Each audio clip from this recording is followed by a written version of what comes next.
Richman Shop โนหนึ่งเรื่องเติมเกมเหนือกว่าทุกการเติมผู้สนับสนุนหลักอย่างเป็นทางการ League MSL Thailand เติมได้นับร้อยเกมพร้อมบัตรเติมเกมและบัตรกำนันอีกมากมายเติมถูกเติมไวผ่อนได้มีเงินคืนจ่ายสะดวกไม่ว่าจะโอนหรือผ่อนชำระและใหม่ล่าสุดรองรับการแบ่งจ่ายผ่าน SPay Later ดูแลทั้งก่อนและหลังการขายทุกช่องทางบริการ 24 ชั่วโมงร้านเติมเกมที่สตรีมเมอร์ส่วนใหญ่ไว้วางใจนึกจะเติมเกมต้อง Richman Shop เท่านั้นแล้วมาเติมกันเยอะๆนะ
Richman Shop โนหนึ่งเรื่องเติมเกมเหนือกว่าทุกการเติมผู้สนับสนุนหลักอย่างเป็นทางการ League MSL Thailand เติมได้นับร้อยเกมพร้อมบัตรเติมเกมและบัตรกำนันอีกมากมายเติมถูกเติมไวผ่อนได้มีเงินคืนจ่ายสะดวกไม่ว่าจะโอนหรือผ่อนชำระและใหม่ล่าสุดรองรับการแบ่งจ่ายผ่าน SPayLater ดูแลทั้งก่อนและหลังการขายทุกช่องทางบริการ 24 ชั่วโมงร้านเติมเกมที่สตรีมเมอร์ส่วนใหญ่ไว้วางใจนึกจะเติมเกมต้อง Richman Shop เท่านั้นแล้วมาเติมกันเยอะๆนะ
Richman Shop No 1เรื่องเติมเกมเหนือกว่าทุกการเติมผู้สนับสนุนหลักอย่างเป็นทางการ League MSL Thailand เติมได้นับร้อยเกมพร้อมบัตรเติมเกมและบัตรกำนันอีกมากมายเติมถูกเติมไวผ่อนได้มีเงินคืนจ่ายสะดวกไม่ว่าจะโอนหรือผ่อนชำระและใหม่ล่าสุดรองรับการแบ่งจ่ายผ่าน SPayLater ดูแลทั้งก่อนและหลังการขายทุกช่องทางบริการ 24 ชั่วโมงร้านเติมเกมที่สตรีมเมอร์ส่วนใหญ่ไว้วางใจนึกจะเติมเกมต้อง Richman Shop เท่านั้นแล้วมาเติมกันเยอะๆนะ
กำลังจะเอ็นบ้านตรงนี้จากทางด้านชนะเซเน่แพ้ดื้อครับดื้อสมชื่อเฮ้ยปัญหาการเงินนะเนี่ยแบบนี้แล้วเขาตีบ้านเลยโซลิกครับโอ้โหเรียบร้อยครับโซลิกอีสปอร์ตเก็บไทยไปได้อีกหนึ่งครั้งเลยครับวาเลียไฟมันร้อนเหลือเกินพยายามจะเข้ามากันแต่หายไปหนึ่งเราเสียลอยไปแล้วเราเรียบร้อยอะกับชัยชนะเป็นของเทนดาซิตี้โอ้โหแล้วผ่านเข้ารอบเพลย์ออฟทันทีครับแพ้ดื้อครับได้ไปต่อที่ลาดพร้าวครับอยู่แล้วไปโดนพิจิซี่ครับเอ็กซ์ซอนเสียกับฮาร์ลี่แล้วเกมนี้อารีนาวินเนอร์ว้าว และเกมนี้ครับชัยชนะเป็นของเบเกอร์ทาวน์ โอ้เนี่ยแหละครับดูเบคอนครับต้องดูให้จบ3เกมครับพลิกสถานการณ์ครับเอาชนะ 3-1 ครับพายันบอกไม่สนใจอะไรแล้ว2-1แล้วเป็นเฮลจีเลยครับที่ทำได้ครับเอาชนะไป 2-1 แบบสุดมันโอ้โหเดือดจริงๆครับ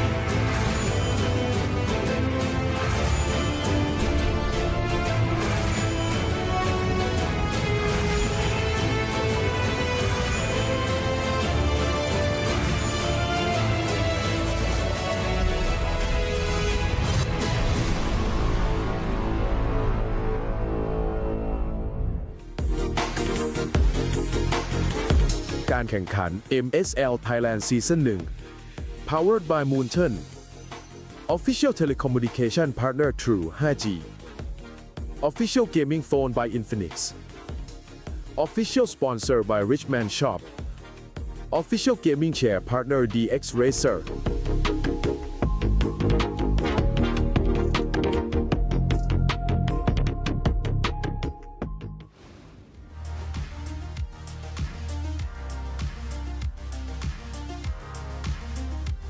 สวัสดีค่ะ ยินดีต้อนรับนะคะเข้าสู่การแข่งขัน Mobile Legends นะคะรายการ MSL Thailand Season 1 ค่ะ สัปดาห์นี้นะคะก็เป็นสัปดาห์สุดท้ายแล้วนะคะของรอบเก็บคะแนนอีกแค่ 3 วันเท่านั้นนะคะเราจะได้รู้กันแล้วว่าทีมไหนนะคะจะได้ไปเล่นต่อในรอบ Playoff ในวันนี้นะคะก็อยู่กับมินนี่มินนะคะรับบทเป็นสาวหวานเป็นพิธีกรของทุกคนในวันนี้เองค่ะคู่แรกที่เราจะเจอกันนะคะในวันนี้เป็นการเจอกันของ2ทีมนะคะที่กำลังลุ้นเลยค่ะว่าจะได้เข้าไปเล่นในรอบ Playoff ทั้งคู่นะคะทีมแรกเนี่ยก็คือทีมนักรบสายฟ้าบุรีรัมย์ยูไนเต็ดอีสปอร์ตค่ะวันนี้เขาจะต้องเจอกับทีมเจ้ายักษ์แดงวลีไทยอีสปอร์ตค่ะเกมนี้นะคะเป็นเกมที่สำคัญมากๆเลยค่ะของวลีไทยถ้าวลีไทยอยากจะเข้าไปเล่นในรอบ Playoff นะคะวันนี้พวกเขาต้องงัดทุกแผนที่มีนะคะห้ามเม็ดห้ามอะไรเลยนะวันนี้ต้องใส่ให้หมดใส่ให้สุดเลย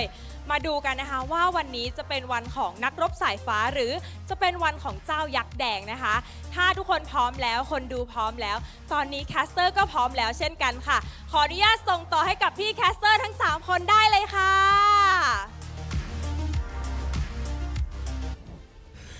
The finest MLBB athletes in Thailand are running out of time to prove if they can make it to the playoffs or not, as we are now in the 5th and final week of the regular season of MSL Thailand Season 1. We're going to be your casters for today. My name is Renmar. Joining me here is Husky. Brother, welcome to MSL. How are you feeling?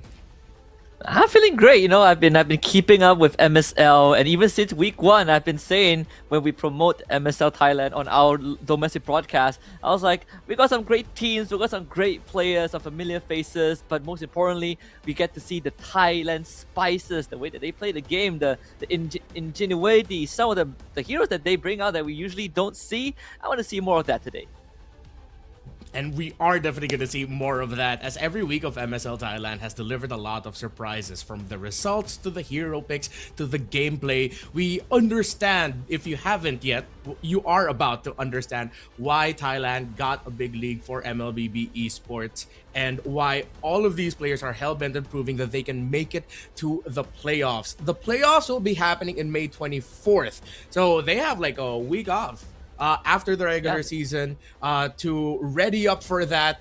But this week is gonna be crucial. Some top teams are going to be fighting for the top slots. Of course, Seed 1 and Seed 2 by the end of the regular season will go straight to the semifinals. And of course, we all know how important it is to just get out of the first round and just make it to the second round already. You're going to be safe. And in just a bit, we're going to be seeing the standings to show you the picture of the league so far. Now, you've caught up a little bit with MSL Thailand. You've taken a bit of time through your busy schedule with MPL MY as well to check it out. Is there a team that you have your eyes set on as a massive threat? A massive threat, I think, aside from the top two teams that have secured playoffs, which is KOG and Tenacity, I personally am a huge fan of Bacon Time. Right, I think there's very little reason to explain why. I think I just love Bacon Time. I love the name of the team. I love the design, but I also love how they play the game. It really gives you the feeling that they have something up their sleeves, right? They're bringing out the Akai jungle every now and then, something that we haven't seen often in other more established league. And right now sitting in 4th place, I think they have a good chance to be safe after today and maybe also make it to playoffs. Yeah, Bacon Time, one of the two teams going to week 3 undefeated alongside King of Gamers, but KOG ended that and they stand as the sole undefeated team in the league so far.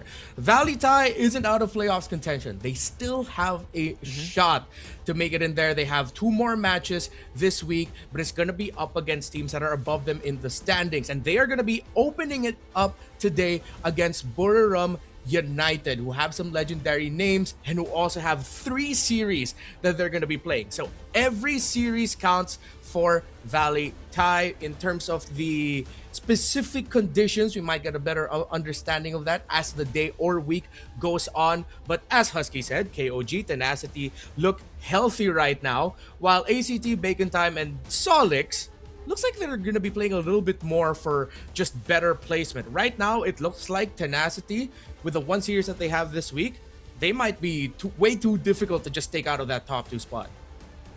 Yeah, and I think, the bottom 3 teams, the scores, they don't look too well, right? So realistically, only Valley Thai has a chance to knock someone out from that top 6, and it could very well be BRU. And you did say that this is a team with a pretty stacked roster. When I first saw them unveil their roster, I'm like, these are players that we have seen on regional stage, that played in cross-nation tournaments, and the fact that now they get a 2nd, 3rd chance to play in the first official league for a slot at MSC is quite surprising, that they are now sitting in that 5th and 6th spots and having a chance to not make playoffs. Yeah, Buriram United, not the smoothest season that they've had. They have secured some important sweep wins against teams such as Hydra and E-Arena. But if you're doubting if they could challenge teams that are above them in the standings, well, they do have that 1 sweep win against ACT. They've been swept by Full Sense and Tenacity, though. However, they were able to take a game off of King of Gamers Club. So surprising, yeah, I agree. It seems like this team, with the DNA that they have, the history that they have the DNA to be able to make a threatening run in the higher or the top portions of the standings. While the members of Valley Thai, they are one of the top 2 teams from the open qualifiers. If you're a team coming from the open qualifier and you're going up against some big names in Thailand, to be safe, or to be fair, I feel like not a lot of people are expecting a lot of them, but not expecting a lot out of them. However, they are in this spot where you still gotta watch out. They have wins against Full Sense, Hydra, and E-Arena, clearly separating them from the teams in the lower portions of the standings. They've been swept by teams such as KOG, Tenacity, and ACT, but they do have that 1 win against Solix. So it's interesting that these 2 teams, with very close in the standings, very somewhat similar records of, hey, one side, a lot of expectations. The others, it seems like we're just coasting. I feel like this might be one of the few 3-game series that we'll have here. Yeah, and I think, there's a bit more pressure on Valley Thai just because they have 1 lesser series to play, right? BRU, they have 1 series each day for the rest of the week up until Sunday. For Valley Thai, they're not playing on Sundays, so every win is going to matter a lot more, carry a lot more weight. If they can take down BRU today, preferably if it's a clean sweep, they put themselves in a way better position and put that pressure onto BRU. So we are technically starting off the last week of the regular season for MSL Thailand with one of the most important matches to determine who might make playoffs. Yeah, and You know what? Even though I mentioned like we might be getting 3 games here, I agree with you. The Valley Tie, if I'm them, I'm looking to just sweep BRU here because their last opponent for the regular season is gonna be Bacon Time, a team that you appreciate and everyone knows there's a lot of eyes on Bacon Time. But let's look at BRU. We have Narakorn, Lois, Agi, Izzy, and of course their roamer.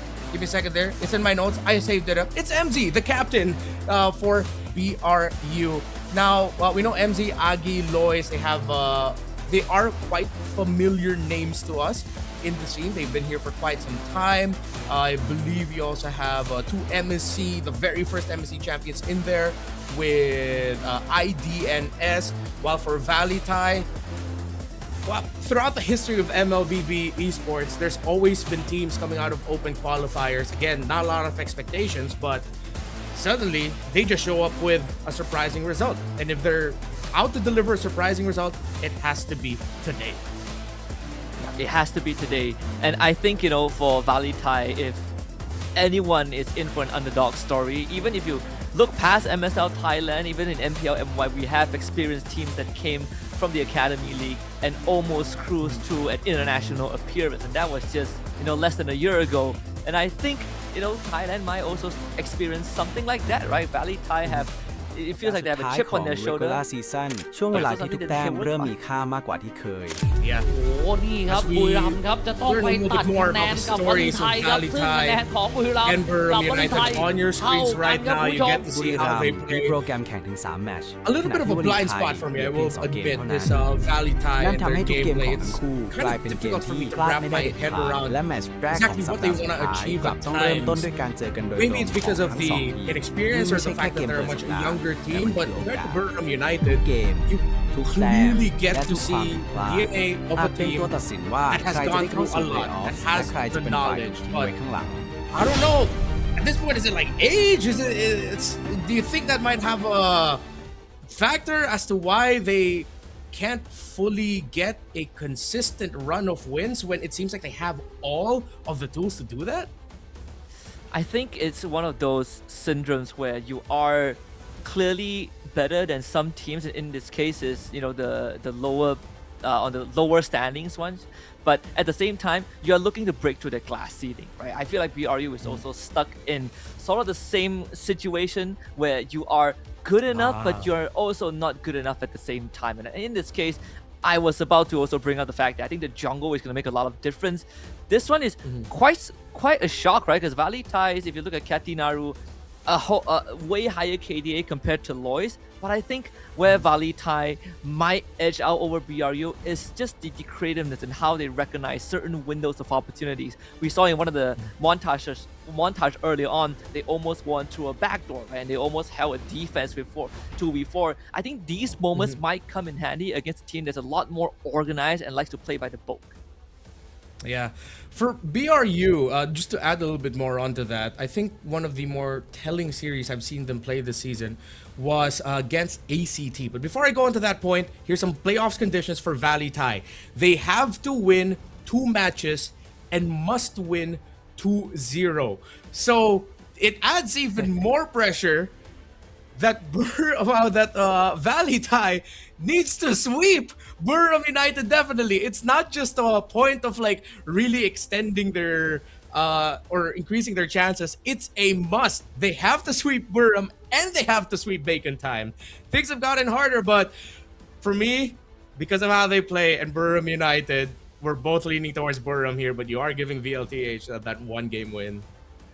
Yeah, I'm giving them a chance, right? But I want to see them prove me wrong. But obviously, the conditions are a lot easier for BRU.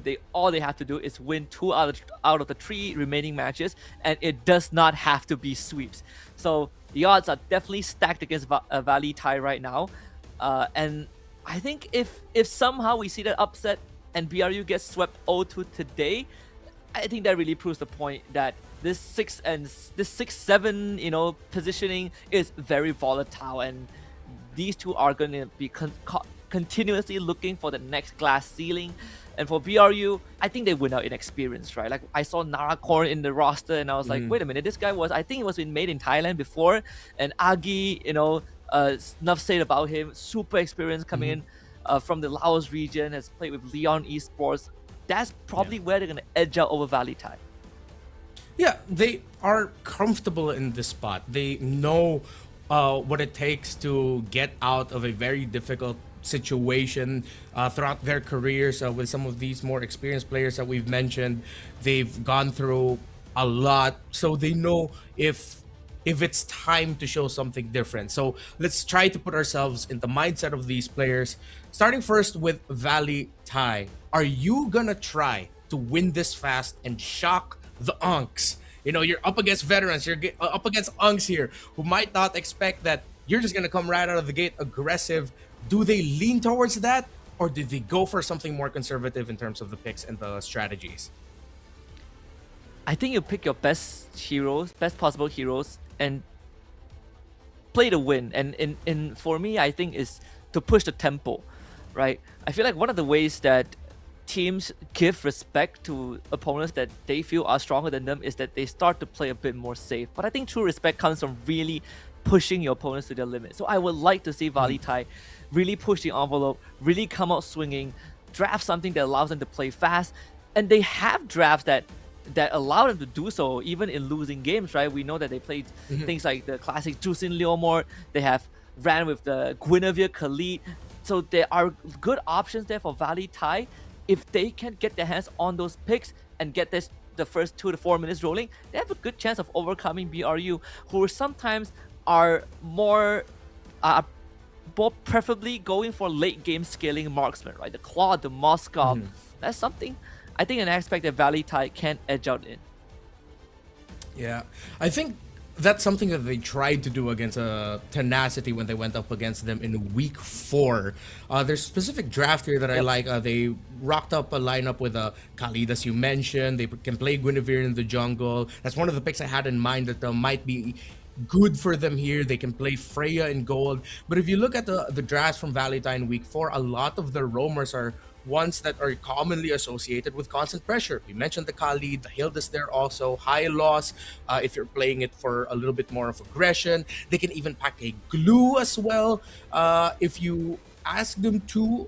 Yes. Oh, wait, no, that's Tenacity. But a lot of Khalids especially. So it seems like that might have answered our question just a little bit, that maybe Burram is expecting them to go aggressive, but I feel like there's no other way, man. They really have to come out of the gate, as you mentioned. So let's see, with a random map draw, what map we're going to be playing it in. If they want to be aggressive, Expanding Rivers and Grass might be able to do that, and they get Grass. Expect Hilda to be one of the picks that these two teams are going to be fighting for a lot, and of course, even the Khalid, because of now you being able to quickly get into more advantageous positions. We head into the drafting phase. I'm trying to think if they're going to be taking off pick-offs. Look at that. VLTH will actually be taking out the Guinevere, respecting it. And they don't want... Okay, if there's a pick that screams Unk knowledge, that's Uranus. Only the most experienced players know how to make Uranus work. And not just that, it's also a double entendre because BRU has whipped out a Uranus roam at one point and they actually won that game. So, you know, even though it's very unorthodox, but VLTH, you know, you get a buy one free one, is always good. BRU responding with a Freya ban, I think that's great as well. Obviously, you know, Jusin has been quite a contested pick in other regions, but in MSL Thailand, she isn't fully contested, at least in the picks, right? There are some games where the Jusin was completely left open and people and teams still don't opt for her. I do wonder if that's what VLTH is looking to lean into, right? The Fanny is also up there in the open, but I think Jusin is too good to let go. And the fact that VLTH are the ones that ban out Jusin does scream that they are itching for something that can also they can move faster. Maybe the Fanny is on the table. Maybe a Harry first pick is coming up. Yeah, but there's also one pick still on the table here and responds relatively well. or excuse me, the Juicin responds relatively well to it. It's the Harley, and I think that's what VLTH is giving Burram the option to. Are you willing to give us the Harley, and then we're gonna trade out Harley Suyo and then just build around these two pieces? That goes in line with our suggestion for VLTH of playing fast, playing aggressive. You can dominate the game quickly if you play the Harley well enough, but you also have to make sure that you have pieces siding with it. With Burram taking away the Marcel, the Suyo Harley trade is active. But there's also the wildcard pick available, with the Valentina still available for these two teams, and the Phoveus as well. So now VLTH has options because Burram might end up with them. VLTH gets the Harley. But this not just gives the Suyo over to BRU, but at the same time, there's always the Hilda that you didn't mention that is available if they want to apply pressure, right? Hilda and Khalid are great heroes to really disrupt the rhythm of the Harley. Sure, he does a lot of damage, but he's also sort of made of paper, and it's pretty easy to kind of stifle his tempo if you can cut through him in that early game. So I'm looking for BRU to respond with those kind of picks to make sure that this Kadinaru never really comes online. But they also have this Harith pick, which is just a late game beast. And honestly, till today, I still do not understand why our kind game dev not only reverted the Starlim side changes, but also buffed Harith's number. I think that is a bit too much. Yeah. He hurts even more, and I think a lot of us have been on the receiving end of that in our ranked games, especially if we're not going up against a Leslie. For some reason, we're going up against a really good Harith. It's a tough time going this season, but I'm not going to be here to just rant about that. The Phoveus is open, by the way, which is actually quite surprising to me that Burram was decided to pick the Khalid. I understand they're thinking Khalid, Harley, way too much of a headache to deal with. But then the Phoveus is open, that could potentially counter the Harley, but that could also just mean that BRU have something prepared for it and they don't really care about the Phoveus right now. So now on the other side, we're seeing a little bit potentially of that knowledge that they have. But VLTH will avoid that. They want to match the aggression of the Roamer. They do end up getting the Hilda, and they also get one of the top picks for MSL Thailand Season 1 in the Zetian, which should help them out. Now that they're in dangerous grasp, they're going up against the Khalid. They might be able to utilize the Fury of the Phoenix for maybe some pre-team fighting vision, just so you don't get surprised by the Khalid coming out of nowhere. Yeah, the one thing that VLTH is slightly lacking is that reliable crowd control, right? The ones that they currently have require either mini stuns, or you need to actually hit your targets. So for BRU, at least they have the Khalid available, and the Phoveus gets taken away, like you mentioned. It's still quite a surprise that I think for me, I would much rather Hilda be on BRU's side and trade the Khalid away. But now that they have a Phoveus, it makes these team fights even more chaotic because they have multiple ways to not only get to your backline, but the tools that they have to constantly stagger you during a fight is going to help free up this Harith. They're taking out the Hayabusa. Let's see if VLTH might actually be willing to give the Suyo, but I like that BRU have set themselves up for, and especially with these really great bans on the Yuzhang and the Alice, Valentina could be a very easy pickup for them. You don't have to worry about the dashes getting activated because you have the Phoveus on their side. So instead of leaning hard into making sure that they get their jungle, they're still respecting how important the value of the roam mid trade is going to be here. Mid priority is going to be here for this match. So they can pick up a Valentina in Red 4, maybe even save it later for Red 5. I like so far how it's going for BRU, but with VLTH, with what you mentioned, with them lacking some crowd control, could be an easy solve. They check the Fanny that you've been mentioning, Husky, and they're willing to give a Suyo if ever, because they'd rather not deal with the Fanny, because, as you do mention, they are lacking that sheer crowd control to deal with it. BRU could pick their jungle last if they do want to. The Lilia, I think, is not too bad of an option mid. Sure, your reach is slightly shorter than what the Zetian has, but you do get to salvage mid prior thanks to having a Khalid, and it gives you a guaranteed way to get out of the deadly magic if the Harley ever jumps onto you, and gives you great zone control overall. They do go for the Yi, play a bit safer, and add even more team fight control. VLTH need a really good EXP laner right now to just cut through the BRU formation. The glue is still on the board if they're willing to play that into a Phoveus. More common thing that we usually see is a Lapu-Lapu against a Phoveus. I don't know if VLTH are confident enough to pack a Sora and pair it up with a Hilda. They're going to be the only ones really helping each other out in terms of exchanging who becomes first contact and vision. So there's potential routes VLTH could go for, and all really good for Burram because they haven't even shown their jungler just yet. They're not going to be getting a Sora. They chill out. They pack the Terizla. They decided we actually just need something really solid for our front so that our Hilda can potentially mess up the Eve, and they get the Claude. A good balance of dive and poke.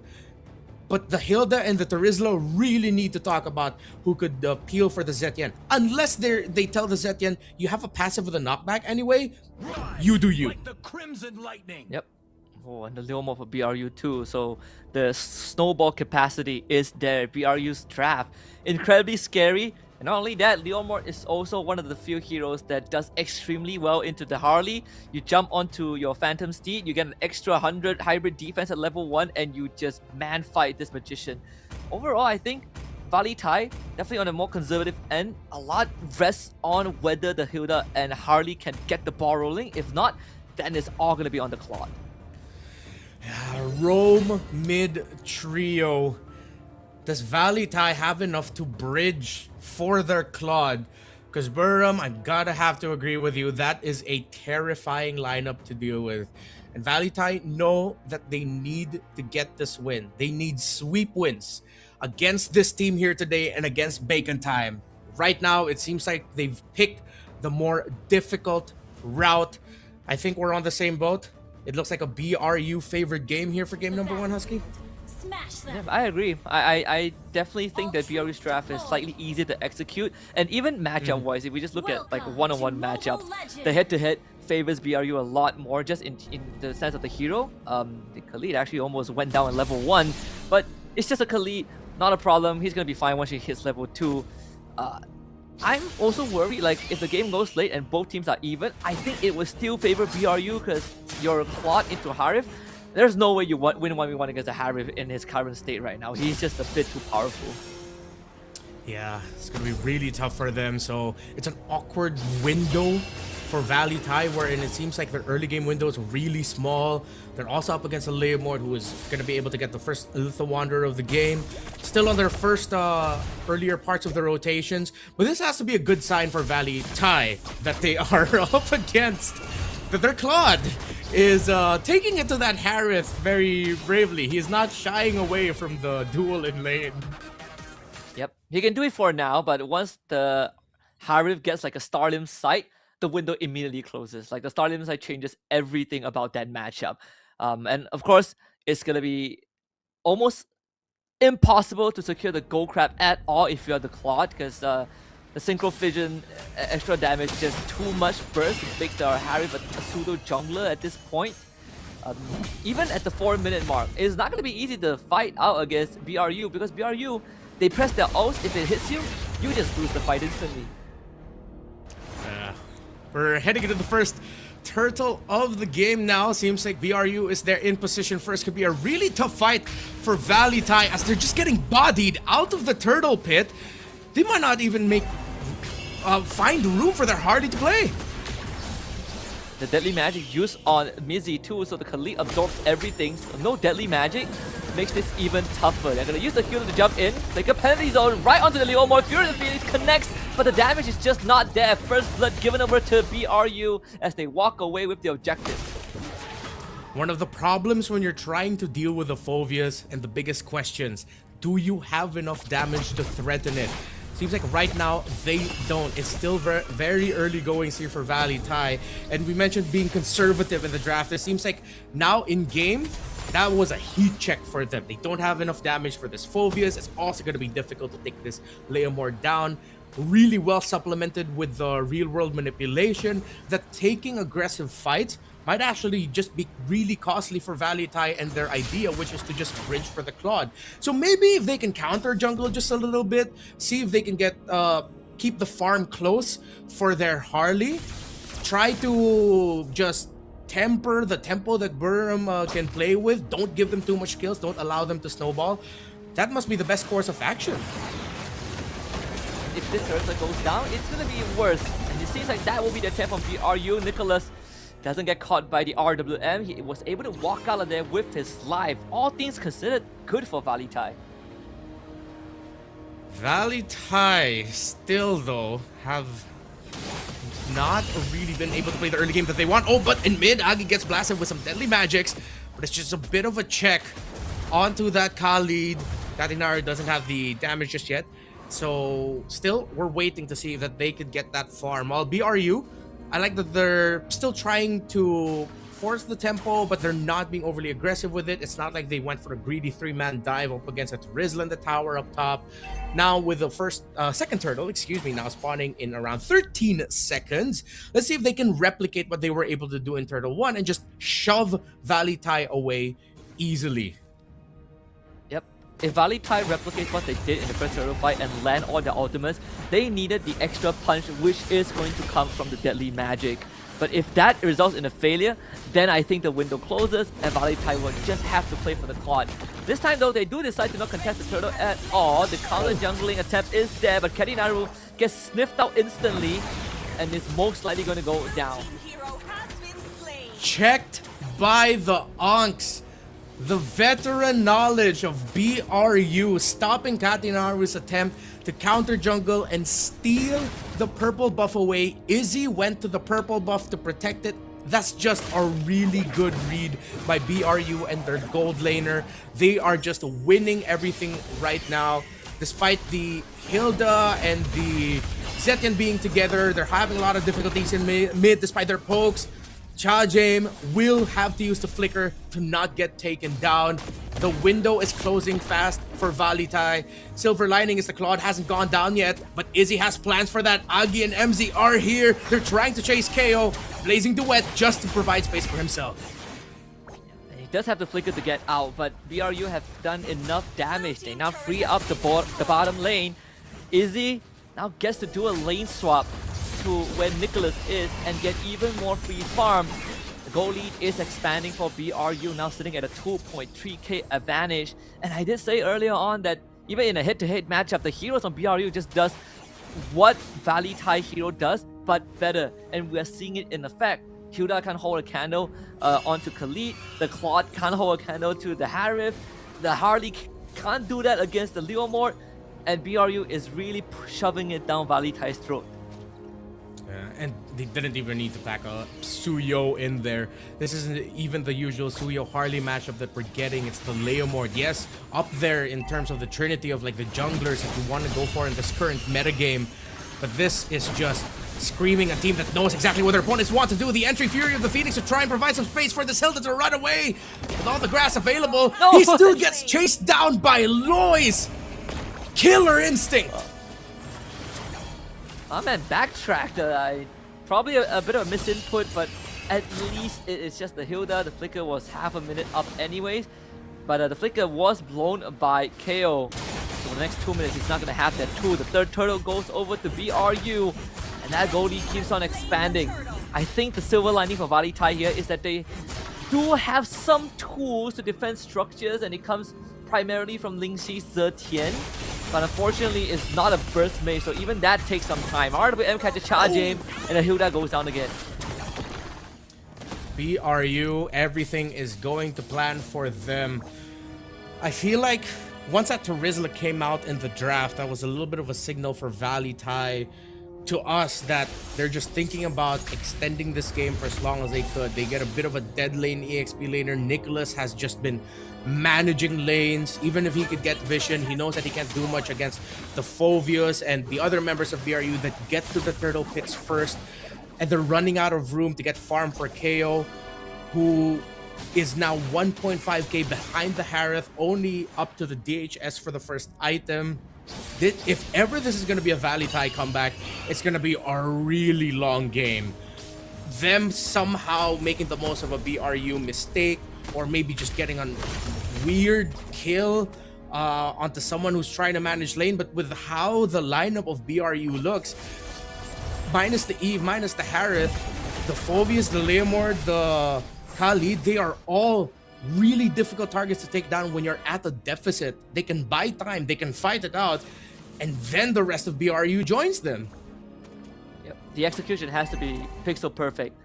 You have to land like a multi-target penalty zone with an immediate follow-up of the Fury of the Phoenix and probably a Blazing Duet as a finisher. I don't see any other way around that, and that isn't even a guaranteed win, right? That just increases the odds of you pulling yourself back into the game. But that also requires KO to have the Holy Trinity, that he doesn't get 1v1 blown up by the Harith, you know, in that chaos. You also have to think about the fact that Nicholas went for a War Axe first item, so he's not the most durable frontline at this point of time, and that War Axe doesn't really bring much value if your team doesn't have the staying power. With a 4,000 gold lead, BRU looks like they are going to be able to get this Lord without any problem. They might even just call for a fight. Pushing charge him away, they drop the Diamond Force and an easy objective. VLTH should at least get that bottom tier 1 away, but they did get spooked with how fast the Lord was taken. So the structure is going to stay up. 4.2k gold lead for BRU, that will keep on expanding. Let's see if BRU could at least take that mid tier 1. That would determine how much space VLTH have left in this game. See if they can hold on to it. The Lord marching down bot, the pressure by Izzy up top, the pressure by some tankier members of BRU in mid. Cleared up by VLTH, so it looks like it's going to be a side lane focus here for BRU, which will push back VLTH, and then with them now proxying and cutting this wave in mid, they'll allow the minion waves to flow through mid. This, again, is just, it's veterancy right now. It's all of the knowledge through more than 6 or 7 years of MLBB esports experience, maybe even closing in on 9 and 10. Here comes Lois and BRU. Did pop the bottom holy defense, still 10 minutes in, but the side lane holy defense is already down. Izzy almost gets one-shotted, but he's a Harith, so completely fine. Despite the amount of damage that Kalinaru possesses, again, it's just they lack the finisher, and in this case, I don't even blame him. It's a Harith. He puts out the Diamond Force, and then a couple of chrono dashes, and he just negates whatever that you dealt to him. Holy Crystal is now out. Divine Glaive probably is the next item. Raging Sandstorm connects. Fury of the Phoenix could follow up into the RWM to delay the follow-up from BRU, but they still end up losing Kajim and Nicholas. That's how far ahead BRU are. VLTH at least get the 1 kill out of it, but they needed the help of the tower, and BRU just diving a little bit too aggressively, but they know that they can afford these losses right now. Holy defense in mid will get popped as well. It's only the 11th minute, and they are still here knocking on the door of VLTH. Gets trampled over by Lois. Without the Harley around, BRU easily takes the structure and gets the heck out of there. Next Lord in under a minute too. So they already have the long lane set up. It's not like VLTH has any agency to contest anyways, but BRU is essentially in a spot that this is their game to lose. VLTH's window, as we said earlier, was that early game. Playing around the Hilda and the Harley, if you could get a big pick, if you could get a big rotation, but they just couldn't find that angle. They tried to early on against Agi and MZ, but they were able to get away, and BRU just now led them to this point. 7,500 and climbing is their gold lead. The Claude just secured the Holy Trinity, but the Trinity of items that you're looking for him, but you need more. Are you gonna rush the Malefic Roar at this point? But then when you go in, you're most likely also just gonna get blasted by a Harith who's under his own Zaman Forest. VLTH cannot even contest this Lord. We may be seeing here the closing moments of the game. Free Lord for BRU, barely any resources for VLTH. This could be over soon, and VLTH's playoffs hopes are about to get dashed by BRU. Yep. It might have only 3 more minutes to salvage that playoff streams. And it's not a long time. This Lord could be the game ender and the dream ender in this case for VLTH. If they lose this game, nothing else they do from that point onwards would matter anymore. It would just be a battle of pride, and there's still a shot. It's a long shot. Again, the same conditions have to apply. You land some godlike multi-target ultimates. You have to make sure that BRU is fighting underneath your inhibitor and the tower is helping you out. But with such a huge deficit, I don't think even that is going to be enough. And the 10 make onto Agi and just tickles in the art of M, catches Ketinaru, he gets dunked on, and that's your jungler gone. VLTH down one man. They do clear out the lord, but the side lane inhibitors have been destroyed. Mid lane still has an enhanced minion wave coming in. BRU looking to close out the game convincingly. Fear the finish into the penalty zone is good, but again they need some extra punch, which is lacking. And in response, losing out onto Nicholas, the Winter Crown backline as a distraction. BRU with their eyes on the crystal will shatter it. And alongside that, the pieces of VLTH's playout dreams dashed. A cold-blooded victory by BRU. VLTH needed to win a sweep win in their last two matches, and they lose their playoffs dreams just with one game victory for Buriram United.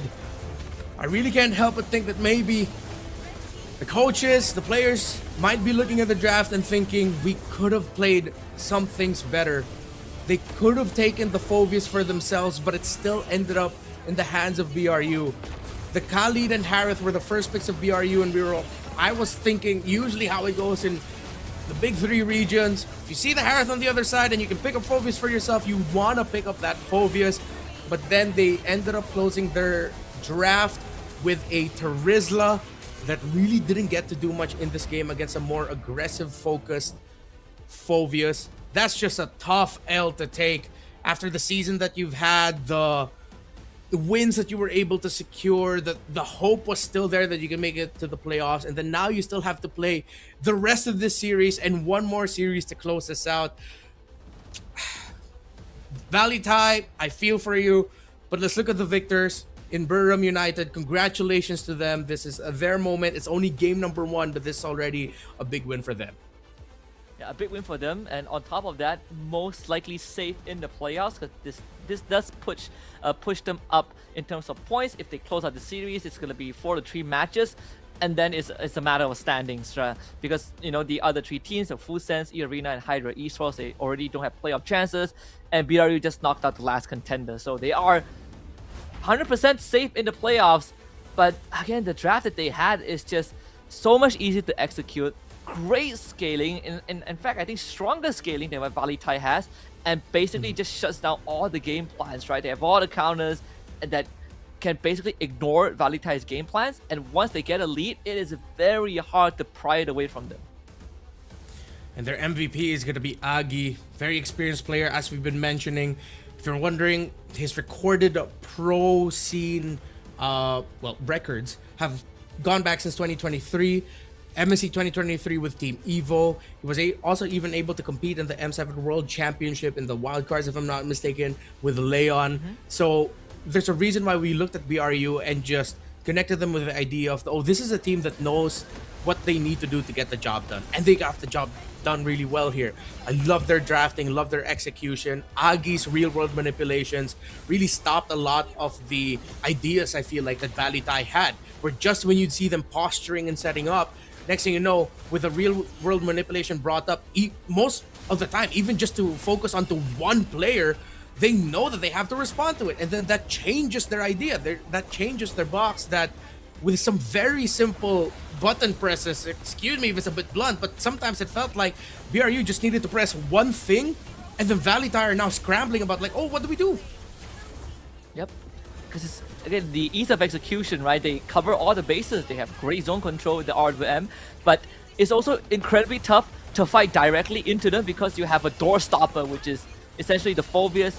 You have arguably one of the most busted goal laners right now in the Harith that is not only self-sufficient, but can literally man-fight you. He's the personification of bring it on, I will take you all down one by one.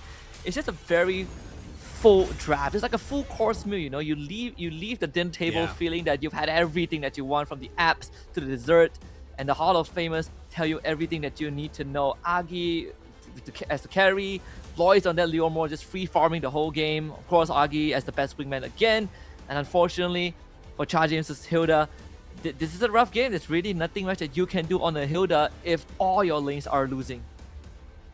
Yeah, it seems like the more we talk about it, we really just have to say that Burram United were out-drafted. Could there have been a world wherein they could have won? Yes, but it's, again, I think the main theme that especially Husky has been really drilling down on here is like the ease of execution. It seems like a lot of the picks that they went for decided to go for the hardest route possible. Like, if you look at it pick to pick, it makes sense. Like, first, of course, Harley Suyo, you'd want to pick up the Harley. If that snowball's out of control, there's not much that you can do to make a comeback against it. But then even the Harley was answered really well because you ended up with the Phoveus. Then you look at the next 2-3 picks for Valley Tai. They went for Hilda, then they went for Zetian. It's like, oh, okay, Hilda because you're looking at the Claude, Zetian because, well, and with it being one of the best picks that you could play in the league, sure, but at that point, there's a wider hero pool that you could have gone for in mid. The Valentino was still active, and I still really have to drill down on the idea that Valley Tai should have picked up the Phoveus for themselves. Would that have meant that they won? I don't know. But with the overwhelming amount of games we've seen in other regions, we know the impact of the Phoveus, which is why it's perplexing to me that they decided to prioritize down this specific route. If now my only wish is that I hope Valley Tai at least help Husky get a little bit closer to getting his prediction right. I want to see them at least force them to a game number 3. Show them that you still got some fight in you, that despite you already being out of playoffs contentions, that you're still hungry to prove that you deserve to dance with Thailand's finest and MLBB, because it would be really disheartening for them if they get dominated like this again in game number 2 and still have a second series to play to close out the week.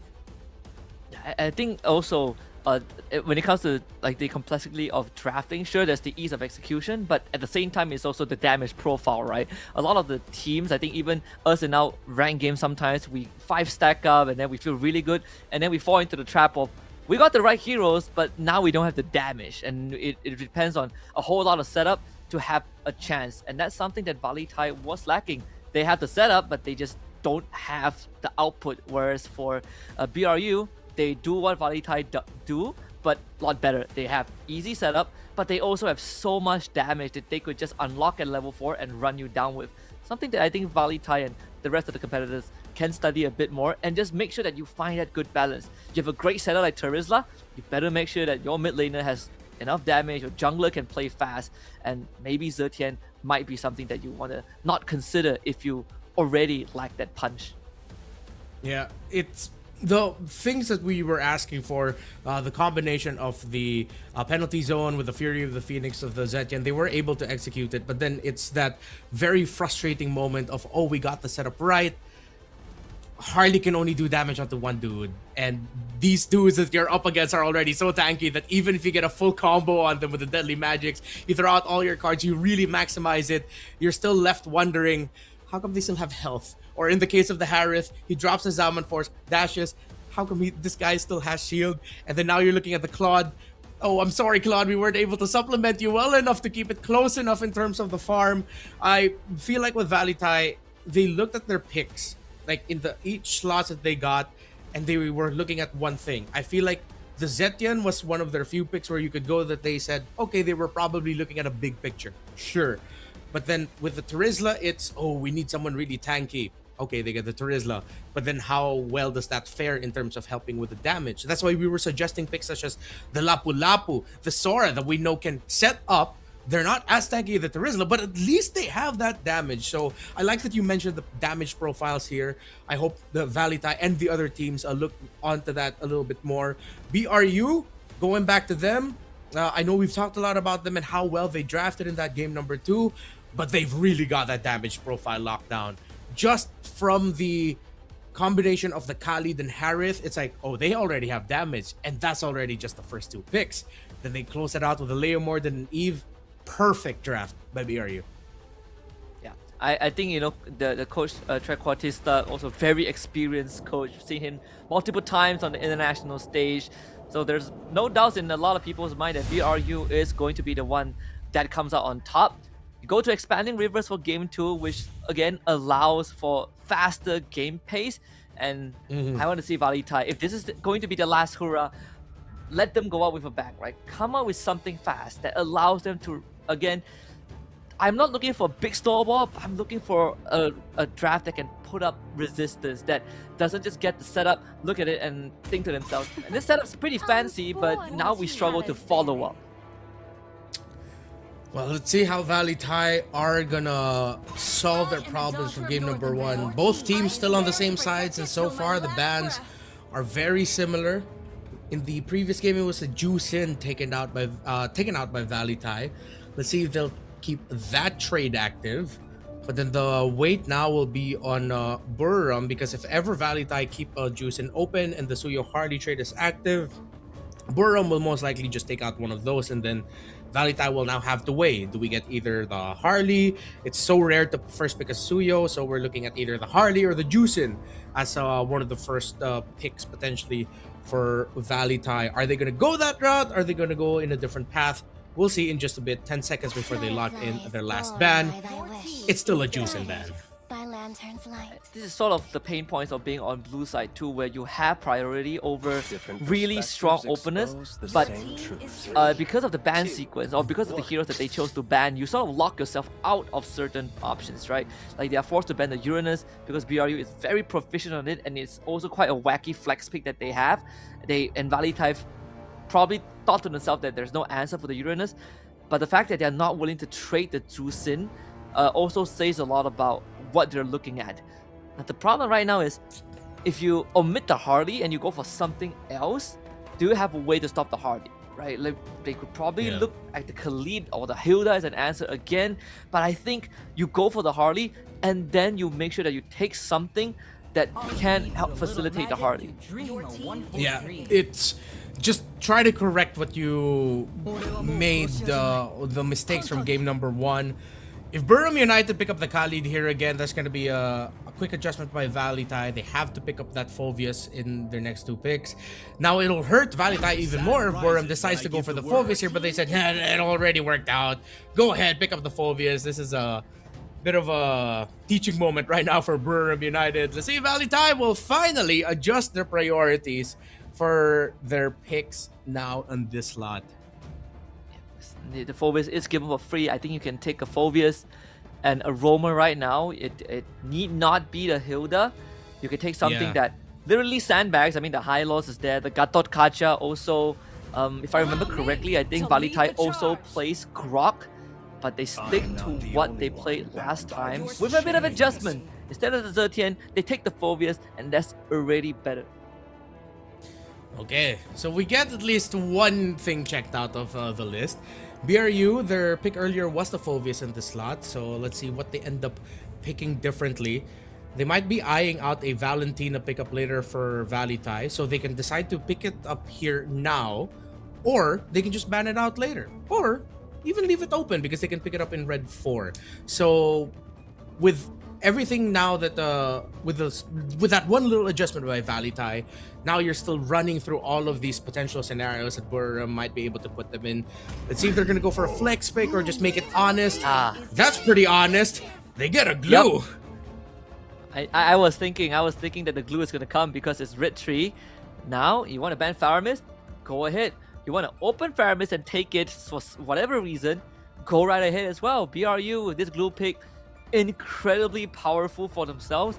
Sure, it doesn't. It breaks the illusion of the flex, but it's okay. You get yourself such a strong matchup into the Phoveus. Like, what can the Phoveus do? You stick onto him or the Hilda, they're out of the fight. If you somehow catch the Harley, he is as good as dead. Now you get to really skew the gold lane matchup in your favor. It's gonna be a tough decision for VLTH for their gold lane. With the Claude gone, I think with Burram being potentially able to pick up an Eve in red 4 if it's not going to be a Valentina. Oh, okay, good ban by VLTH, but I think that's a big sign for Burram to start thinking about a carry coming out of the VLTH draft later. So let's see if they'll ban it or if they don't give a damn about that carry and they'll just open it and give it up. Without the Eve now, the Valentina, as we mentioned earlier, still an option for Burram. The Zetian, favorite pick of the region, still available as well. Yeah, Zetian is definitely a lot better for BRU than it is for VLTH, who again still need some damage. If you want to look in the gold laner, like the carry, great late game hero, decent into the Harif, skill matchup but decent. I was thinking of the Granger. I think the Granger would be great to supplement them. Sky Piercer carrier, can take down beefy targets, decent matchup with the Harif, mid game fighter, but BRU once more reads into that, and now VLTH's hands are really tied. I think you probably ban out like Farsa or Zetian, like either or. You have to pick a poison right now. Yeah, you don't really have a lot of reach. You have a lot of divers that provide so much space for the artillery mages that we mentioned. You're gonna have to pick your poison, but they said we're gonna take out the Hayabusa instead. I feel like there's so many room that Burram can work with in the jungle that the Hayabusa might have been an overthink.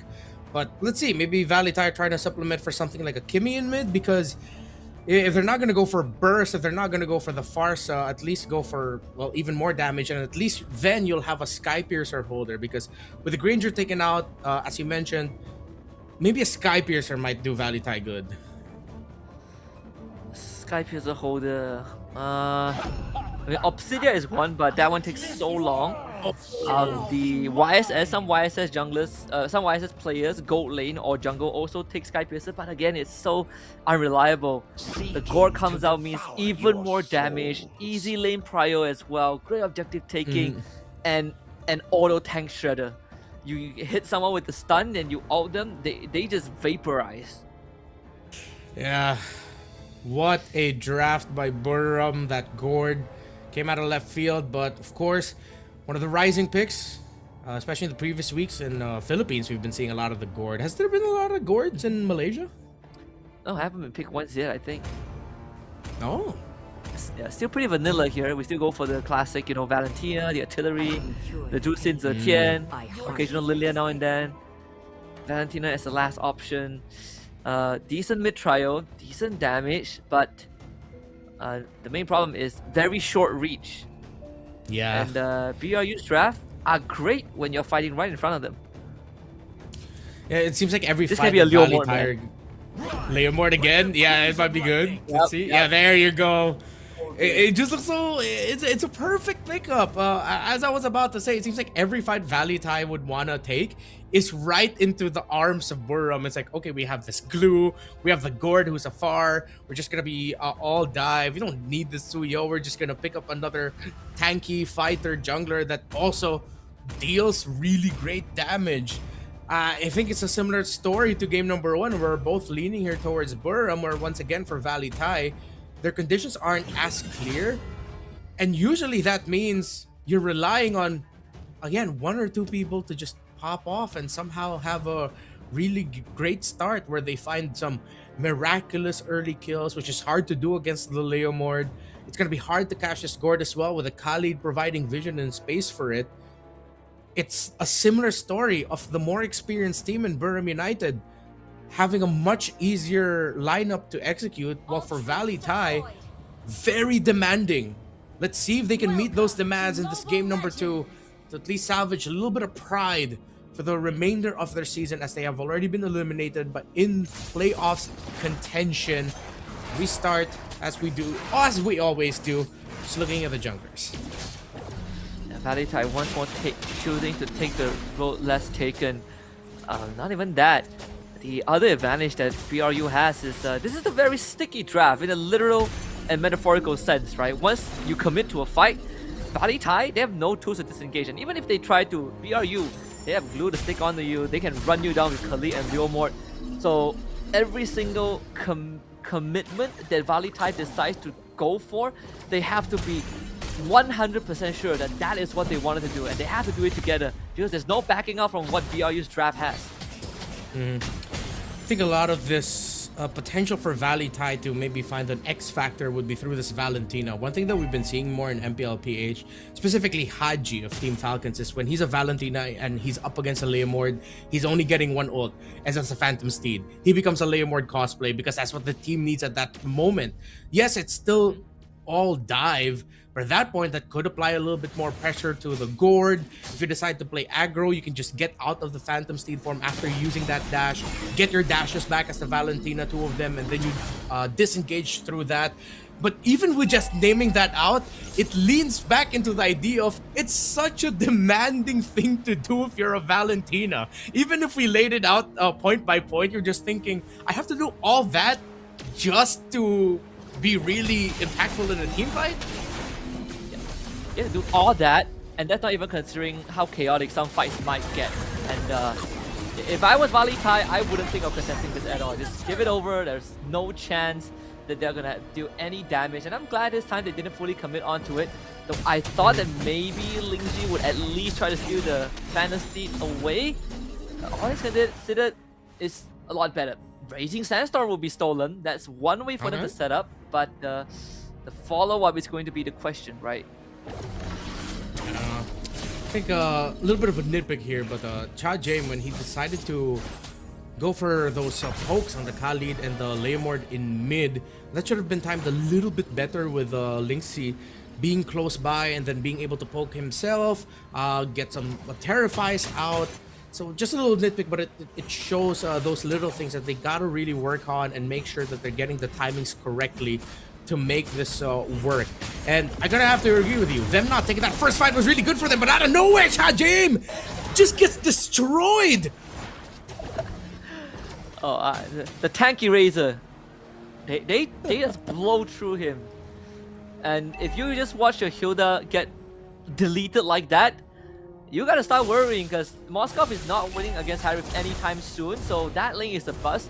Glue into Phobos is a dead lane, but you know, on paper, Glue wins regardless, and your roam just literally got freaking disintegrated. Yeah. That now locks VLTH out of any jungle invade, and they just have to eat it. He might be dead again. He has to flicker. Why is he putting himself in such a dangerous spot? It's like after that first kill onto him, Cha James said, I can go again, I can do this. But you got your flicker burnt out, that's not good for you. Oh, but Agi gets his flicker burnt out. Here comes Nicholas, entries, finds the gourd. Great rotation by this Phobius. Good stuff. Needed to spill its presence somewhere, because if you're fighting against the glue, it's a wet noodle fight. You will never win that. So I like the initiative that Nicholas made. The Raging Sandstorm hits an air ball, which is good. There's no Raging Sandstorm, but I don't know if they have a way to deal with the glue though. Lingxi flickers away. KO on another angle. Hard to join the fight, and Nicholas might be sold out. Has to bounce around with the ult to stay alive. They do lose the turtle and Nicholas at the same time, but at least they take the Khalid with them. Katinaru missed his retry, or I think was just shocked by the sudden burst of damage that he didn't have enough time to quickly respond to just pressing his retribution. It's still off a cooldown. That has to hurt for VLTH. I think they should have just went for the turtle rush a little bit faster, because once that glue shows up in a team fight, it is gonna be a better looking win for Buram. I think VLTH were thinking about, what if this Leomord is hiding in that bush by the beetle? What if he's close by? But with the cooldown on that purple, you should know that he could be there, and Nicholas gets taken down a second time. Buram look like they're about to coast to a sweep. Yep, and that is your second tank in your team. Just paper put through the shredder. They're gonna try to take down Narakorn, but it is incredibly hard. This dude is a glue, and you don't have your Trinity just yet. Narakorn is gonna get out of there, not a problem. As Agi comes in with the laser, KO takes his SOD. The damage profile is not there yet. They're gonna try and chase him down. Mizzy will do exactly that. One last swing will do it. KO able to get up, but not for long. Mizzy with the final blow, and now they look for a trade with the deadly magic. This should be a confirmation, but still losing your gold laner must hurt. I think based off of our reactions, the viewers can tell that we both thought he probably shouldn't have pressed that, and now in mid, Buram need to get out. Izzy gets a flicker out as they tried to burn down the tower. VLTH still get to hold to their tower on mid, but it took a lot of damage. Lois will go back to his rotation and take his purple buff. He's gonna coast to the orange, and then it's turtle number 3.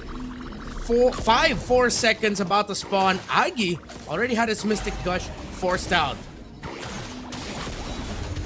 Admittedly, VLTH does have a better chance than they did compared to Game 1 and last 2 turtle fights. Of course, Narakorn will always be a problem until the Trinity comes online. But VLTH, they are outnumbered. And I don't think they want to bring the Moskov in right now. Lingxi is already out of the fight, so call it off. Just give the objective to BRU. It's better than losing any members. Let's see if the Moskov can take the turret. I don't think so. It's expanding river, so the Khalid is already on the way to the bottom lane, and they don't have a tier 1 there. So Moskov gets locked out of resources and is now 2 levels behind Easy. They just keep getting bodied again. Resource-wise, again, not as bad, but Nicholas gets stunned and eats the entire Mystic Gush, plus the damage from the Harith. The Phobius falls. SOD, is he gonna commit that? He learned from the last one, not anymore. And that's gonna be another kill there for Buriram. They take down the 2 frontliners. And reinforcement cut off by the Leomord and Blue 2. And now Lingxi most likely can go down. He does take the Phantom Steed. Can he at least find a trade? In fact, he survives. The hybrid defense paid off with the Phantom Steed. Good call by Lingxi to pop the ultimate and even steal the ultimate of the Leomord in such short notice, keeping himself alive, being able to punish that glue. But the painful part here for VLTH is, again, they still have not taken down any of the turrets in the map. Maybe they could flow the minions and manipulate the map in such a way that they might be able to take down the tower up top 20 or 10 seconds before the Lord spawns in the bottom lane. But it seems like with the amount of ground covered right now by Buriram, they are not giving them that space. They are not allowing any inch of room for a comeback here for VLTH. Now they're coming onto Lingxi, who stole the Mystic Gush and unleashes it, but very little effect as he gets taken down by Mizzy. Bodied, and Buriram continue the aggression. Knocked back by KO just to provide space. And Buriram really do not want VLTH to get any space. They got a kill, they got a second turret up top, while it's Katinaru in the far lane, just flowing the minions down bot. See if that one little minion, not gonna be making it in the radius of the tower as the minion wave of Buriram comes out. And this Lord is as good as gone. VLTH once more needs to swim against the tide. Arguably with slightly better odds compared to game 1, because they do have decent damage profile. But the second problem that they run into is that now that they have damage, the setup part is harder, and the fact that they have to fight in the face of BRU makes it even more complicated, because BRU loves it, their heroes love it when you are right in front of them. And if you cannot jump onto Agi, if you cannot find a way to stop Izzy, you have no chance. I think we mentioned earlier, another Mystic Projectile. Agi might be on the way to getting another MVP. No kills, 5 assists, but those assists have been big. That's a dive there, but it's just a deterrent to allow Easy to take that bottom tier 2. Try to pop his holy defense, and game 1 they popped the holy defense at around 10 minutes. They almost replicated that. So BRU playing with their protocols and doing a fantastic job. Korn completely fine, absorbed the deadly magic. Lord still slowly cruising down the top lane, which means that the horror is far from over for VLTH. Too many minions to deal with, the Lord still marching. But VLTH does have holy defenses that have been unpopped here. That might give him just a little bit of breathing room. But here comes Buriram, still relentless, with a 7,000 gold lead. KO should be able to clear that out without any issue. They've weathered the storm for now. Katinaru again needs an extra punch. The commitment onto the top inhibitor from BRU. They really want the structure taken, and they will do exactly that. Katinaru sadly not able to even have a chance against Lois in that 1v1. And BRU will finally call the siege to a halt.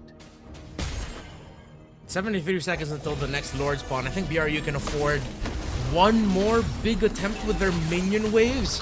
But with how it's looking, they might just try to get for the tower and mid, and if not, then yeah, it's gonna be a reset. With them staying in the base here of VLTH right in front of it, it gives VLTH just a little bit more farm each time, but they're making them work for it. Nicholas really wants to get something done, but it's so hard. The missing projectile lands on the KO. It clears the minion wave again, and BRU now officially calls off the siege after almost 2 minutes just sitting in front of VLTH's base. Yeah, I think they realize with them constantly pushing into the base of VLTH that a lot more minion waves are coming in closer to them, giving them just a little bit more farm. No Trinity just yet for this Moskov, but he's getting closer to the 7,000 mark, so just a little bit more and he should be able to get the DHS Karinaru. Thought he'd get taken out there by MZ, but it's an easy space escape for the Harley. Next door coming up in 5 seconds on the top side.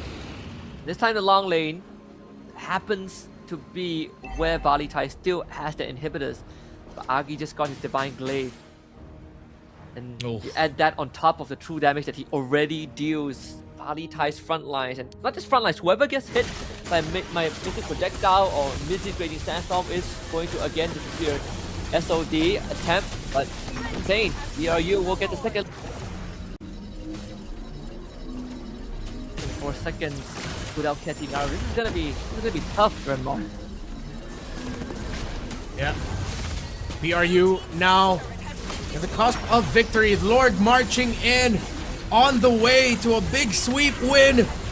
Buriram United, they are just melting through every single member of VLTH. 10,000 plus, dominant yet again, and Buriram secures the sweep they are looking for. Big win. VLTH, thank you for their efforts this season. You still have one match to close it out and end the season on a high note. This is Buriram's time. It is Buriram's time. Ice cold public decapitation of VLTH's ideas, hopes and dreams. But we came into this saying that BRU, if there's one edge that they have, is the experience. And the gameplay reflects that, the drafting reflects that, and VLTH knows that they have been utterly bested in one of the most important series in their regular season. But this team has potential, and I hope to see more of them down the road. BRU talked about their veterancy, and I think the series just really proved that point with how they drafted, played everything. They knew their conditions, they knew the moments to decide to apply the pressure onto. A great little play here. MZ, he had his Raging Sandstorm forced out, but they knew that there's no escape for the Harley. He just needed to go back to the hat. Hence why the members of BRU were ready for him to go back. Clean win for BRU. And I agree with you.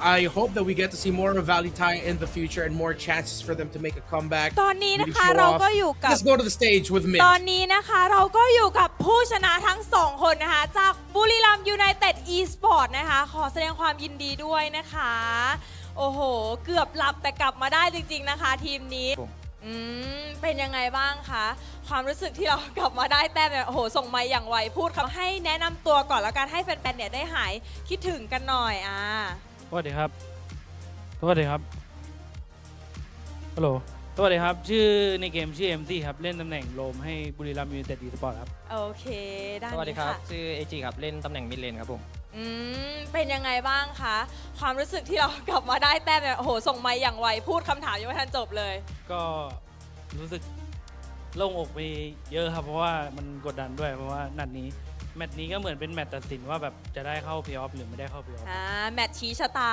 ก็คือเราเตรียมแผนมาแบบจะเอาชนะให้ได้เลยใช่ไหมวันนี้คืองัดมาทุกแผนเลยก็พยายามแบบรีบจบเกมให้ไวครับเพราะว่าทีมจะได้มั่นใจขึ้นด้วยครับโอเคเอจิล่ะคะก็รู้สึกกดดันครับเพราะว่าแมตช์วันนี้ก็สำคัญมากๆจริงๆครับผมแต่ว่าทีมเราก็ทำได้ดีครับสัปดาห์ที่แล้วเนี่ยมันอาจจะแบบว่าฟอร์มไม่ค่อยดีแต่ว่าวันนี้เรากลับมาแล้วฟอร์มเรากลับมาเหมือนเดิมและรู้ใจกันเหมือนเดิมแล้วใช่ไหมแล้วคิดว่าทีมของเราตอนนี้คือมันลงตัวหรือยังหรือว่าต้องมีเรื่องไหนที่จะต้องปรับปรุงกันในทีมอีกไหมก็สำหรับผมนะครับสำหรับทีมผมคิดว่าทีมผมลงตัวนะครับอาทิตย์ที่แล้ว น่าจะประมาทไปนิดนึงซ้อมน้อยไปหน่อยครับ เราอาจจะซ้อมน้อยไปหน่อยตอนนี้ซ้อมกี่ชั่วโมงคะ อาทิตย์นี้ก็เริ่มซ้อมตั้งแต่วันอาทิตย์เลยครับกลับไปก็ เห็นเขาบอกว่าตี 4ยังเล่นกันอยู่เลย ตี 5ครับตี อ๋อ 5 ตี 5จริงๆ ข่าวมั่ว ข่าวมั่วจริงๆมันไม่ใช่ตี 4เป็นตี 5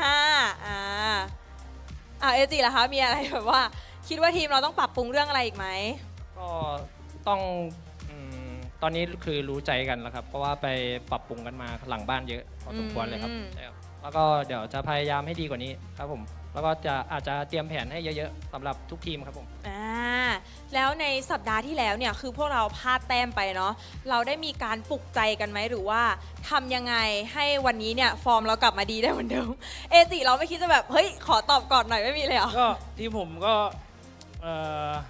ทีมผมกำลังใจดีครับเพราะว่าทีมผมไม่ค่อยทะเลาะกันเท่าไหร่แล้ เพ ก็ ราะว่า ให้ ทีม กำลัง นี้ ใจ เขามีแต่พลังเบฟหรือเปล่าเขาก็เลยแบบกำลังใจดี ก็มีส่วนครับ ก็มีส่วน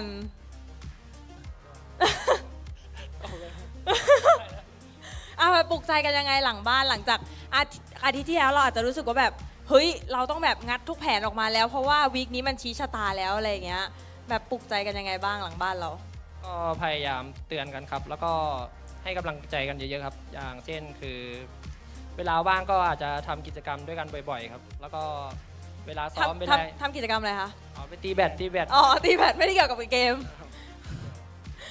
แล้วเราคิดว่าอีก แล้วก็ขอบคุณหนึ่งพี่โด่งคุณแนนด้วยนะครับที่ส่งกำลังใจมาให้นะครับขอบคุณมากครับ โอเคแล้วเราคิดว่าอีก2เกมที่เหลือเนี่ยเราจะเก็บแต้มมาได้หมดเลยไหม2เกม ก็จะทำให้เต็มที่ครับแล้วก็จะเอาแต้มมา เพื่อส่งอันดับตัวเองให้ขึ้นไปสูงๆครับ ก็คือเราจะไปลาดพร้าวให้ได้ ใช่ครับผม โอเคคำถามสุดท้ายก่อนที่จะให้ทั้งสองคนไปพักนะคะ มีอะไรอยากจะบอกกับแฟนๆเนาะที่มาเชียร์เราทั้งหน้างาน แล้วก็ทางออนไลน์ค่ะ ก็ขอบคุณทุกคนนะครับที่มาเชียร์แล้วก็เชียร์ทางบ้านด้วยนะครับ ก็อย่าเพิ่งด่าผมเยอะนะครับอาทิตย์ที่แล้วซ้อมกันมาน้อยจริงๆครับขอบคุณครับ อาทิตย์นี้จะซ้อมเยอะแล้วโอเคเอจิค่ะนิดนึง ขอบคุณครับสำหรับกองเชียร์ครับที่เชื่อมั่นในตัวพวกผมก็แล้วก็ตามเชียร์กันอยู่ครับผมขอบคุณครับ โอเคค่ะ เดี๋ยวเราให้นักแข่งของเราทั้งสองคนนะคะ ไปพักแล้วเดี๋ยวส่งต่อให้กับพี่แคสเตอร์ทั้ง3คนได้เลยค่ะ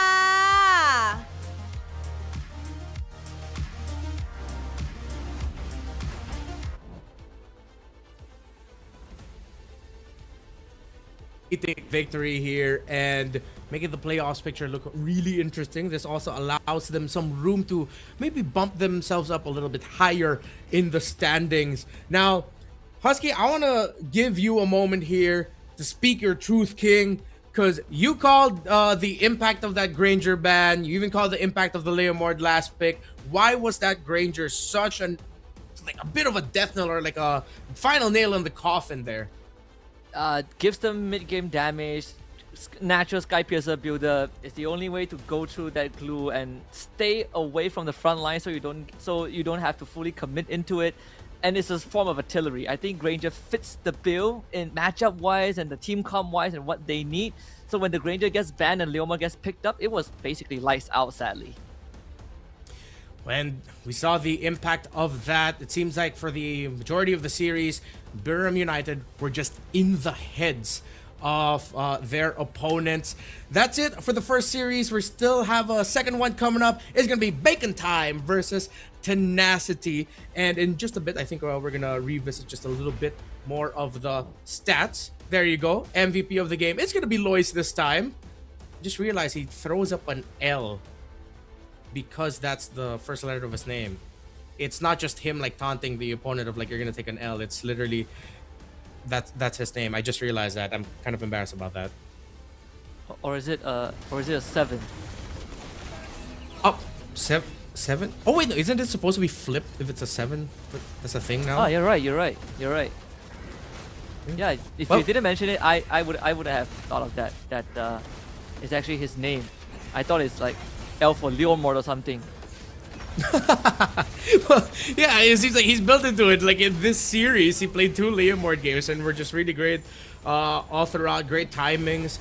And I think with the Leomord showing up yet again in the second game, it really was just to push the idea and narrative even more that Durham United know that they can outplay and outdraft, out-execute everything that VLTH wants to do. Again, it really feels like I was just watching a team that knew exactly what their opponents want to do, how exactly they want to draft. That it never really felt like there was a threat to Burham's control. Yes, VLTH were much better off in this game compared to game number 1, but it still felt like a very similar story. It's like a ship with too many holes, right? Like you plug some of the holes, but the structure of the integrity of the ship still compromised due to various reasons, and it's eventually the holes are gonna start leaking again, and your ship will sink. This time it felt like it took longer. It felt like VLTH put up a slightly better fight, at least in the early game. But once we got past the 6 to 8 minute marks, once the third turtle was taken by BRU, we start to see the exact same scenario happen again. Lack of damage, your front line can engage in a fight. You have no way to disengage from a fight, sadly. And I think most notable of all, there's just no way for you to safely fight into BRU, because every single time VLTH throws a punch, they get hit by 3 more, and those 3 punches are even harder. Yeah, and we were talking about damage profiles. Looking at the item builds that we saw a little bit for VLTH, you appreciate their approach. It seems like a lot of their itemizations had a lot of the damage profiles of BRU in mind. But there's one damage profile that you can never take into account of, and that's true damage. And those little bits of procs of true damage that came out of the Gourd. Of course, when Leomord has the orange buff with him, there's a little bit of true damage on there that he could dish out as well for a few moments at a time. There's only so much you can do, and at that point you're looking for sure damage, that burst, that, as you mentioned, that Sky Piercer. Hence why you really have to look at that Granger band that BRU dished out and appreciate what they did, checking that, knowing that it's gonna be that pick that could give them trouble, and they took it out. Once again, congratulations to Burham United. Before we close out this very first series, any general thoughts that you want to share, or any last thoughts about that first series that we saw? I think the first series is just it's just the fundamentals of drafting, right? Sometimes games are lost. A lot of times when we see a team lost, where like they could have done 10 different things better in game, but this series showed us that you can deliver the death sentence in the draft itself, and BRU's veterancy can take them very far. It might not be the best team in the league for now, but you know, the players, they already have the base built. I think give them a bit more time, they are definitely going to be one of the longer standing teams, if anything. Yeah, with so many strong teams, especially on the top side of our standings, with King of Gamers still undefeated, with Tenacity, young team that have a very aggressive playstyle, shocking the league. Maybe it's a team with experience like Burham United that could shock everyone else in the upper echelon. Coming up next, we've got Bacon Time versus Tenacity as our second series of the day. Once again, my name is Redmar. Husky, still, we're going to be back after a short break. MSL Thailand, see you in a bit.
Richman Shop โน1เรื่องเติมเกมเหนือกว่าทุกการเติมผู้สนับสนุนหลักอย่างเป็นทางการ League MSL Thailand เติมได้นับร้อยเกมพร้อมบัตรเติมเกมและบัตรกำนันอีกมากมายเติมถูกเติมไวผ่อนได้มีเงินคืนจ่ายสะดวกไม่ว่าจะโอนหรือผ่อนชำระและใหม่ล่าสุดรองรับการแบ่งจ่ายผ่าน SPay Later ดูแลทั้งก่อนและหลังการขายทุกช่องทางบริการ 24 ชั่วโมงร้านเติมเกมที่สตรีมเมอร์ส่วนใหญ่ไว้วางใจนึกจะเติมเกมต้อง Richman Shop เท่านั้นแล้วมาเติมกันเยอะๆนะ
Richman Shop โนหนึ่งเรื่องเติมเกมเหนือกว่าทุกการเติมผู้สนับสนุนหลักอย่างเป็นทางการ League MSL Thailand เติมได้นับร้อยเกมพร้อมบัตรเติมเกมและบัตรกำนันอีกมากมาย เติมถูกเติมไวผ่อนได้มีเงินคืนจ่ายสะดวกไม่ว่าจะโอนหรือผ่อนชำระและใหม่ล่าสุดรองรับการแบ่งจ่ายผ่าน SPay Later ดูแลทั้งก่อนและหลังการขายทุกช่องทางบริการ 24 ชั่วโมงร้านเติมเกมที่สตรีมเมอร์ส่วนใหญ่ไว้วางใจนึกจะเติมเกมต้อง Richman Shop เท่านั้นแล้วมาเติมกันเยอะๆนะ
Richman Shop โนหนึ่งเรื่องเติมเกมเหนือกว่าทุกการเติมผู้สนับสนุนหลักอย่างเป็นทางการ League MSL Thailand เติมได้นับร้อยเกมพร้อมบัตรเติมเกมและบัตรกำนันอีกมากมาย เติมถูกเติมไวผ่อนได้มีเงินคืนจ่ายสะดวกไม่ว่าจะโอนหรือผ่อนชำระ และใหม่ล่าสุดรองรับการแบ่งจ่ายผ่าน SPay Later ดูแลทั้งก่อนและหลังการขายทุกช่องทางบริการ 24 ชั่วโมงร้านเติมเกมที่สตรีมเมอร์ส่วนใหญ่ไว้วางใจนึกจะเติมเกมต้อง Richman Shop เท่านั้นแล้วมาเติมกันเยอะๆนะ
Richman Shop โนหนึ่งเรื่องเติมเกมเหนือกว่าทุกการเติมผู้สนับสนุนหลักอย่างเป็นทางการ League MSL Thailand เติมได้นับร้อยเกมพร้อมบัตรเติมเกมและบัตรกำนันอีกมากมายเติมถูกเติมไวผ่อนได้มีเงินคืนจ่ายสะดวกไม่ว่าจะโอนหรือผ่อนชำระและใหม่ล่าสุดรองรับการแบ่งจ่ายผ่าน SPayLater ดูแลทั้งก่อนและหลังการขายทุกช่องทางบริการ 24 ชั่วโมงร้านเติมเกมที่สตรีมเมอร์ส่วนใหญ่ไว้วางใจนึกจะเติมเกมต้อง Richman Shop เท่านั้นแล้วมาเติมกันเยอะๆนะ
Richman Shop โนหนึ่งเรื่องเติมเกมเหนือกว่าทุกการเติมผู้สนับสนุนหลักอย่างเป็นทางการ League MSL Thailand เติมได้นับร้อยเกมพร้อมบัตรเติมเกมและบัตรกำนันอีกมากมายเติมถูกเติมไวผ่อนได้มีเงินคืนจ่ายสะดวกไม่ว่าจะโอนหรือผ่อนชำระและใหม่ล่าสุดรองรับการแบ่งจ่ายผ่าน SPayLater ดูแลทั้งก่อนและหลังการขายทุกช่องทางบริการ 24 ชั่วโมงร้านเติมเกมที่สตรีมเมอร์ส่วนใหญ่ไว้วางใจนึกจะเติมเกมต้อง Richman Shop เท่านั้นแล้วมาเติมกันเยอะๆนะ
Richman Shop No 1เรื่องเติมเกมเหนือกว่าทุกการเติมผู้สนับสนุนหลักอย่างเป็นทางการ League MSL Thailand เติมได้นับร้อยเกมพร้อมบัตรเติมเกมและบัตรกำนันอีกมากมายเติมถูกเติมไวผ่อนได้มีเงินคืนจ่ายสะดวกไม่ว่าจะโอนหรือผ่อนชำระและใหม่ล่าสุดรองรับการแบ่งจ่ายผ่าน SPayLater ดูแลทั้งก่อนและหลังการขายทุกช่องทางบริการ 24 ชั่วโมงร้านเติมเกมที่สตรีมเมอร์ส่วนใหญ่ไว้วางใจนึกจะเติมเกมต้อง Richman Shop เท่านั้นแล้วมาเติมกันเยอะๆนะ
Richman Shop โนหนึ่งเรื่องเติมเกมเหนือกว่าทุกการเติมผู้สนับสนุนหลักอย่างเป็นทางการ League MSL Thailand เติมได้นับร้อยเกมพร้อมบัตรเติมเกมและบัตรกำนันอีกมากมายเติมถูกเติมไวผ่อนได้มีเงินคืนจ่ายสะดวกไม่ว่าจะโอนหรือผ่อนชำระและใหม่ล่าสุดรองรับการแบ่งจ่ายผ่าน SPay Later ดูแลทั้งก่อนและหลังการขายทุกช่องทางบริการ 24 ชั่วโมงร้านเติมเกมที่สตรีมเมอร์ส่วนใหญ่ไว้วางใจนึกจะเติมเกมต้อง Richman Shop เท่านั้นแล้วมาเติมกันเยอะๆนะ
การแข่งขัน MSL Thailand Season 1 Powered by Moonton Official Telecommunication Partner True 5G Official Gaming Phone by Infinix Official Sponsor by Richman Shop Official Gaming Chair Partner DX Racer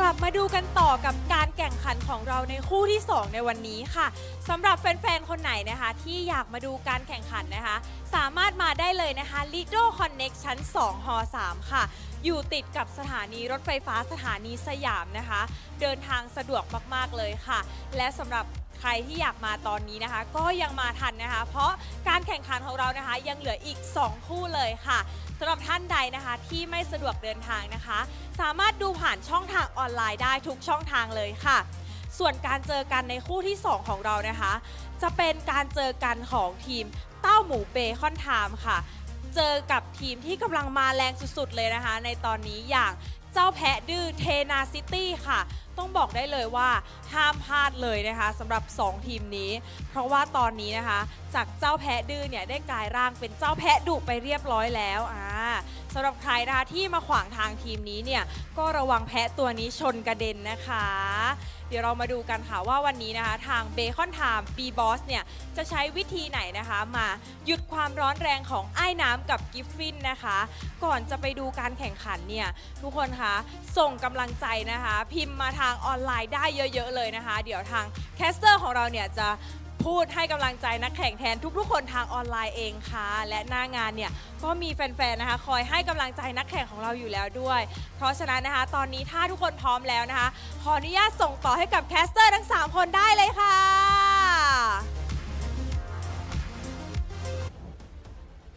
Every every time we hear Minnie say caster at least twice or thrice in her outro, we know that it's coming back to us. Welcome back to MSL Thailand Season 1. It's Redmar and Husky still covering for the first day of the final week of the regular season. And it's Bacon Time versus Tenacity. Now, I think heading into this, knowing the matches that we're going to cover, this is the one that we're both excited for. I think in our both of our predictions, we might have gone both for 3 games, or at least we have our very own ideas of how aggressive and entertaining this game is probably going to be. Yeah, and I'm not gonna sugarcoat it. Ever since Bacon Time announced the team name and the roster, I've been a big fan for them, right? It's just something that sticks with me. But I've also gone through the records of what Bacon Time has been cooking up over the entire regular season, and I'm starting to notice a bit of a pattern in the style that they like to bring to the table. 2 very distinct and specific drafting styles. One that revolves around your 4 protect 1, tanky, beefy front lines and late game scaling carry, and then the other that focuses on a lot of mid-game and objective-based fights that centers around a lot of Lapu fighter type of lineup. And I do wonder what kind of draft will they bring up against a team like Tenacity, who has been comfortably sitting in their 2nd place ever since they started finding their groove.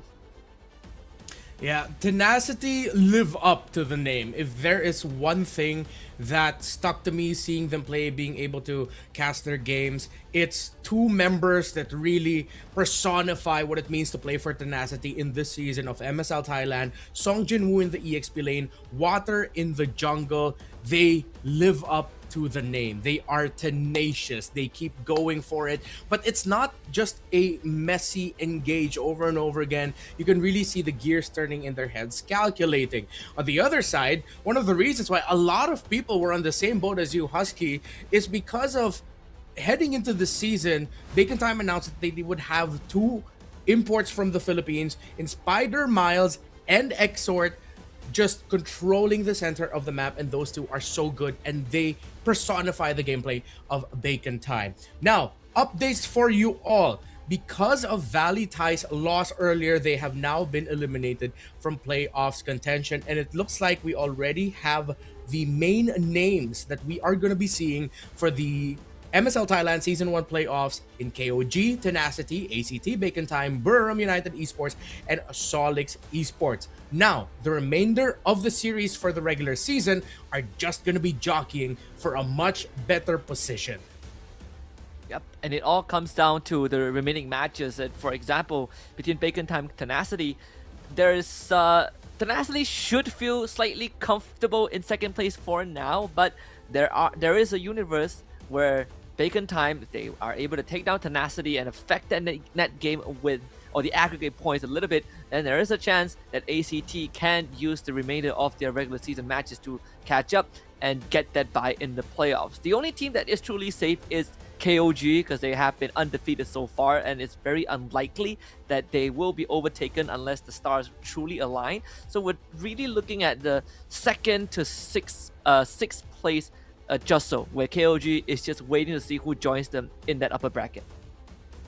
Yeah, it doesn't really seem like a feasible reality that we'll see King of Gamers just start racking up losses to close out the season and then completely lose their top 1 spot. So we're now looking at this series specifically to see if Bacon Time can threaten Tenacity's spot there in the top 2. Of course, the the top 2 teams in the regular season will immediately go into the 2nd round of the playoffs, taking themselves out of the elimination opening round. But let's just take a moment to look at our top restreamers. Actually, the top 1, number Muan, and Husky, I gotta say, that man looks like a star.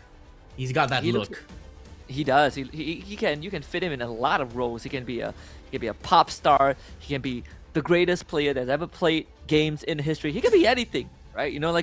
He has won in life. But again, huge appreciation to the restreamers of Thailand that really help shine light onto the game itself and the league in its inaugural season. I remember on different platforms too, like Lammy Snacks. I've seen this guy since many years ago, and it's such a pleasure to see him still being active and on a more unconventional platform, especially for MLBB. So keep it going, boy. Yeah, and thank you once again to all of the restreamers and of course the Thai community. The global community is still catching up on what Thailand has to offer, but ever since the big announcement, especially during the M7 World Championship, you really see the fervent love of the Thai community for MLBB esports, the support that they're showing for the teams, and you can't help just but look at a region that similar to, I think I can liken them very closely to MPL Cambodia, who, yes, outside of their bubble we don't really hear a lot of noise, but when you look at Cambodia, there is a lot of noise for MPLKH. So thank you once again to everyone in Thailand who keeps our community growing in our newest region. Gang Gang, B-Boss, Exhort, Guns, and Spider Miles is the lineup for Bacon Time. Yeah, Bacon Time.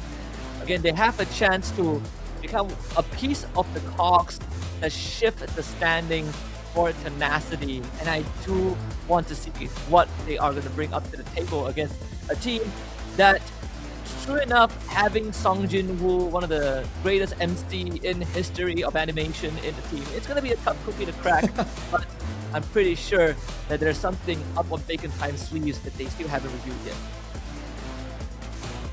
There are two players in the Tenacity side who have 6 MVP awards apiece in games. That's Grift and Water. They're going to be leading the charge for Tenacity, while Guns is up there in that list as well, but with 4 for Bacon Time. So a lot of very prolific players for both sides, whether as personalities or just really good players within the game. Week 4 MVP is Water of Tenacity, and let's see if he can make it flow today against Bacon Time as they look to protect their slot in the upper echelon, while Bacon Time will look to see if they can threaten and return to their, what they believe, the rightful place for them in the top 2. Regular Season ช่วงเวลาที่ทุกเกมเริ่มมีผลต่อเส้นทาง Playoffs โดยตรง 10 ทีมฟอร์มแรงที่การันตีการเข้าสู่ Playoff นะครับชัยชนะเป็นของเทนดาซิตี้โอ้โหแล้วผ่านเข้าสู่รอบเพลย์ออฟทันทีครับ แต่แม้10จะผ่านเข้าสู่รอบต่อไปได้สำเร็จเพราะอันดับในเวลานี้อาจเป็นตัวกำหนดเส้นทางทั้งหมดในรอบ Playoffs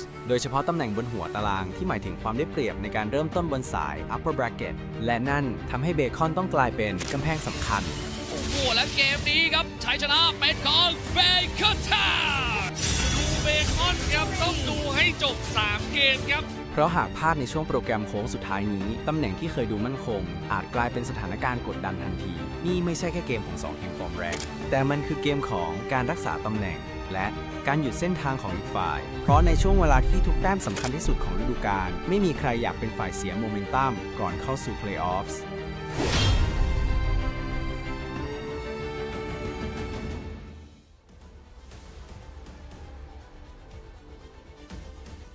If I have a wish list for this series, it's going to be simple. I want to see 3 games, both of them having 20 plus kills. Is that too much to ask for? Nah, no, not really. I think we can go higher, but 20 plus, 20 plus is a good baseline to start with, considering how these two teams look.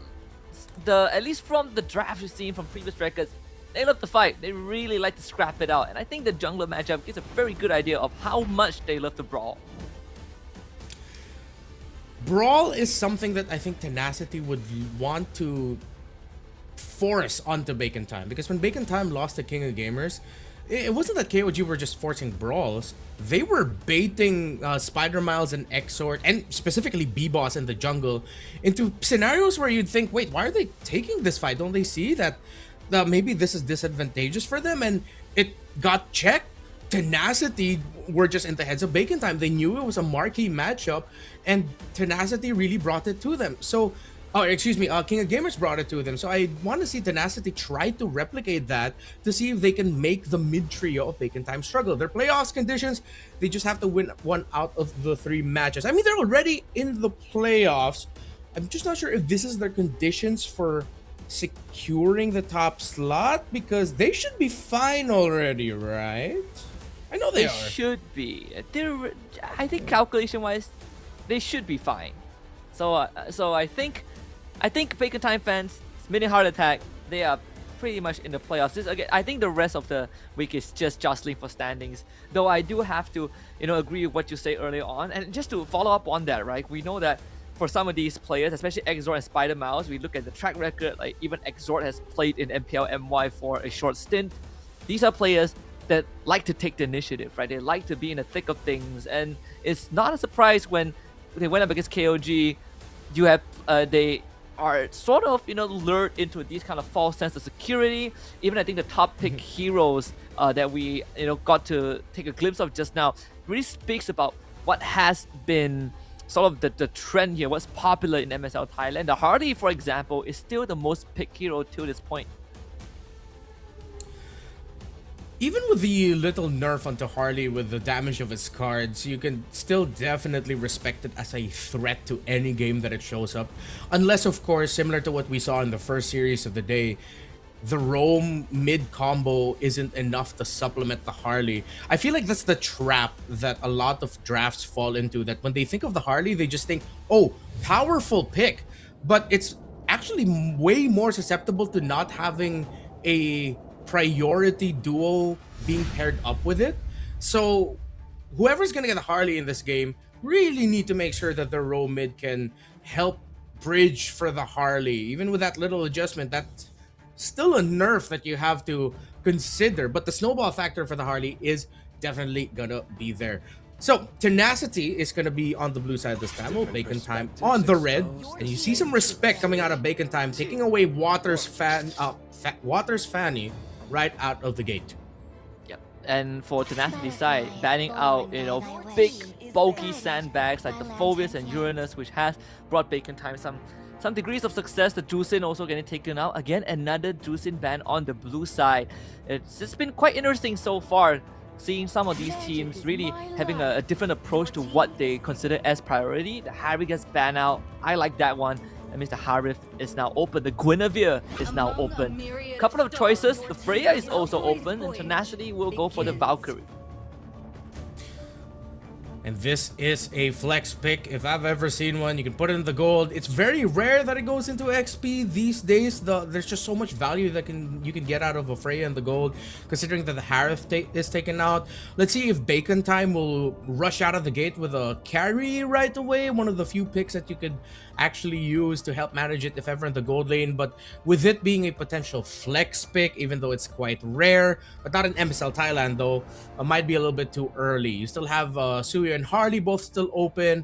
I think because of the presence of the Freya and the picks that were taken out, a Kalea wouldn't be too bad a little bit later in the draft, most likely in the first phase, either red 3 or one of the first picks on the blue side. Bacon Time goes for the Suyo and the Zetian. Thailand really loves the Zetian pick. Right out the gates too. So we still have big ticket picks that are up on the table. The Guinevere is still there. Harley maybe not 100% favorite anymore, although it is still one of their favorite picks over in the league. The Leomord is always another option. Man, I think the Gwyn is still not too bad here, right? Like, you have technically double flex picks, but it gives a lot of flexibility over to Tenacity. If they want to go for they could go for the jungler here too. Yeah, considering that they're about to go into the second phase without their jungler just yet. Will it be a Suyo or will it be a Leomord? No, they want to keep their jungle pick open, so they're showing Bacon Time that they have options. And as expected, Bacon Time picks up the carry, so the Kaleo will still be open, but with a Valentina on the other side, they might not be too keen on giving the Tsunami Slam to Tenacity. And the High Loss is paired up with the Valentina in mid. You see a lot of pokes from the Zetian. I think Tenacity might want to consider taking away a Gatkacha. The taunt would be really great in this scenario, though it's not an artillery mage. Just having another roamer that can also pack revitalize, which will most likely be the battle spell of the High Loss, would be great for the trading.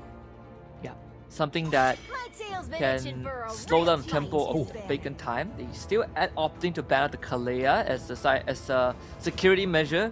Completely fine here. Yeah. I mean, both teams currently blowing the draft out of the water. One side goes for all of the cores in the first phase. The other showing a bit of it feels more like a Bacon Time-esque draft if you just cover the team tags. Alice gets taken out, another XP laner removed. So a lot of focus onto Kangkang's hero pool. If we want to look at tanky sandbags. Probably the glue is the only one left that I can think of. Yeah.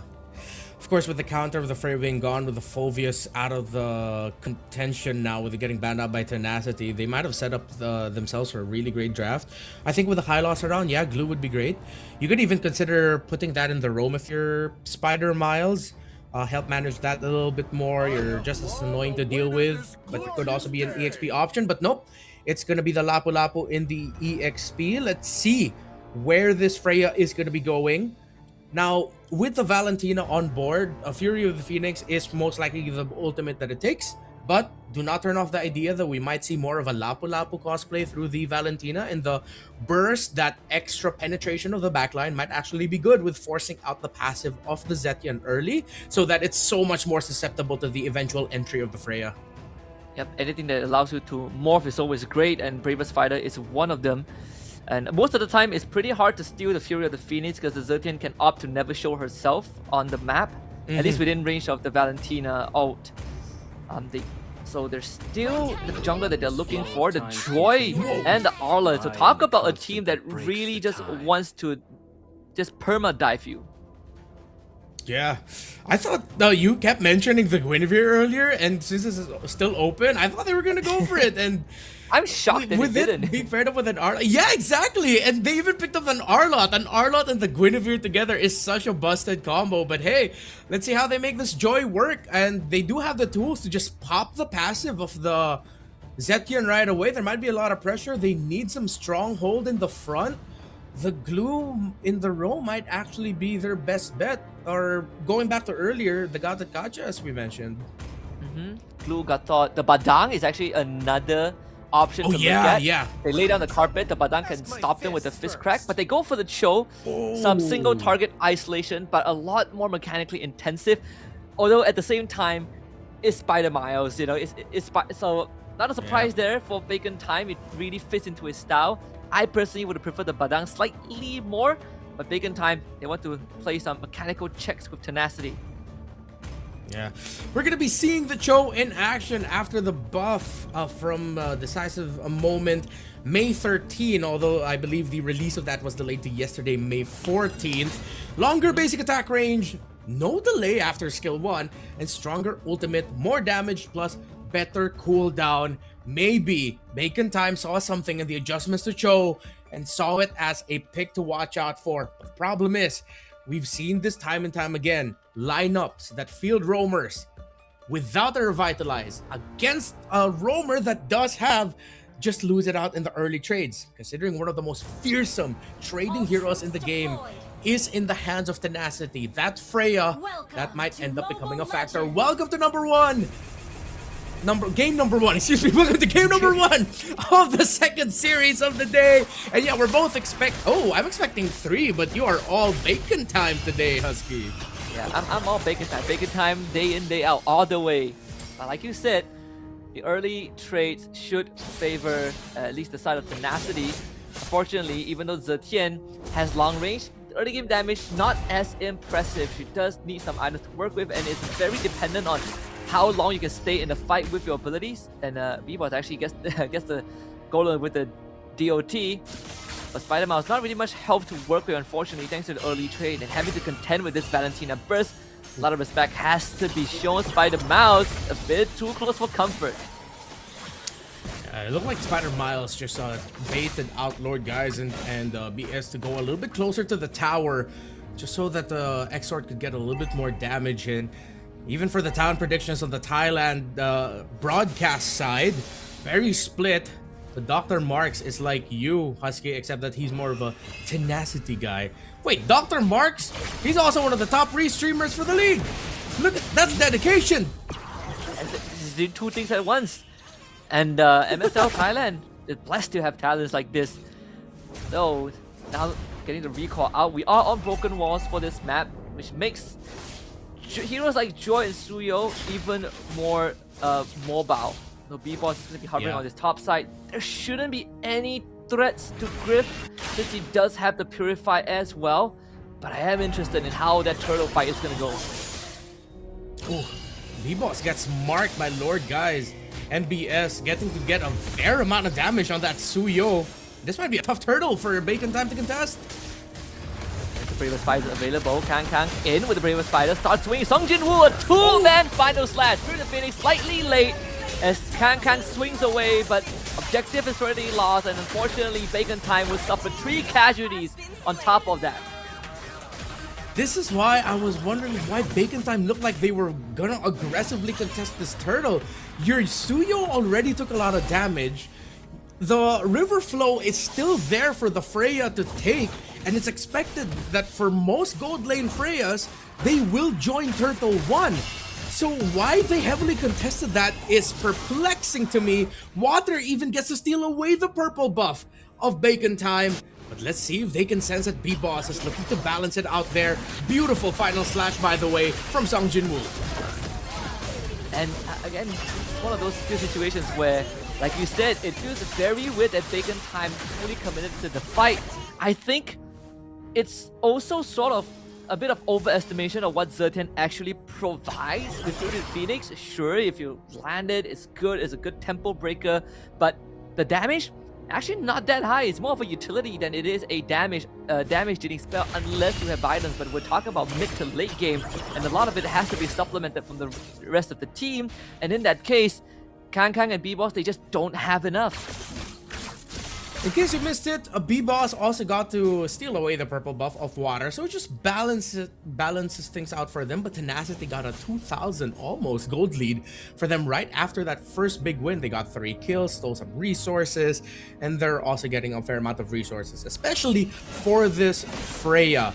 Now, I know Zetian is loved in this region, and Zetian is a great pick, but if your team falls behind fast, she is one of the most difficult mid laners to work with through a deficit, despite how good Fury of the Phoenix is. B-Boy is most likely to die here.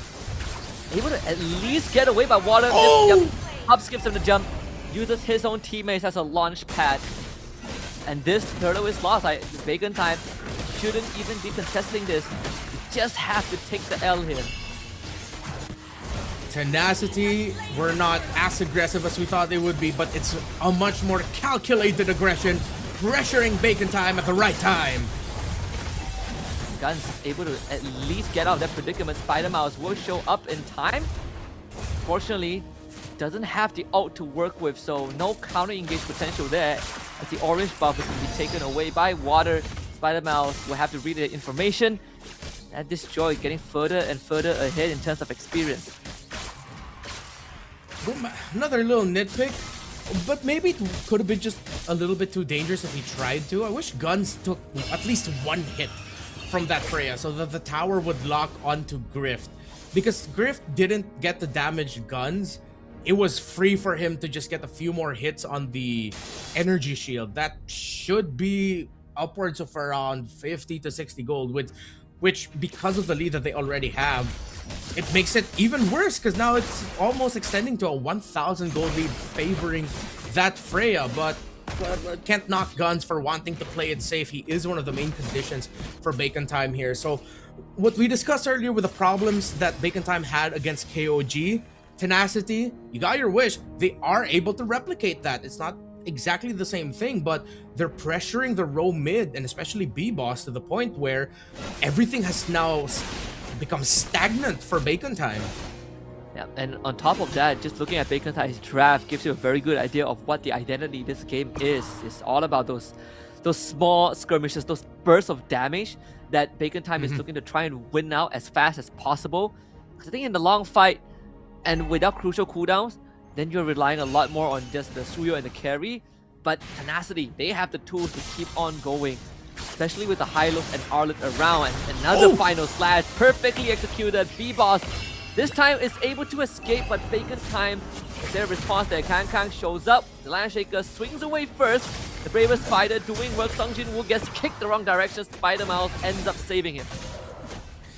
I can't tell if that was just protection or he really meant to kick him behind, but well, at the end of the day, tit for tat, nothing lost, nothing gained, not too bad, but it looks like Tenacity is gonna gain another turtle in their books, the final one of the game.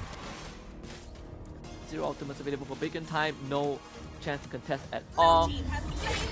And throughout this 7 minutes-ish, Bacon Time not only are they losing out on objectives, that they themselves have not been able to pressure any structures of tenacity, a 4-man gang squad to the top lane just to zone out guns. That top side is going to get freed up, which means from this point onwards, Griff can always join his team if needed. So far, Bacon Time still really cannot find room to work with despite packing the Cho. Looking back now, I wish, because of everything that Tenacity has thrown at them with all their dive, yeah, Vadang in hindsight is actually would have been really great for them, just that extra stop. But you understand the Cho pick. Quick kick away on the Arlot, on the Joy, provides a lot of space, but you can't even find an offensive way to use this Cho. It seems like theoretically a lot of it is just going to be defense, and you don't want that against a lineup that wants to keep taking it to you. Look, another purple buff is going to get taken away from B-Boss. And that's all just from that minor lead. And on top of that, being able to free up this Freya. Fury the Phoenix hits on the 4 Kang, holding on very well with the War Axe. They need a bit more punch though, and sadly they don't really have it. Exor gets pulled back by Final Slash, but something who does go down. Guns finds that kill. Tenacity diving under tier 2s and still comes out the winner. Raw freaking damage is what Tenacity has brought out here, and they are making the most out of it. But Bacon Time is finally on the board, got a kill for their gold laner, got a tower up top. So that might have been a little bit costly for them, but at least they got some trades to it. Then uses the Suyo, only up to the second item for the War Axe, and it's a massive spike for the Joy compared to that second item, as it is clearly a big Holy Crystal magic power boost for this Joy of Water. That Spider Mouse gonna lose a big chunk of his health bar, and the rest of Tenacity showed up, and that is just instant delete onto guns. Flicker is not gonna do too much if a Final Slash hits you. And that's a conundrum that Tenacity has put Bacon Time in. What risks is your core willing to take, and in this case, there's no good option, and Bacon Time would just have to fight smarter, but that is going to be the toughest part. Tenacity is, if not only, one of the very few teams that have been able to make the current undefeated team in MSL Thailand King of Gamers Club look battle-tested. Look like they really needed to get things perfectly right to see if they could win. And now, so far, Tenacity is getting things perfectly right against Bacon Time. That's a kick by Spider Mouse. Fury of the Phoenix. B-Boss coming in from the back. This could be turned around for Bacon Time, but B-Boss gets blasted by the Joy. Not going to be able to get that kill, but immediately denies the gank that B-Boss could have delivered. Spider Miles is the casualty. They almost got Griff too. That would have been massive for Bacon Time, as the Lord is coming in the bottom lane. All things considered, they didn't lose anyone. Exor just got a Divine Glaive. So the item timings are there for Bacon Time, considering how far behind they are. I think Bacon Time, Guns is one item away from the Trinity build. So until he achieves that, they are going to be playing behind for just a little while more. The carpet laid down so that Tenacity can take the last outer tier defense. Looking to at least try and break some of the holy defenses, but Bacon Time only should lose the top one. Oh, that's a dirty build from Song Jinwoo's Arlot. Went for Fury Hammer, has the leg plates, Oracle, and then Rose Gold. And just like that, Spider Miles just wanted to get vision, but saw the light at the end of the tunnel instead. Didn't even have a chance to respond. You had no vision, so how could you even avoid these kind of abilities? Song Jinwoo's Arlot, massive setup potential. Oracle in the Rose Gold media. He is confident that with the lead that they have, he himself can be a damage dealer. Trinity build still not achieved yet by Guns, unfortunately. 2.2k network behind Griff. So if anything, if the team fight breaks out, we've seen the potential of Bacon Time to get a shutdown or two, but Tenacity is looking to close that window. Big leads all across the board for Tenacity. Spider Mouse, he shows up yet again, looking to get a kick, but he gets crowd control, can't find the right angle, and he will get punished instead. Absolutely brutal. Even a Stolen Fury of the Phoenix doesn't really do much on top of that pickoff, but Spider Mouse, yeah, you can't really Jit Kundo waltz in an honest manner because the Law and Order will stop this. Songjin will actually miss it to find the slash, and Kang lose to find some sort of turnaround. They commit the Fury to Phoenix, but they need the damage from guns. Tenacity just does not allow Bacon Time to follow up. Yeah, despite the error in execution there by Song Jin-woo, the flicker final slash way off the mark, Bacon Time couldn't commit that fight. They couldn't dive. They knew that if they do, even though they're under tower, Water can easily come in and just burst them down. Water and Lord Guys alongside BS and Grift, all deathless. Song Jin-woo the only casualty in the game so far. And Bacon Time have no resources, no more space. It could be on the way to this Lord being the winning one. If not this, then maybe the one after this. Yeah. Even though Bacon Time is almost 10,000 behind, this is not entirely hopeless. They do have one of the best late game carries on their team, and Guns should have his Trinity by now, and that will be more than enough to shred through anyone on the side of Tenacity, providing that he doesn't get clipped by a final slash or has Water on top of him. Now, the secondary condition that they need to make is they need to layer their skills properly. The Fury of the Phoenix, the kick, and even Kang will have to throw his body and get a good land shaker just to buy time and space. Easier said than done with the Lord barreling down mid, but Bacon Time should be able to manage the defense. Here comes the Lord. Guns, even a -1 or a -2 would be big for Bacon Time. But so far, the only minuses are the tower. Tenacity look to end it here. Kang to get crowd control. Still has the ult available, using to escape through the Phoenix. Is on the 5, and that's the opportunity that we've been talking about. The flicker forward into a land shaker. Now Guns just need to stay alive, and they will have a chance. The Lord already taken care of. Bacon Time, they lose 2 in-hits, but they did find a shutdown on the Joy, and this repel of the attack is good enough for them to live another day. That momentary knockup from the Jeet Kune Do gave them the time to take Water down. Lord Guys was close, but maybe we're just waiting to see if B-Boss would end up hacking the Sky Piercer, or is this gonna be the classic Suyo? That I believe that's a 3rd item, Queen's Wings. So is there actually gonna be a Piercer holder for Bacon Time? Because with the deficit, maybe that's why they're hesitant to pack that item, but they really need that finisher. And with a more sustained focus Suyo, it might not be it, unless they really just want to put all their eggs in the Guns basket. It really does feel like that, right? As long as the front lines can survive and Guns can deal damage, we saw the impact that it had just now. More spells rotation from the front line means more staying power. Water right in, looking for X-Zone, and X-Zone just disappears! And Water even finds the double kill. Sure, he goes down, but the main damage dealer from Bacon Time is gone. And this is gonna be tough for them to hold on. The final slash into a stolen land shaker there from Lord Guys, as Tenacity finds the final blow in game 1 as they take first game over Bacon Time. Add that to the long list of moments that I wish we had contractually obligated expletives. Because holy sheesh, Water, what the hell was that? He found the angle, he found the play. That was nasty. Insane stuff. Just perfect understanding of how far you can push the limits of a hero when you're that far ahead. And not to mention taking down both the win conditions of Bacon Time in one fell swoop. But this is also one of those, that was also one of the moments where Stampa down would have been so nice. Really felt like that, that could have made a difference. Water truly winning the game off of that one engage, and I bet you Bacon Time did not see that coming. I feel like they probably didn't even thought that that was possible. Yeah, I mean, it's not like they were greedily pushed out of don't worry, we didn't transform into the Thai broadcast here. We're still here. They weren't even greedily outside the base, man. They were safely in their base, close enough to the turret. Water just realized, wait, yeah, no, I can burst them down now. It's all good. Yeah, this is pretty much over. No passive, no passive. Okay, pretty good.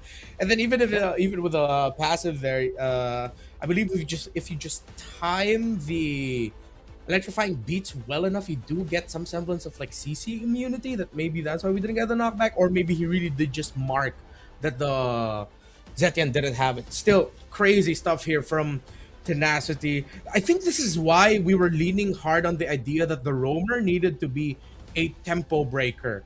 Cho, with his great kit, I believe he's more of a tempo setter. He's the guy constantly getting into bushes faster. He does have that mobility, and he wants to be first initiate. If you use his Way of the Dragon as a defensive tool, you're taking out a lot of the potential that he could have. Yes, he still has Jeet Kune Do, but it doesn't compare to if you had a big fist break come out, you have that little wall set up by Badang that sets up another way for Tenacity to commit a dash. Or if it was the Glue, who is of course one of the biggest tempo breakers that we know, I feel like that could have been really good as well. But no point crying over spilled milk. I hope Bacon Time acknowledged that that's what they were lacking in the last one. Still, we have to look more at the insane game that Tenacity played. The aggression, the calculated takes, water on this Joy. I'm not gonna say he's as good as King Kong, but you gotta put respect on the name of a performance like that. Truly natural. He got the flow for sure, but at the same time, it's another draft that reminds me of the earlier series we saw between VLTH in VLTH series, which is just the lack of crowd control, right? We floated some of the picks that could be not just a tempo breaker, but also give Bacon Time some staying power in these fights.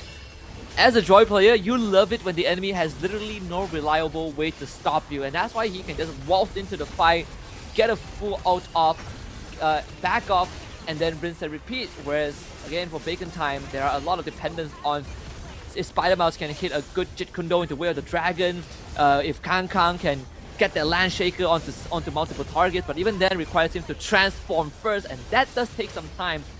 Whereas for Tenacity, I have a high-lows. It doesn't take much to use high-lows, Pretty simple, right?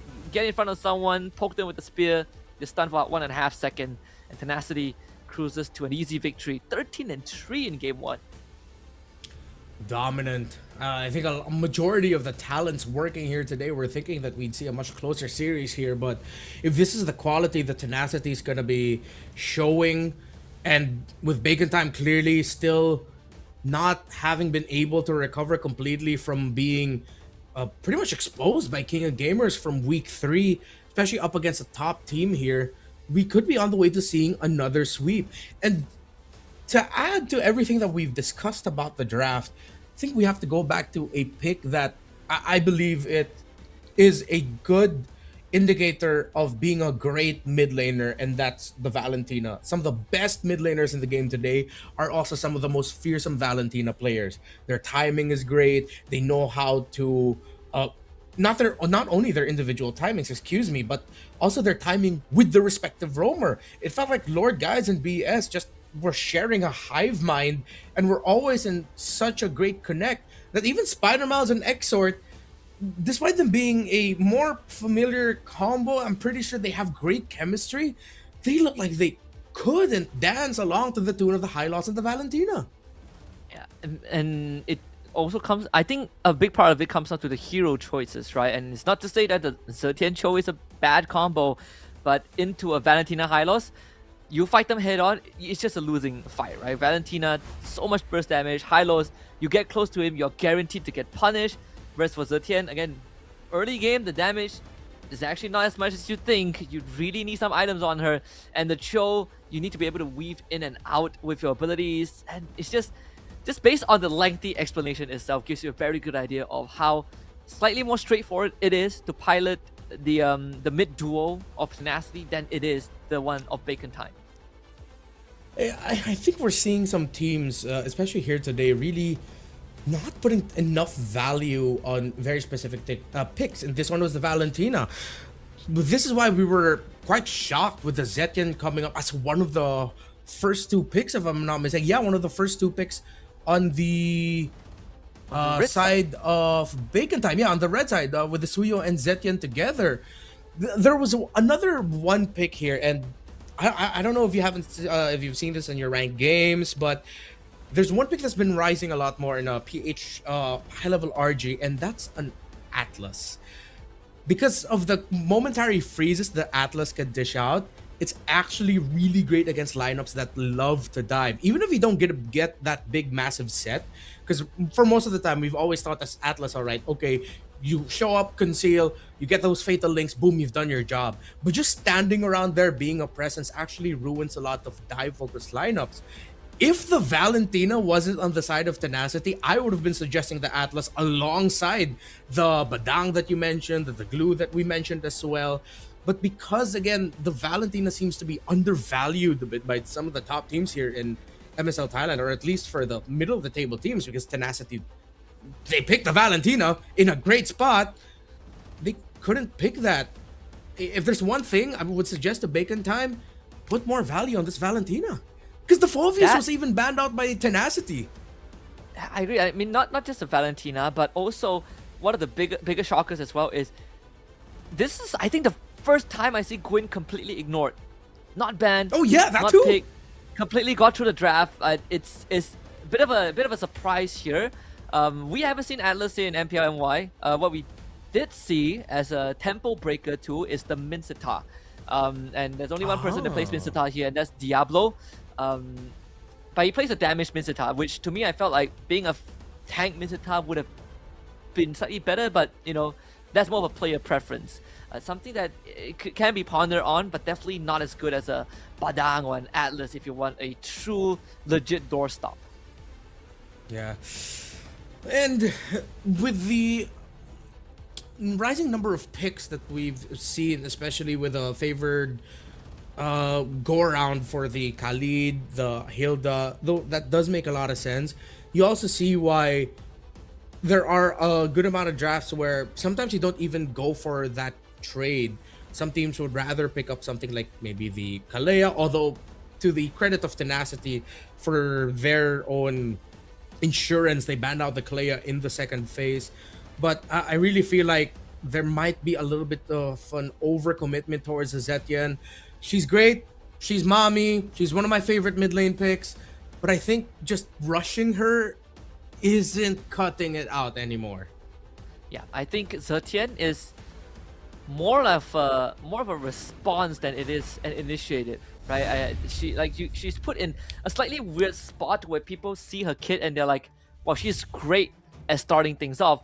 Sure, when you're ahead, but what she's better is actually stopping people who overcommit with the prerequisite that she doesn't fall too far behind. Bacon Time, they themselves banned the Zetian on blue side in game 2. Tenacity with the Marcel and Freya ban. So Harley still up, Suyo still up, Gwyn still up. Some big picks on the table. The Phoveus was banned out in game 1, but there's a chance it goes through too. Could be one of the things to watch out for.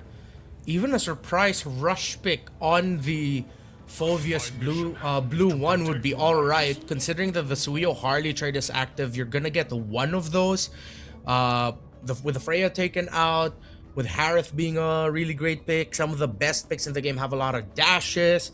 You're thinking about a Valentina as well. Bacon Time, it wouldn't be criminal for them to actually just rush the Phoveus and just try to handle whether or not Water's gonna end up with the Suyo or Harley. Because at this point, with him showcasing that Joy game, I think just trying to take heroes away from him isn't gonna be enough. You're gonna have to start thinking ahead and trying to answer it. So my suggestion would be just pick the Phoveus now. There's precedence for that as well.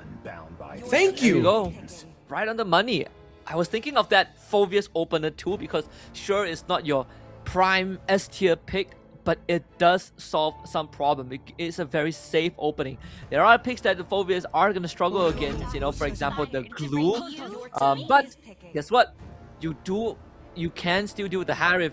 Although arguably now the Drusin is going to be a problem that you don't really have too much of a solution to, and there's still space to fit the Glue in onto Tenacity's side. but at least for Bacon Time, you have a decent skeleton to build up from. You can still opt to go for the Harley if you want. You can still opt to go for the Suyo or the Leomord.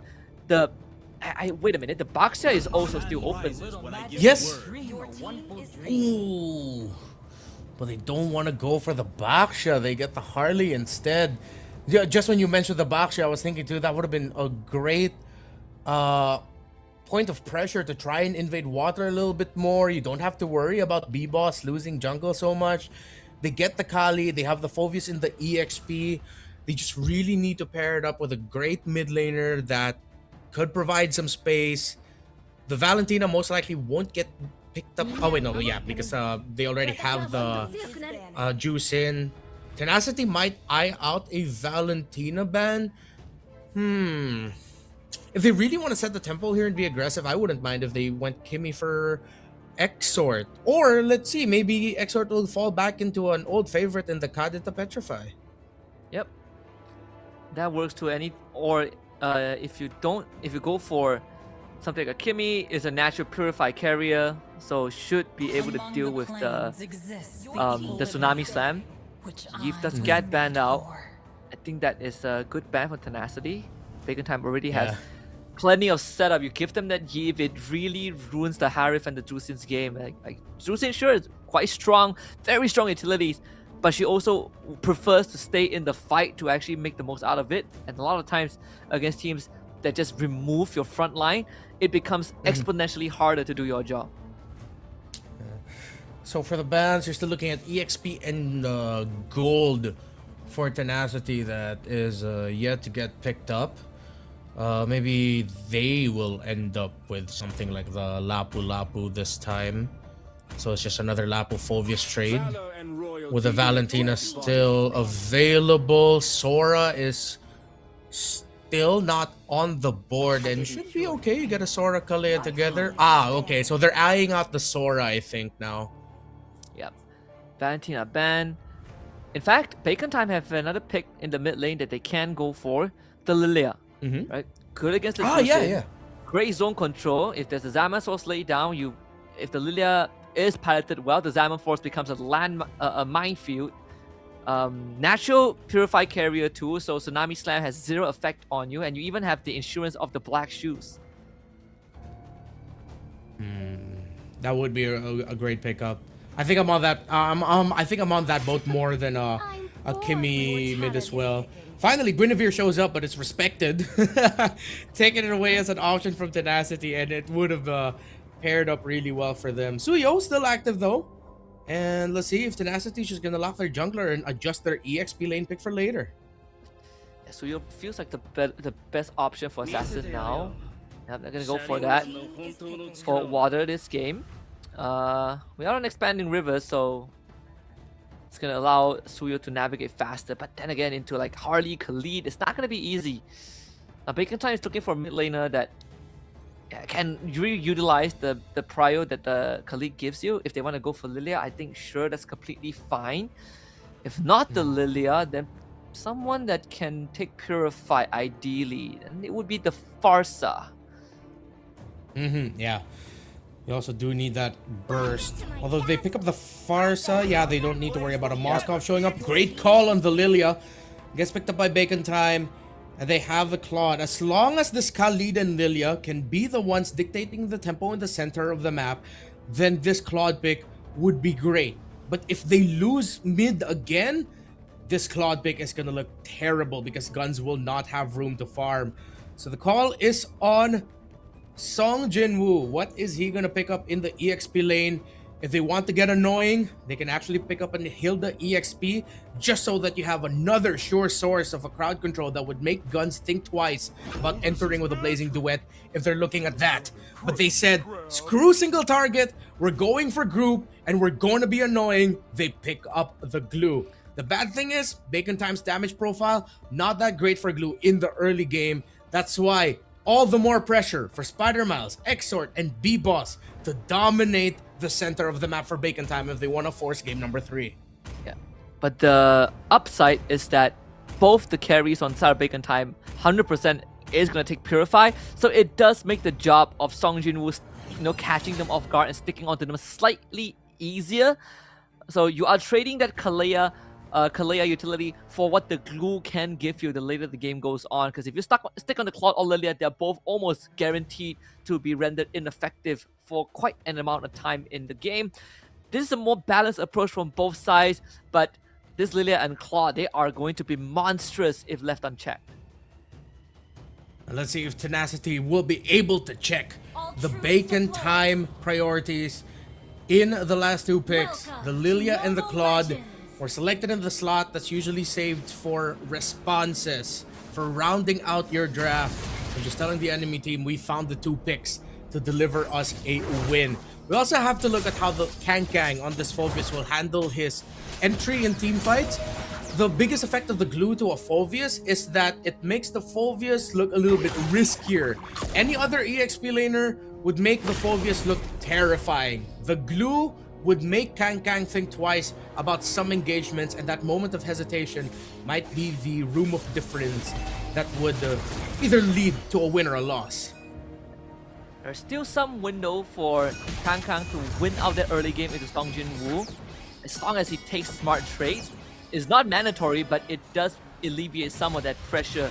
But once the glue gets some items, then that would be off the table. So you really only have maybe 2 to 4 minutes to make it happen before Song Jin-woo cashes in on a Molten Core and starts turning the odds around. Before that, you have better wave clear, you have better odds of securing the XP crab. And even when joining fights at level 4, your dive to the back is slightly stronger. Yeah. You see there the damage here, not like the last one. Spider-Man has an X-Short, making it a little bit more hard for BS. The rapid boots on a Khalid, monstrous, because that just gives you just a little bit more room to quickly get that enhanced basic attack off through the Sandwalk to start off your Desert Tornado chain. Always appreciate that pickup on a Khalid. 4 seconds until this turtle spawns. Water, doesn't look like he's going to be going for his purple buff first. Let's see if that timing will change. The Spider-Mouse and X-Sword will be pushed back behind their tower to try and clear. Oh, nope, that's the power of the Lilia. Yep. It's pretty hard to take priority in bushes when Lilia will give you so much vision. So people needs to be careful because doesn't really have a Purify to work with. And Song Jin-woo, he's gonna start waltzing in. Patrick at the team, he has no getting control out of the fight already, but they do get the root on the Kankang. Kankang ends up going down. And Song Jin-woo, he has level 4, so now he's starting to become a threat. Gunsto shows up with the Blazing Duet. BMI forward, finds himself a cube, and Purifies out of harm's way. Griff, bit late. Crimson Beacon gets deployed by Lord Guys. They get the lift off, and they catch Guns on the way back. 2 kills with Tenacity. Early 5v5 as both gold laners left their lanes, and we see exactly what glue brings for the team. Kankang finds water. Spider Miles got the last hit on the turtle because Kankang was clutch with the kill, while B-Boss found the glue and a double kill. Out of nowhere, Kankang comes back just in time. The fight dragged on for a bit too long. And Bacon Time's fallen members have enough time to respawn, take the river current, and rejoin the fight. And you know it, Phoveus and Khalid in these early game scenarios pack such a punch. Water, I think, didn't have retribution to work with, so they just dunked on him. So all things considered, Bacon Time, they get a win off of that. Great recovery, and yeah, Tenacity might have overstayed a little bit in building an advantage. Thought they could have gotten the turtle a little bit quicker. That moment of hesitation leads to Bacon Time getting turtle number 1. We've got ourselves a series and now a game 2, folks. This might not be the sweep. The Tenacity thought that they could get so far. The Khalid and Lilia together have been stopping BS and Lord Guys in their tracks. Water looking for an entry, but Spider Miles uses the Raging Sandstorm to deny that. Better be safe than sorry, because there's a very good chance if Blaze Surge connects, it will lead into a Tsunami Slam and then a lift by Lord Guys. But no Raging Sandstorm means Khalid will have slightly lesser impact in side lane ganks. Although I don't think Spider Mouse is too bothered by that, as he will be back up for the second turtle, which again is at where the XP laners are at. So Kankang and Song Jin-woo will be able to join the fight easily. Okay, Bacon Time taking great control of the river, but in the bottom lane, Water and Song Jinwoo, just a little bit of pressure. Won't be able to take Kang dangerously low, so the Fofies will be active for the next fight. So far, river control working out very well for Bacon Time after the win that they got in the previous turtle. Buffs first for the two junglers, orange, purple, just to make sure that whenever they finish this, it wouldn't lead to an invade, but Water will be thinking about whether he wants to get his buff first. It looks like he will. Bacon Time, can they snuff this out and just go for this turtle before the Sui could even make it? Doesn't seem like that will be the case for now. They did clear the bottom wave, though. Song Jinwoo will have to deal with that. And because of Kang's early double kill, he actually completed a Radiant Armor. He didn't complete his boots, it's still the basic one, but that Radiant Armor is going to allow him to stay in the fight a lot longer. Same as, I think, Lord guys at Exort, they're rushing for that glowing one as fast as possible. Unfortunately for this Kalea, trying to find a target is actually incredibly hard. The targets you want have Purify, and one is very mobile in the Harley. The other ones are just you sabotaging your own team. Okay. Tenacity still trying to find the right angle to go. Who's gonna commit the hero turn first? See that Song Jinwoo. Now Exort, Spider-Man, 3-man raiding sandstorm as Kang walks in. They fought an early Crimson Beacon, BS also out of there. The Purify used to negate the Tsunami Slam and the Tidal Slam. And Guns is able to get out of there. Song Jinwoo not able to stick onto him. Both teams ending up disengaging without any casualties. Oof. It is a standoff for Turtle number 2. No clear advantage yet, but B-Boss decides to go for the call to rush it as Water already showed that he used Queller. Still has his retry, but Tenacity just give it up and Bacon Time will get Turtle 2. 2 for them. It looks like we might be on the way to, well, we already are in a much more competitive game number 2 compared to earlier. Seems like the Lilia and the Khalid really were what Bacon Time missed. A duo that could just dominate in the center of the map. B-Boss, a much more comfortable game this time around. Great lane priority,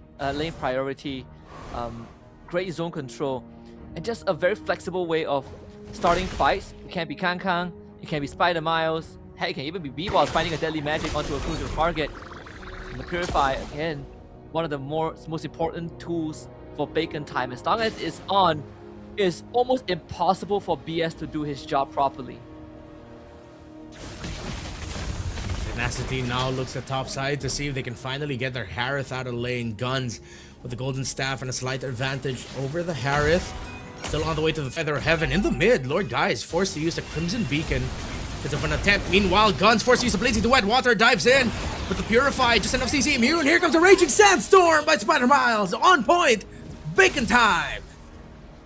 Good stuff. Gun stacks up on the max art of Thievery. Blazing Duet clears the way, wins the trade, and was able to avoid BS's abilities and wait until the last second before the Purify. Again, such a strong tool, a true game changer in this case.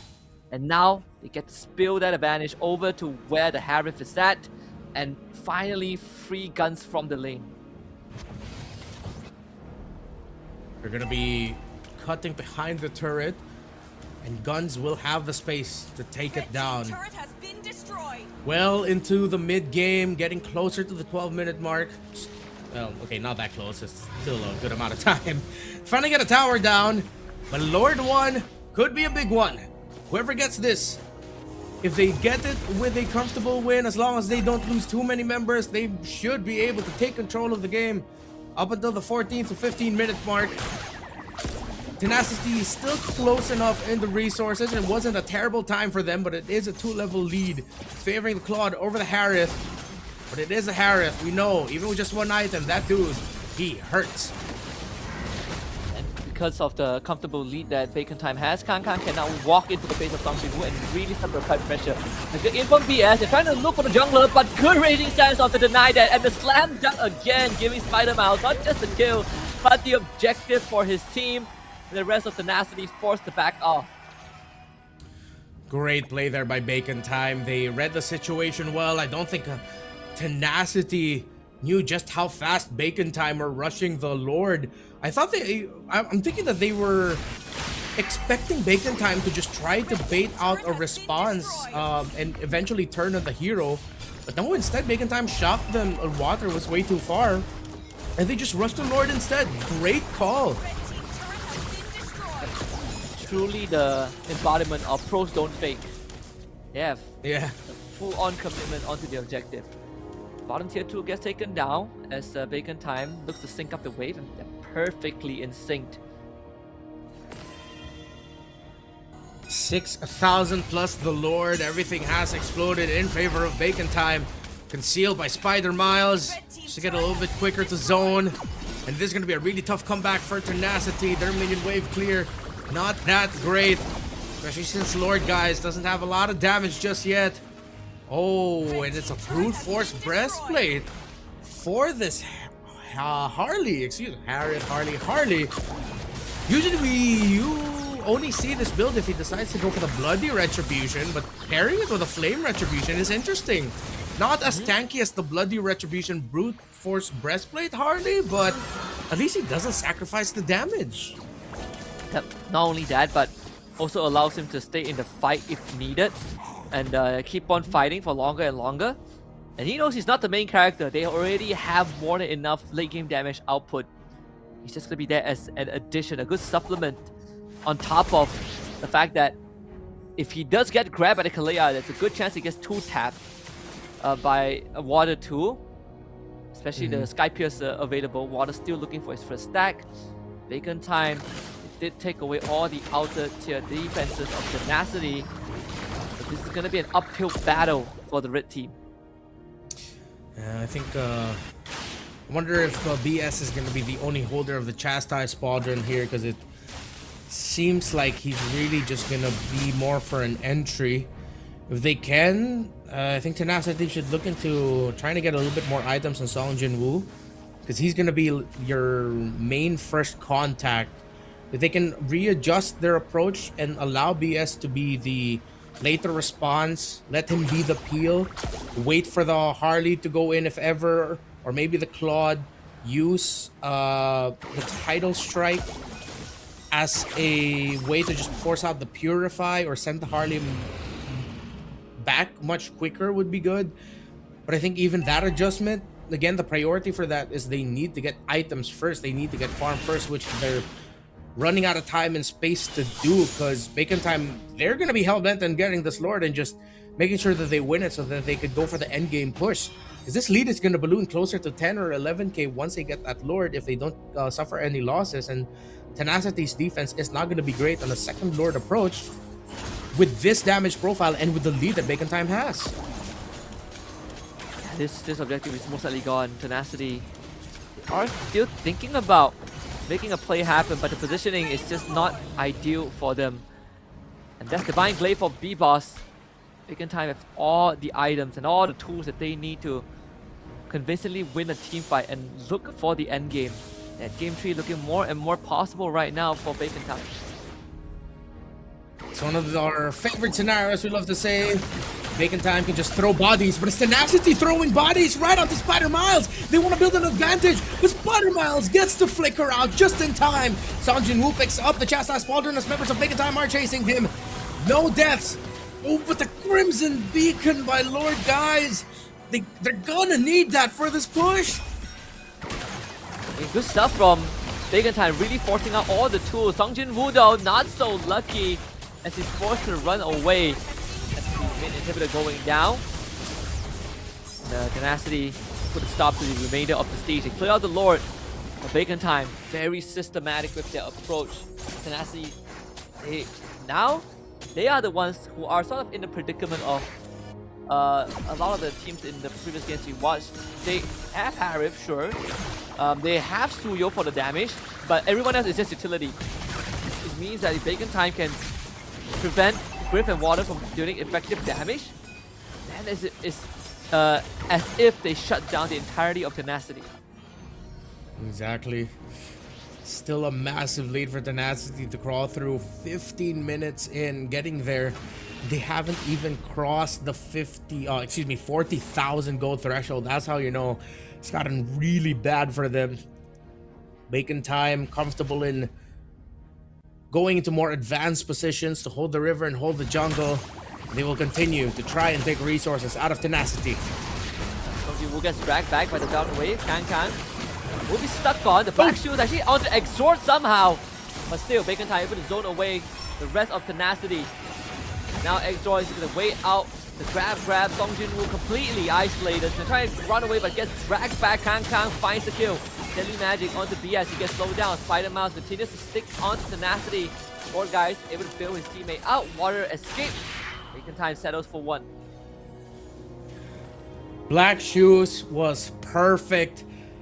Looks like Song Jin-woo really was just locked in on making sure that Exort would be the one brought back and see if they could force that Black Shoes out early. But since he got misplaced, missed the slam goo left behind, and now it's still Bacon's time. 3 core items for the Harith, but without the Divine Glaive, it's gonna be tough. That's clearly the item that he's working on next. Exort just locked in his 4th core item. The Juicin also had to go for a more defensive route. Went for the Clock of Destiny Radiant Armor. And then the only damage item, utility item that he has is the Glowing Wand. There's still a okay amount of damage, I guess, for the Clock of Destiny, but you think of it really more for sustaining yourself.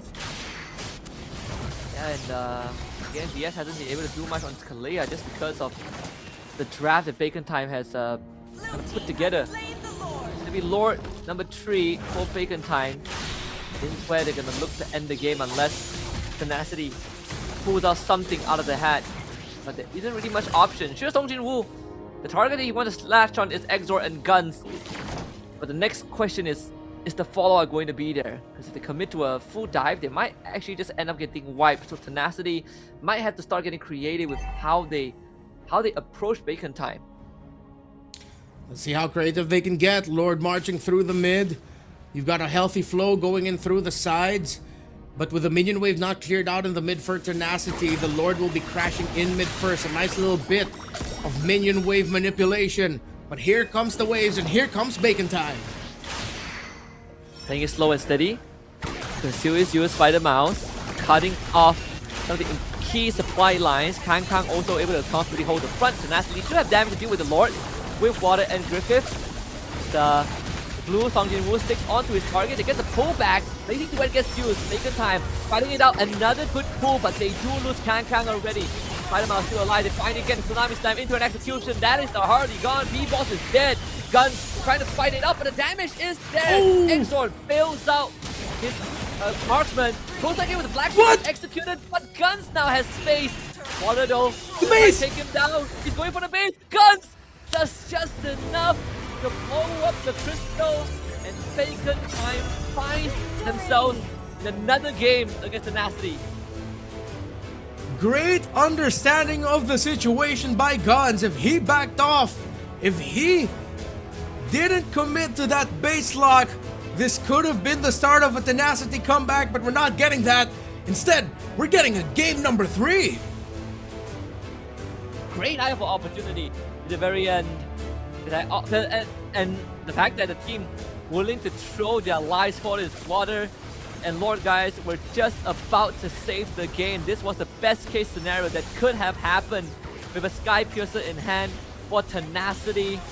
But the fact that Spider-Mouse and Exort bail out Guns, who was literally one hit away from dying, changed the entire situation. That BMI that Guns waited until the very last second to take back. Insane awareness.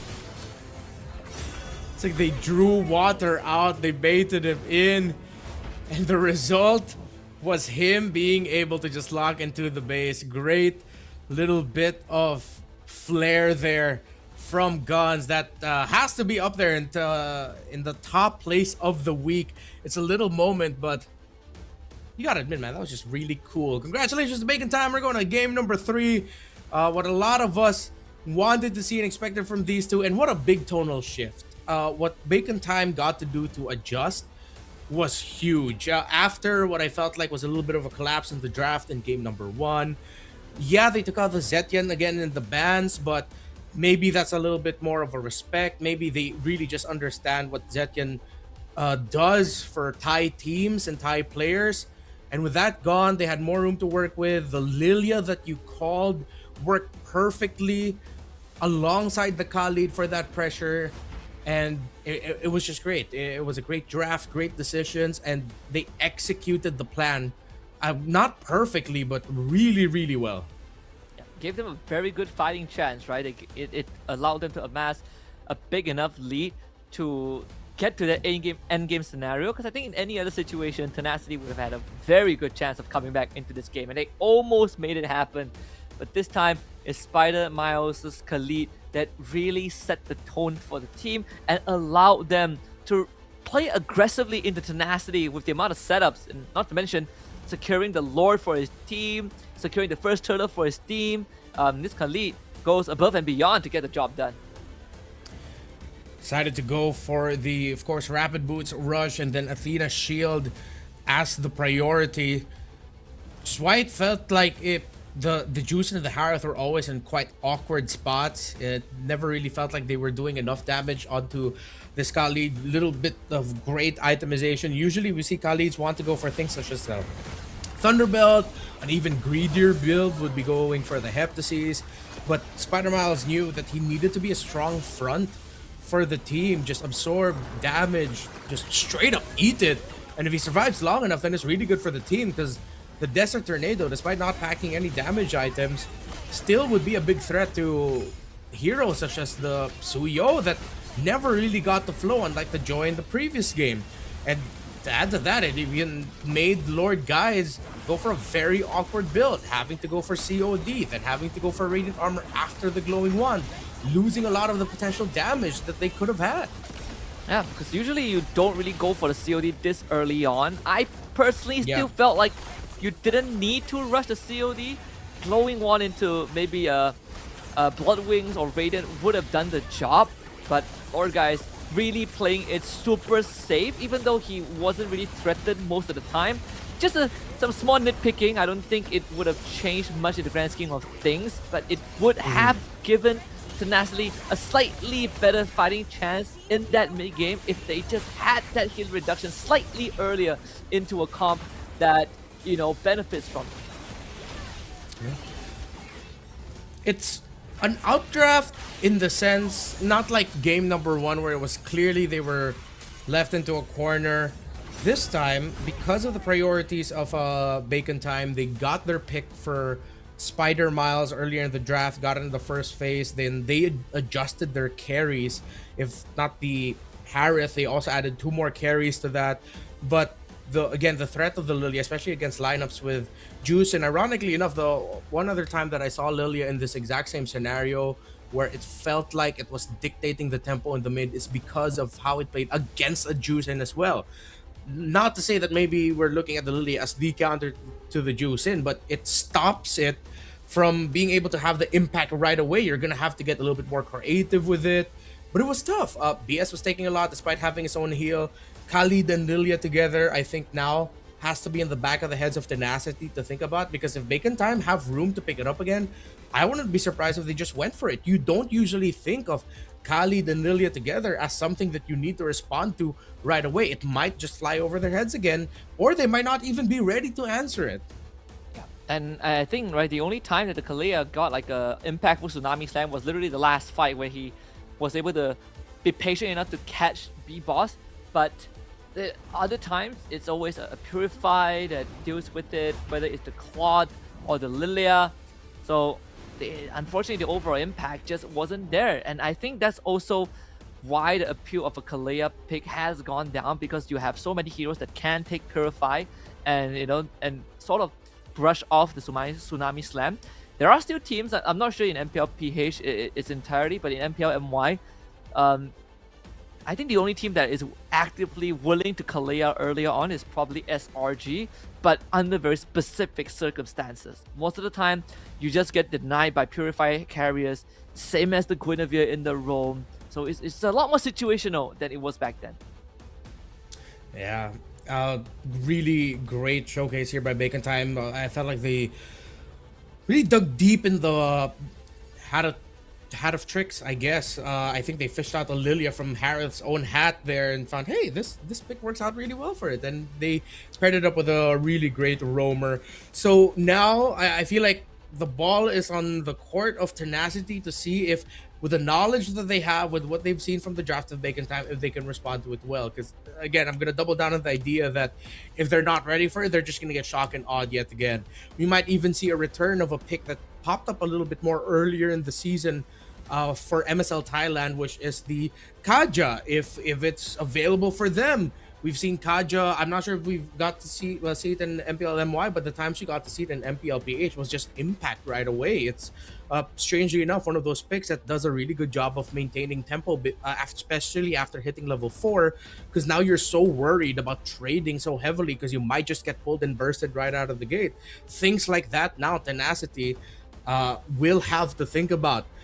So far, despite it being a little bit of a trade of some very dominating performances, but I feel like the game too salvaged it a bit because it was a little bit more close. Let's go to the stage with Mint and the others for an interview. คือตอนนี้เนี่ยเกมกำลังดุเดือดแล้วก็สูสีกันมากๆเลยนะคะระหว่างเบคอนไทม์และเทนาซิตี้เพราะฉะนั้นเดี๋ยวเราเบรกความดุเดือดนี้สักครู่หนึ่งนะคะมาถามคนดูที่มาเชียร์หน้างานกันดีกว่าว่าตอนนี้เนี่ยความรู้สึกเขาเนี่ยเป็นยังไงบ้างเดี๋ยวให้คนดูของเราแนะนำตัวก่อนเลยดีกว่าเดี๋ยวเอาด้านนี้ก่อนได้เลยค่ะสวัสดีครับชื่อเกณฑ์ครับมาเชียร์เบคอนครับผมด้านนี้ได้เลยค่ะชื่อแม่แอนนะคะมาเชียร์เทนาค่ะแพะดื้อโอ้โหชุดแม่แต่งชุดมาเต็มมากโอ้โหประหนึ่งนักแข่งท่านหนึ่งคุณแม่เชียร์ใครเป็นพิเศษไหมคะในทีมเทนาจริงๆเชียร์ทุกคนลูกๆรักลูกทุกคนโดยเฉพาะไอ้น้ำไอ้น้ำโอ้โหขวัญใจคุณแม่เลยใช่ไหมคะไอ้น้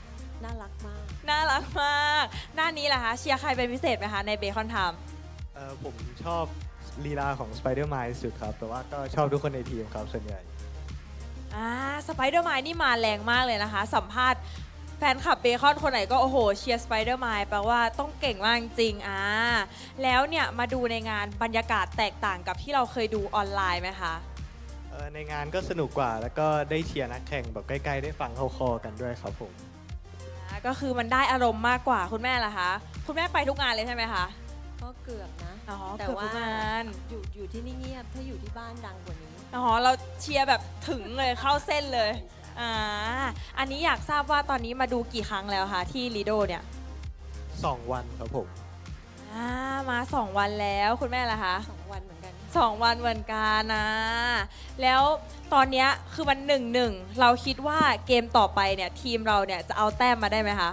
ได้แน่นอนครับผมได้แน่นอนคุณแม่ล่ะคะเราสู้ไหมคะได้แน่นอนเพราะไอ้น้ำแม่ซาเวตอีกแล้วไอ้น้ำเอาให้นะคะด้านนี้คุณแม่บอกว่าได้แน่นอนโอ้โหกำลังใจแน่นหนาเบคอนล่ะคะมีเสียงแฟนคลับไหมเอ่ยขอเสียงแฟนคลับเบคอนหน่อยได้ไหมคะโอ้โหด้านนี้ก็ไม่แพ้กันค่ะโอ้โหนักแข่งเราต้องเอาชัยชนะมาให้ได้แล้วก่อนที่เราจะให้แฟนคลับของเรานะคะไปนั่งพักกันเดี๋ยวให้เขาบอกอะไรนักแข่งสักหน่อยดีกว่าว่าแบบมีอะไรอยากให้กำลังใจนักแข่งที่เราเชียร์ไหมรอดูในที่ลาดพร้าวตอนรอบชิงเลยนะครับแปลว่าต้องเอาแต้มนี้มาให้ได้นะคะเพราะว่าแฟนคลับเดี๋ยวรอเชียร์แล้วคุณแม่ค่ะตามแน่นอนเพย์ออฟที่1โอ้โหโอเคค่ะเดี๋ยวตอนนี้นะคะเราจะให้แฟนคลับของเรานะคะกลับไปเชียร์เบคอนและเทนากันต่อค่ะขออนุญาตส่งต่อให้กับพี่แคสเตอร์ทั้ง3 คนได้เลยค่ะ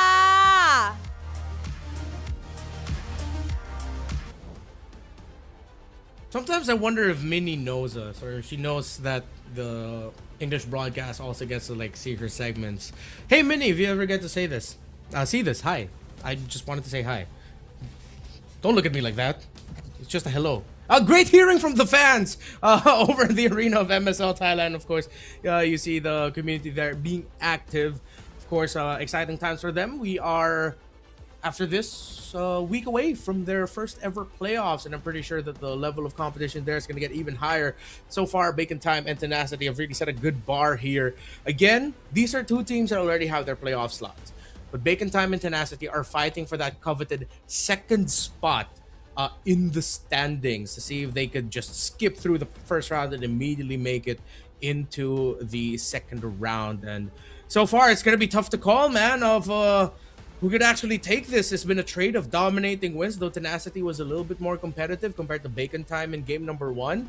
But Bacon Time coming out of the gate with the draft in the second game, it feels like one of those scenarios that maybe the coaching staff and the players have just adjusted and realized, okay, so this is what we need to do. Yep, I think the second game is probably the most, I think, even and competitive game we've seen today, at least. Both teams are really fighting back and forth. I say that even though Tenacity was down 9k at one point, but I also did mention that they might be down 9k, but it is they can still come back from that, right? It really felt like a game 1 where Guns was on the carry. There was always a window back into the game. It's not a complete wash, and it got determined just by an early snowball by the victors. So I think game 3, I want to see what changes in the draft, because we did catch that the Guinevere finally considered in the bans at least. The team shifted away from the Zetian by banning it out. The Drusin gets picked up, which is completely different from the trend we've seen in the previous 3 games. So if the Phovis is so valuable, I wonder if Tenacity will go back on blue side and ban the Phovis instead. Yeah, that's true. The Phovius was actually a big impact with it being the first pick. And if Tenacity does go blue side, let's see, their bans back then were Uranus, Phovius, Juicin. So they also realized and at least acknowledged in game number 1 how problematic a pick it is. They decided to give it in game number 2, although I felt like they had a respectable answer for it in the Phovius. But I believe there was also just that one moment, that big trade early on where we thought Tenacity would win it. They overstayed, which allowed the Phovius and the rest of Bacon Time to come back and contest it heavily. So now we enter game number 3, the final one for this best of 3 series. And we are going to Expanding Rivers. Let's see who's going to go on which side. If Phovius will be another big factor in the draft, Husky. And this one is going to be pretty important for both teams. Tenacity wants to remain there just to get their secure the top 2 slot. Bacon Time again can be part of the cogs to changes that around so far. Phobius still left open. Uranus getting banned out. No Zetian, no Fanny, no Freya, no Marcel. Susin, the last man to get, the last women in this case, to be eliminated. Now Bacon Time, they go for the Phobius first pick in the second game, and now they have another shot and taking the Phobius again. I think it's not too bad of an idea to go for the Phobius if they so wish to. Again, a good answer to the Harif, a good answer to the Arlo that we saw in game 1. Sure, the glue is a counter to that, but the foundations that the Phobius provides for a team is just too good to pass up sometimes. So Guinevere still left open. Harley is still there. We go for the Harif, and Hylos is a decent response. Hylos has a solid doorstop, but also having the Harif as an ultimate late game. Another way to approach this is that Bacon Time can pick up the Claude right now and just take the Claude and Lilia. Take the Claude and Lilia, you open up the jungle. If B-Boss is comfortable enough to second phase his jungle, then at least you give your cores the best chance in carrying the game. I think the Claude Lilia, like the previous game, is just as good. But they picked the Valir and Gwyn instead. So Valir was one of the picks that in the earlier weeks of the regular season was popping up along with the Kadita, and I was talking about it on NPI, and when I'm like, you have to check them out. These guys play Valir. They are legit, and we see it again. Great answer into the Hylos first of all.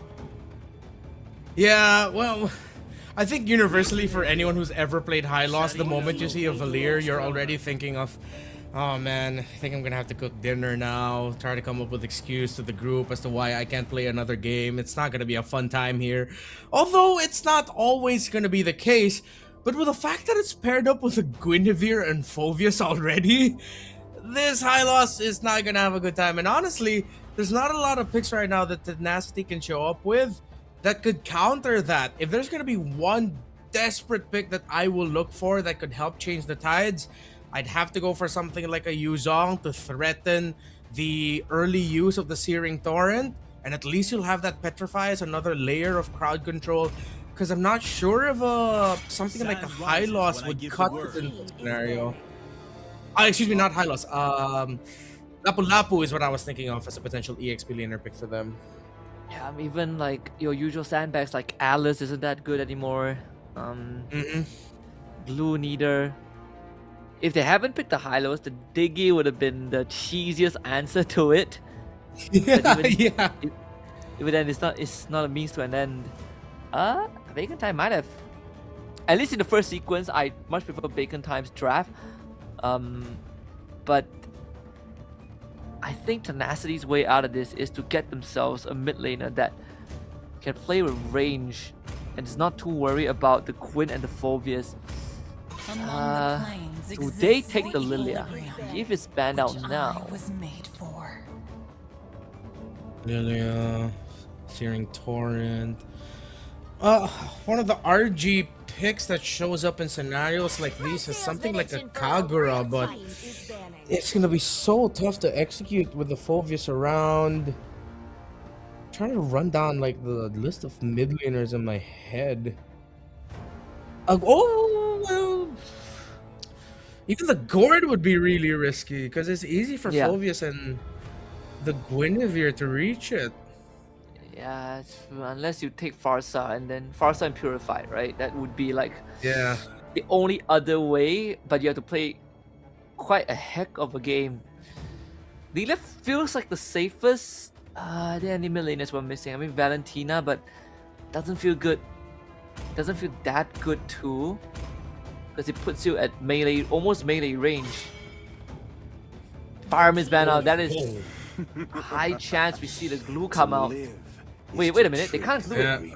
Wait, they can. Gwyn can be jungle. Yeah, glue roam. Wow, that's a big check. I wonder if Bacon Time's also trying to bait Tenacity into thinking about picking up the glue. Because now if the glue is gonna go to Bacon Time, so they do end up going for the Lilia. If they get the glue, Gwyn, Phobius, that's such a disgusting lineup.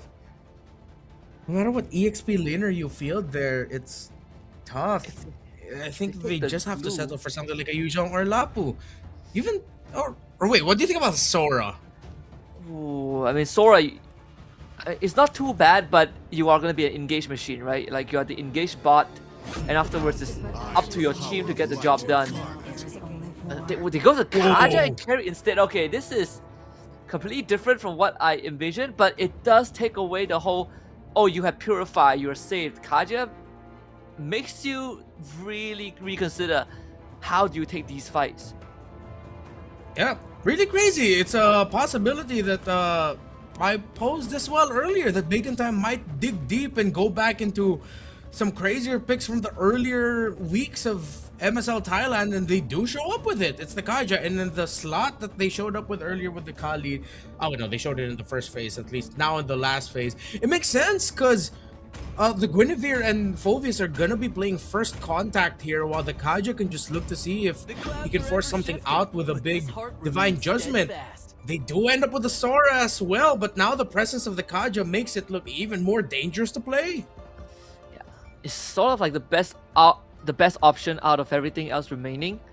Although I would say that for Bacon Time, they are an incredibly sticky comp. I feel like it's so hard to shake off any one of them. But for Tenacity, if they can go to get a decent setup with Sang Jin Woo, they have a good chance to end the fight before it truly gets out of control. But a lot is going to be riding on his shoulders. This looks like it's going to be a really tough game for Tenacity. But Song Jin Woo Sora is almost already like a stuff of legends in the very first season of MSL. Just when you think that he'll have a hard time or he can't make a play, he does find the play.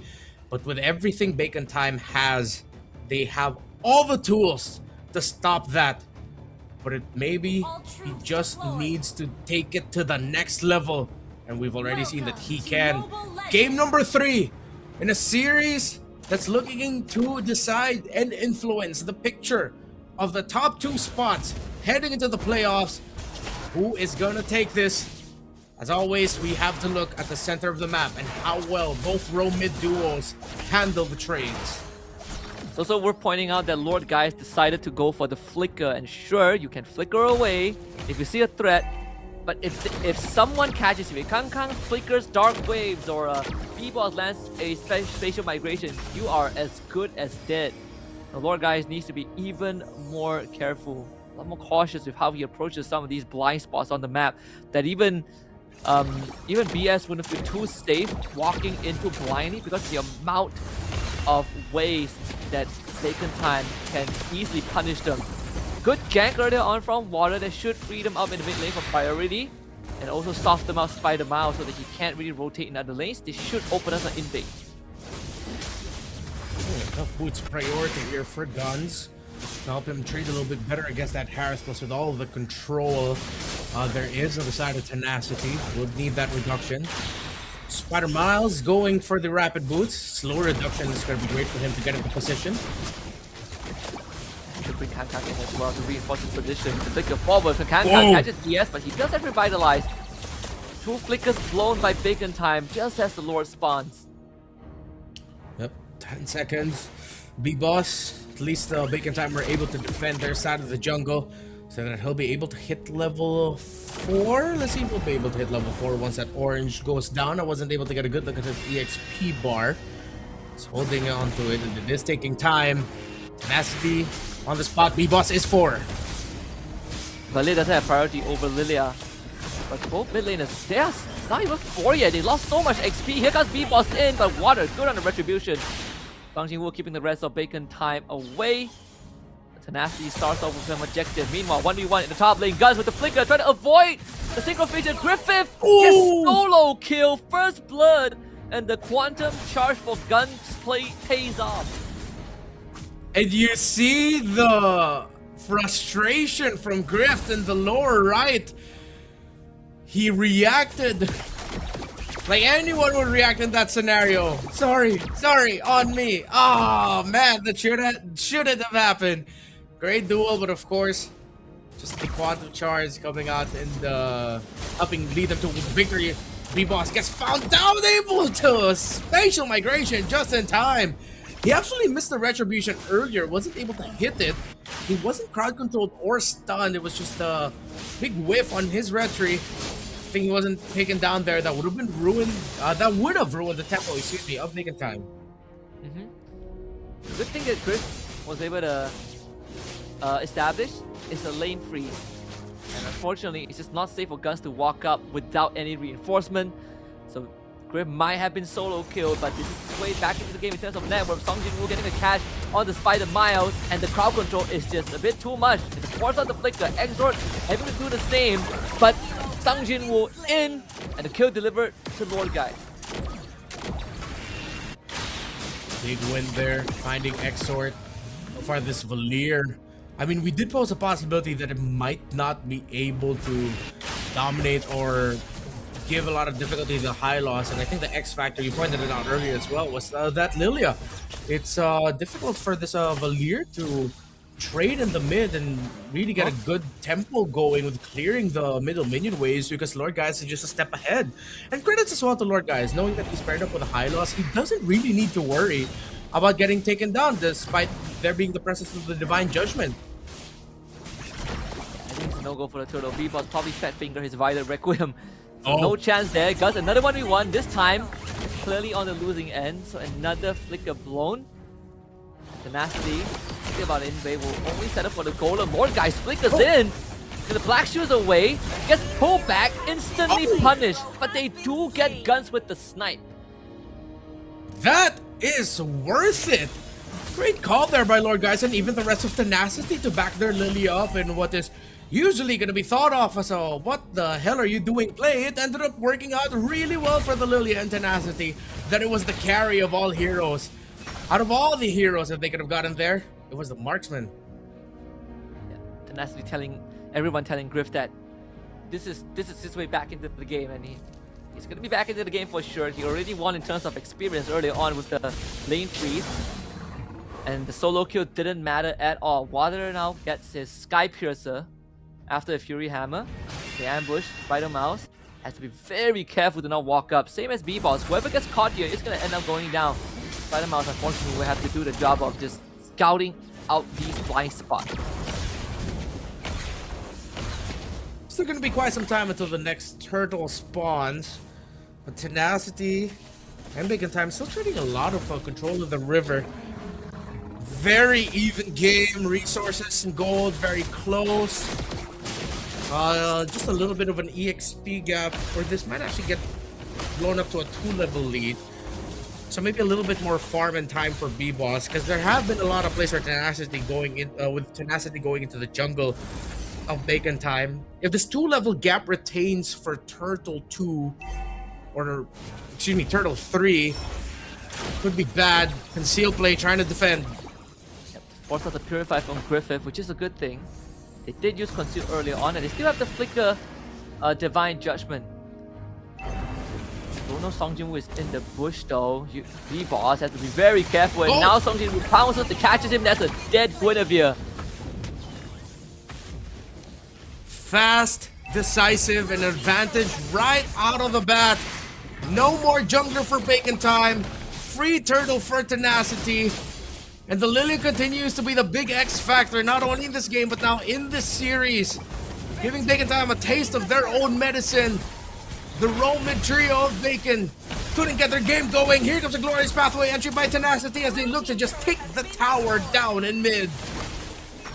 I was very, very surprised that Valir is the hero of choice. They commit for the pullback. They better get Lord, guys, and they will get it. Guns with the collection. Violent Requiem, good follow-up.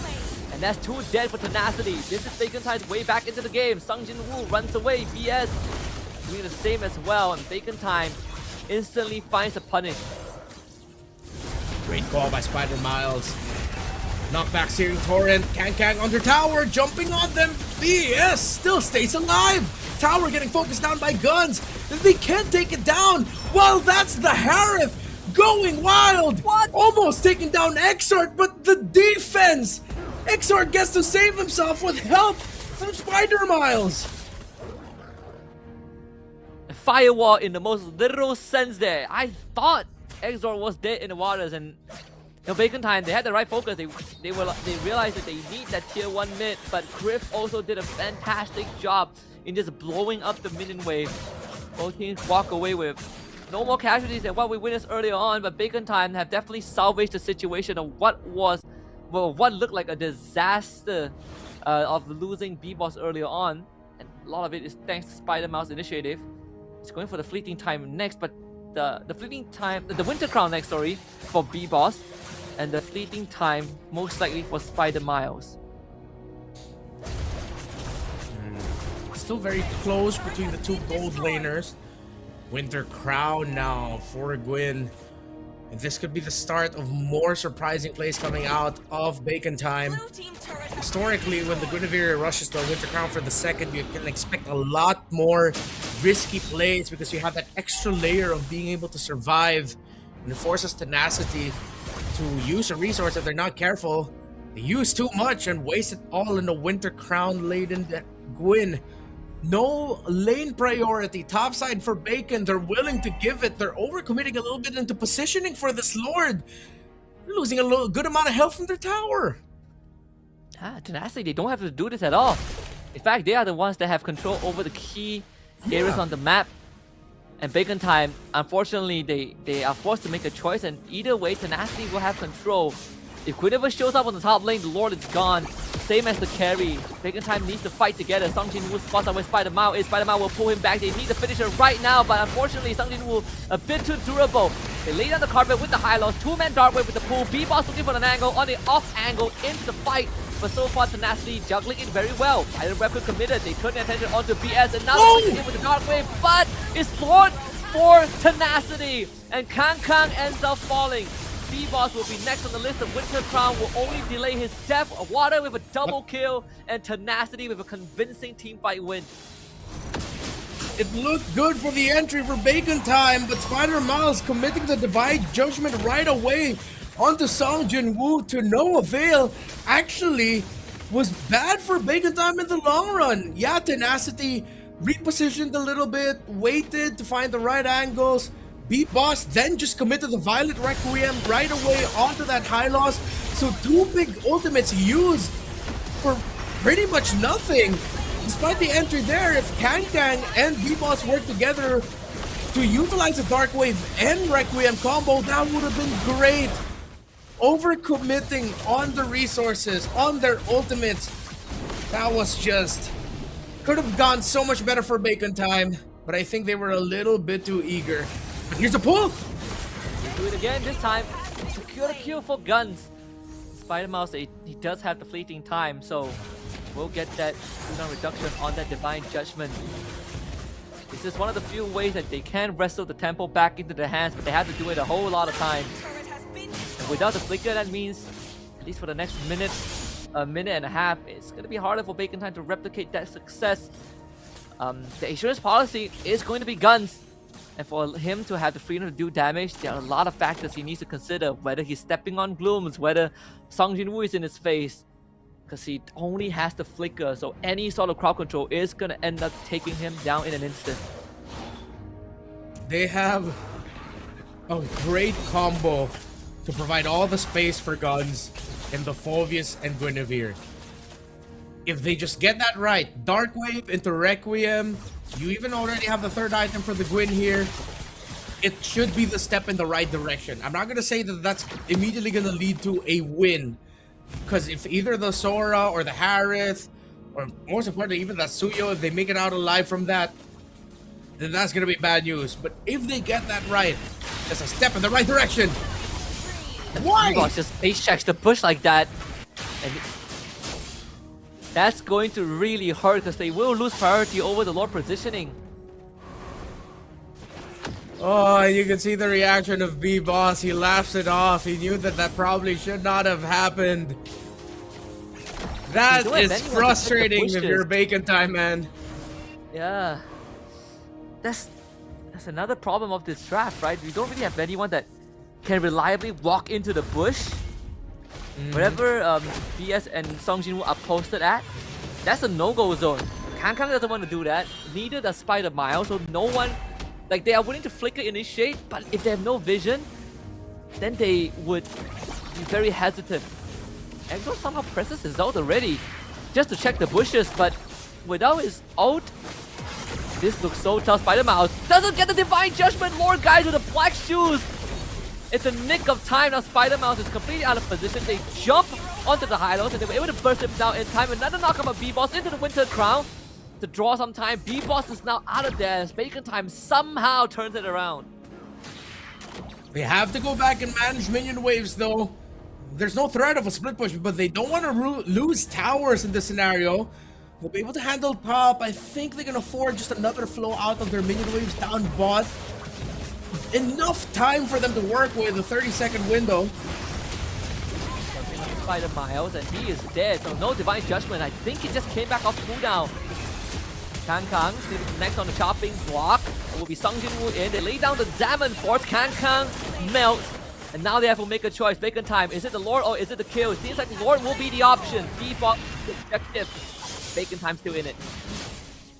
Bacon Time made it all work out in the end. The damage and the space created for Guns to keep Tenacity at bay means that they get a Lord push out, and this is Lord too, but the minion waves don't look that healthy. They're gonna have to go with this Lord to see if they can get a push for it, but it's such a risky spot. Try and blow up the high lows as soon as possible. Guns gets the job done. Song Jin-woo not able to bring it back to the team, but he's stepping onto the landmine, but the damage for this late game carry too much as Lord guy dies. Water goes in, Divine Execution gets dragged back by the Divine Judgment, and a triple kill for Guns. And now massive disaster for Tenacity. They have empowered anyways with all lanes and the Lord barreling down bottom. It was the correct call, but much better response and defense from Bacon Time. Guns using the flicker to avoid the shifting skies, then also being able to sidestep the chase on time from Water. Spider-Mouse with Divine Judgment. Bacon Time look to end it. Yes, he'll be back. He does have the red carpet. Can he lay it down in time? They need to clear the Lord first. Song Jin-woo needs to disengage. Immortality for BS. By the Requiem use, BS will come back to life because of the item. They drag back the Harris. Harris is now gone. Crystal under siege. Bacon Time coming back strong, and they will reverse sweep the series and take down Tenacity 1. What a series! A banger delivered by these two. They traded out dominating wins, but Game 3 was much more competitive. It didn't look good at Bacon Time at one point. Bacon Time 100% securing their playoff slot. Just in case you didn't know, they are safe. They are going to the playoffs, and they have made the race for top 2 look even more exciting. We'll get the update later on in Series 3, but Bacon Time can be very happy with this result. They are threatening Tenacity's spot. Tenacity will have a lot to talk about. Game 2, forgivable, because the Bacon Time draft was great, but man, Game 3 really felt like it didn't have to go this way. Bacon Time draft was a lot harder to execute in totality, but somehow they were able to make the best out of everything. I gotta say, Guns is my MVP. Mechanically insane with that carry. All those flicker dodges, the 1v1 kill onto Griff in that early game, and the way that he pilots this carry in such a chaotic environment where it feels like to find the smallest window to do damage is hard. He deserves my respect, man. Let's go to the stage right now for an interview. ตอนนี้นะคะเราก็อยู่กับผู้ชนะทั้ง2คนจากเบคอนไทม์นะคะโอ้โหบอกได้เลยว่าเมื่อกี้เป็นเกมที่ตึงมากคือแบบลุ้นตลอดเกมเลยไม่ใช่แค่นักแข่งนะคะทุกคนในฮอลและออนไลน์ก็คือลุ้นกันไปหมดเลยคือขอถามความรู้สึกก่อนเลยค่ะความรู้สึกเป็นยังไงบ้างที่เราชนะและได้แต้มมาได้เข้าสู่รอบ Playoff แล้ว How does you feel about this win Happy. That's it just happy That's it. Okay แล้วกันเอ็นซีอะคะ ก็ดีใจมากครับเล่นได้วันนี้เล่นได้เหมือนในซ้อมเลยครับก็เลยทำให้ออกมาดี ถึงแม้ว่าเกมคือเราตั้งใจให้เป็นอย่างนี้ใช่ไหมมันคือแผนของเราแผนของทีมเราที่แบบให้เกมมันตึงก่อนอะไรอย่างนี้ใช่ไหมแล้วค่อยมาเอาชนะที่หลังหรือมันไม่ใช่แผน ไม่ใช่ครับ ไม่ใช่แผนด้วยโอ้โหนึกว่าเป็นแผนมาตลอดเลยแล้วคือความรู้สึกที่เราเอาชนะทีมที่แบบฟอร์มกำลังมาแรงเลยอย่างเทนาคือเมื่ออาทิตย์ก่อนเนี่ยแบบแทบจะไม่มีใครล้มเขาได้เลยนะเรารู้สึกยังไงบ้างที่เราเอาชนะเขาได้ในวันนี้ ก็รู้สึกว่าดีใจมากครับแต่ผมก็รู้อยู่แล้วว่าทีมเราชนะอยู่แล้วอ๋อก็ดีใจแต่เราก็รู้อยู่แล้วว่าเราฝีมือดีกว่าอย่างนี้เหรอใช่ครับโอ้โห How does it feel after you beat the Tena City because they like performance is so good right now no one can beat him How does you feel Happy. Happy that's it There's a high chance that we can get the upper bracket top 2. So happy. Oh you're so happy but you already know that you're gonna win right Yeah. ก็คือสำหรับสไปเดอร์มายเนี่ยก็คือเขารู้อยู่แล้วว่าเขาจะชนะมาได้เนี่ยก็คือมันเป็นไปตามที่ทีมวางแผนไว้อยู่แล้วก็เลยรู้สึกว่าก็ดีใจปกติแล้วตอนนี้คือมั่นใจแล้วใช่ไหมว่าแบบว่าไปเพย์ออฟได้เราจะแบบว่าไปสู้ทีมอื่นๆได้ด้วยแผนของเราแน่นอนตอนนี้ก็มั่นใจแล้วครับมั่นใจแล้วเดี๋ยวไปเอาคืน KLG เดี๋ยวไปเอาคืน KLG ในรอบเพย์ออฟโอ้ KLG ตอนนี้ต้องแบบฟังไว้แล้วนะเขาไปหาแผนมาแก้เกมแล้วนะเดี๋ยวคำถามสุดท้ายก่อนที่จะให้นักแข่งของเราไปพักเนาะก็มีอะไรอยากบอกแฟนๆเนาะที่มาคอยเชียร์เราหน้างานแล้วก็ทางออนไลน์ so can you tell your friend that always support you like tell them something Thank you for coming here in the venue. Thank you for supporting Bacon Time. ขอบคุณครับโอ้โหก็สำหรับสไปเดอร์มายนะคะก็ขอบคุณแฟนๆนะคะที่คอยซัพพอร์ตเบคอนตลอดเนาะการ NC ค่ะก็ขอบคุณที่คอยเชียร์เบคอนครับก็ดีใจมาก ตื่นเต้นยังดีใจกับชัยชนะอยู่ก็คือขอบคุณ Well, we're back. Didn't expect to come back out of nowhere, but we are back. I was looking at the table actually, and as it stands, the threat is actually real for Tenacity to lose their spot. So, Bacon Time is tied with them in points, but the differential favors Tenacity. They're +7 because of their game record. So there's a +2 differential that Bacon Time needs to work through. So they need to try and, well, first, sweep their final opponents later on this week, which is VLTH, and then hope that Tenacity completely whiff the rest of the week and don't extend that point differential gap.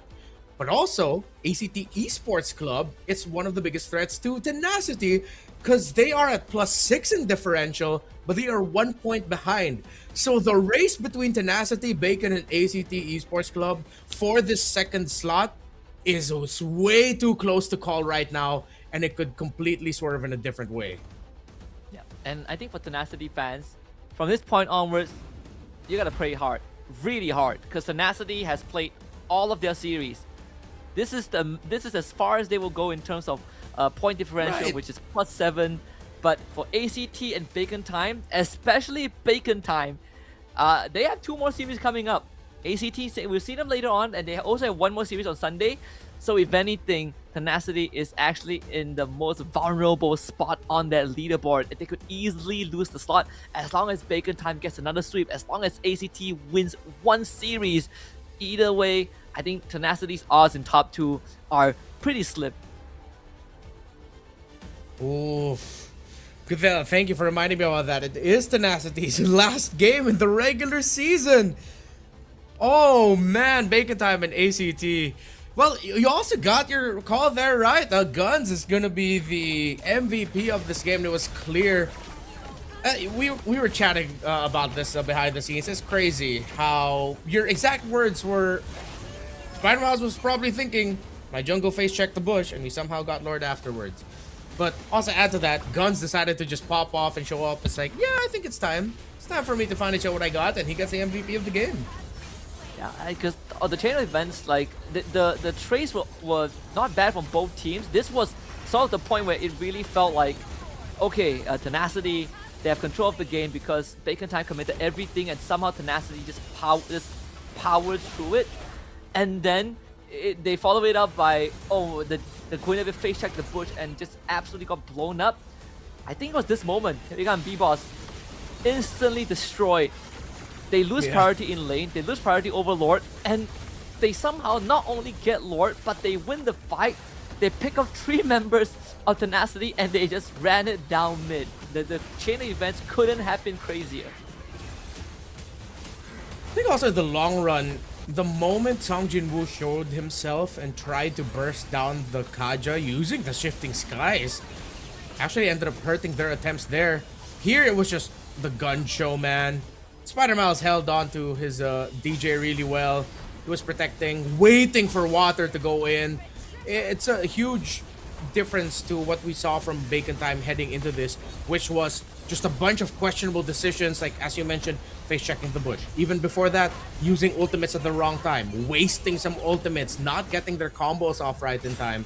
And then whether or not it was someone in the team gathering everyone together and then just making that call saying, hey, we gotta get everything in line here. No more wasting abilities, no more really risky bush checks.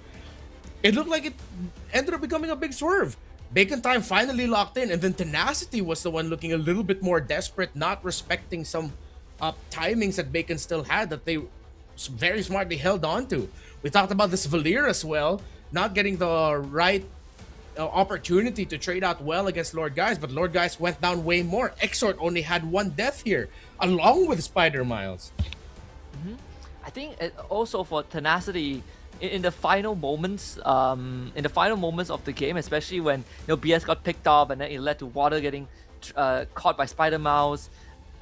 There's a tiny bit of me that felt like they probably went to autopilot, right? Like the players started to really just rely on just raw instincts and mechanics, but also having the fleeting time on a Kaja really starts to throw off timings for your enemies. Like it's harder to effectively keep track of the availability of the Divine Judgment, which is why we saw like 2-3 Divine Judgments in the final sequences of that game. And unfortunately, the Immortality timing was also just slightly a bit too late for BS. He would have really appreciate having it when he got jumped by B-Boss. I think these really tiny moments that made the difference in the grand scheme of things. And it just goes to show, for general viewers, usually even when we're casting games, our attention really goes a lot towards the big moments, big sets, big plays, but it's the little things that eventually add up to much bigger results. The missed timings of when you decide to check, your own missed timings of when you decide to use your own abilities. In the long run, especially in the late game, it becomes even more costly. That is our second series. The spot of tenacity is threatened. And now we go to our last series of the day. Coming up next, we've got King of Gamers and the other team that is looking to threaten the position of tenacity, ACT Esports. They're going to close out this day number 1 for the final week of the regular season of MSL Thailand. Redmore and Husky, we will be right back.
Richman Shop โน1เรื่องเติมเกมเหนือกว่าทุกการเติมผู้สนับสนุนหลักอย่างเป็นทางการ League MSL Thailand เติมได้นับร้อยเกมพร้อมบัตรเติมเกมและบัตรกำนันอีกมากมายเติมถูกเติมไวผ่อนได้มีเงินคืนจ่ายสะดวกไม่ว่าจะโอนหรือผ่อนชำระและใหม่ล่าสุดรองรับการแบ่งจ่ายผ่าน SPay Later ดูแลทั้งก่อนและหลังการขายทุกช่องทางบริการ 24 ชั่วโมงร้านเติมเกมที่สตรีมเมอร์ส่วนใหญ่ไว้วางใจนึกจะเติมเกมต้อง Richman Shop เท่านั้นแล้วมาเติมกันเยอะๆนะ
Richman Shop โน1เรื่องเติมเกมเหนือกว่าทุกการเติมผู้สนับสนุนหลักอย่างเป็นทางการ League MSL Thailand เติมได้นับร้อยเกมพร้อมบัตรเติมเกมและบัตรกำนันอีกมากมายเติมถูกเติมไวผ่อนได้มีเงินคืนจ่ายสะดวกไม่ว่าจะโอนหรือผ่อนชำระและใหม่ล่าสุดรองรับการแบ่งจ่ายผ่าน SPay Later ดูแลทั้งก่อนและหลังการขายทุกช่องทางบริการ 24 ชั่วโมงร้านเติมเกมที่สตรีมเมอร์ส่วนใหญ่ไว้วางใจนึกจะเติมเกมต้อง Richman Shop เท่านั้นแล้วมาเติมกันเยอะๆนะ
Richman Shop โนหนึ่งเรื่องเติมเกมเหนือกว่าทุกการเติมผู้สนับสนุนหลักอย่างเป็นทางการ League MSL Thailand เติมได้นับร้อยเกมพร้อมบัตรเติมเกมและบัตรกำนันอีกมากมายเติมถูกเติมไวผ่อนได้มีเงินคืนจ่ายสะดวกไม่ว่าจะโอนหรือผ่อนชำระและใหม่ล่าสุดรองรับการแบ่งจ่ายผ่าน SPayLater ดูแลทั้งก่อนและหลังการขายทุกช่องทางบริการ 24 ชั่วโมงร้านเติมเกมที่สตรีมเมอร์ส่วนใหญ่ไว้วางใจนึกจะเติมเกมต้อง Richman Shop เท่านั้นแล้วมาเติมกันเยอะๆนะ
การแข่งขัน MSL Thailand Season 1 Powered by Moonton Official Telecommunication Partner True 5G Official Gaming Phone by Infinix Official Sponsor by Richman Shop Official Gaming Chair Partner DX Racer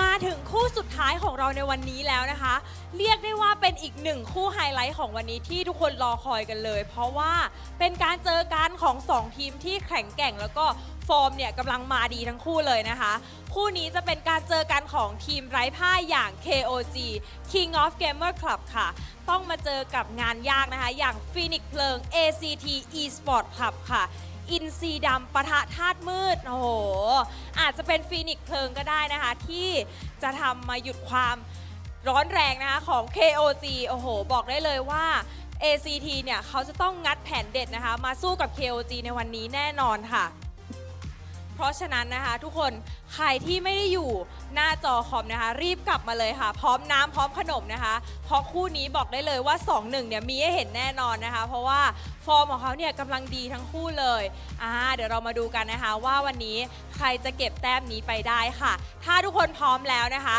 ขอส่งต่อให้กับพี่แคสเตอร์ทั้ง3คนได้เลยค่ะ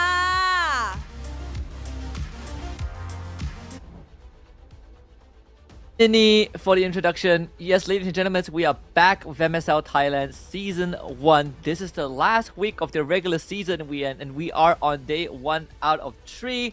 We're done with the first 2 best of 3s, and now we're heading into the final one of the evening. It's King of Gamers versus ACT Esports Club. One is sitting at the top, KOG, undefeated so far in terms of series in the regular season, whereas for ACT Esports Club, the other team that came to the qualifiers, they're sitting in 4th place on that leaderboard at this point of time.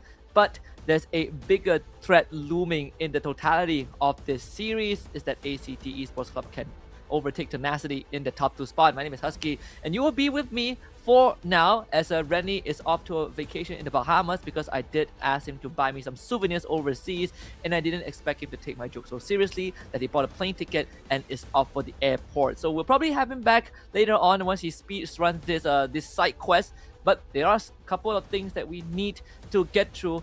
First of all is, again, the threat to Tenacity's spot on that regular season leaderboard. They did lose out, unfortunately, to Bacon Time earlier on in a 2-1 reverse sweep. And the bigger problem for them is that they have exhausted all of their games in the regular season, which means that whatever standing that you see them at right now is going to remain this for the rest of the weekend. And for ACT Esports Cup and Bacon Time, they have a lot more left in the tank. And by the end of this weekend, there's a high chance that Tenacity will lose their 2nd spot and miss out the upper bracket semis and miss out the opportunity to get that bye in the playoffs. Of course, in terms of how we look at the standings, we'll look at the total points first before we consider the match win-loss and the net game win. And in this case, ACT Esports Club, all they need to do is to win the series, and they will have a very, very good chance in taking over Tenacity and Bacon Time. ACT and Bacon Time both have 2 more series left to play, with their 2nd one on Sunday. So this is going to be incredibly entertaining to see if ACT Esports Club can leave a dent in the legacy of KOG. But first, we gotta take flight and talk about these 2 players, Zed and Karn. 2 very established players so far in the season, that they have shown that they're mettle and they've been able to deliver some great gameplays overall. But the more important thing is, how is ACT going to hold a candle onto KOG? Because when we look back at some of the ACT games, one of the things that truly stands out is how ACT plays these kind of front-to-back lineup. It's sort of what we saw from one of Bacon Time's variation, and how they like to draft is a very late game centric, I would say, composition, where you have very beefy front lines like the Hylos, but you also have late game scaling heroes, for example, like the Claude and the Harith. So it's something that is definitely worth kind of studying into, because when you look at the previous draft of ACT, the Uranus, the Baxia, one of the few teams that also utilizes the Baxia and the Valentina, whereas for KOG side, they have been absolutely crushing it, and they brought up some picks that you don't see often, for example, the Iratel as well. And I think KOG, they only lost like 2 games so far in the regular season. One was against Tenacity, and the other one, I believe, is against Buriram United Esports. Other than that, They have not experienced any losses, so it's definitely going to be very interesting to see how this one pans out. Even when we look at the head-to-head just now, when we look at Karn and Zed, the mid laners of both teams, very varying degrees of temperament, very varying degrees of how they like to play the games. In the stylistic difference is definitely there. When we look at the heroes pool of both KOG and ACT, KOG, they do go for artillery like that Farsa, which we haven't seen in a long time. So let's look at the lineup of both teams, starting with King of the Gamers Club. We have 33rd, Kaizen, Zed, Payan, and Nile. This team don't really need much introduction. One of the best teams in MSL Thailand right now. All of them are established, especially Kaizen, who has played with some established team like Omega and Next Play back in the Philippines. Definitely provides a lot of impact in the jungle. And on the other side of the ring, ACT Esports Club, Piper, Zeros, Karn, Flukeo, and Sylvie here to challenge one of the kings right now in the regular season. They came to the open qualifiers and have managed to make an impact for themselves. And we've seen challengers able to hold a candle up to those who are experienced. This could be like what we saw earlier on between BRU and VLTH in the first series, where experience of the players might just be the main difference maker. To introduce the head coach of both teams, Justin and Shadow, and to proceed with the fist bumps, get them into the groove. That's point of physical contact before you hop into the land of Dawn to see who comes out on top. But before all that happens, pretty sure we talk to the players, take a look back down memory lane, their journey leading up to this point before we get the action going.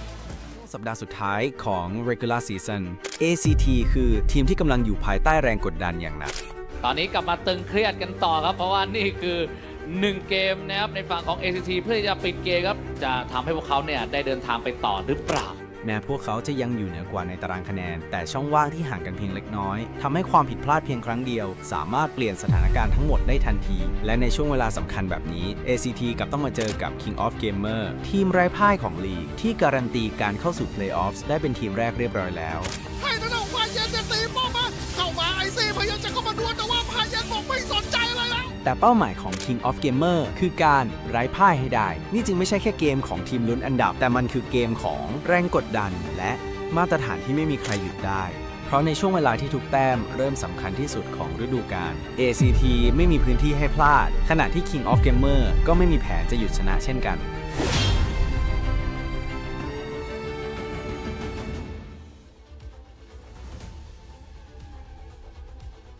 You heard it. The goal is to reach playoffs. Let's look at some of the head-to-heads. This time between the gold laners, Flukeo and Payan. And both, in terms of their gold lane performances so far throughout the league, if there's one thing they've shown, they are bloodthirsty. KDA ratio over the 9s. 12.36 for Payan, 11.82 for Flukeo. You know that these people, they navigate the battlefield like a wolf on the prowl. Decent GPM, average GPM, and even teamfight participation. So this could come down to a battle of the gold laners, which is something that I'd say has been a bit more subtle throughout a lot of the recent leagues that we had, because so much priority, so much focus was on the mid trio. But every now and then, when the gold laner gets going, they usually are the difference maker, especially for Payan, who definitely has a slightly lesser profile, I think, overall as a professional player. One of his first tournaments as well. So in his, I would say, inaugural debut on a bigger stage, definitely is playing very well with the rest of KOG, who have some sort of record. We talked about Kaizen earlier on, but we cannot forget about 33rd and Nio, or you might know them as know them with their other names, right? Nio was previously known as Zanri, and 33rd, I think, was previously known as what's his name again? Framesy. Let's start with the random map draw first. See what we got. Broken Walls, it's gonna be the map. So Suyo, Joy, Mobile Hero, Assassin, they like to navigate around the map. It's going to be prioritized, hopefully. Let's see how this one is gonna pan out.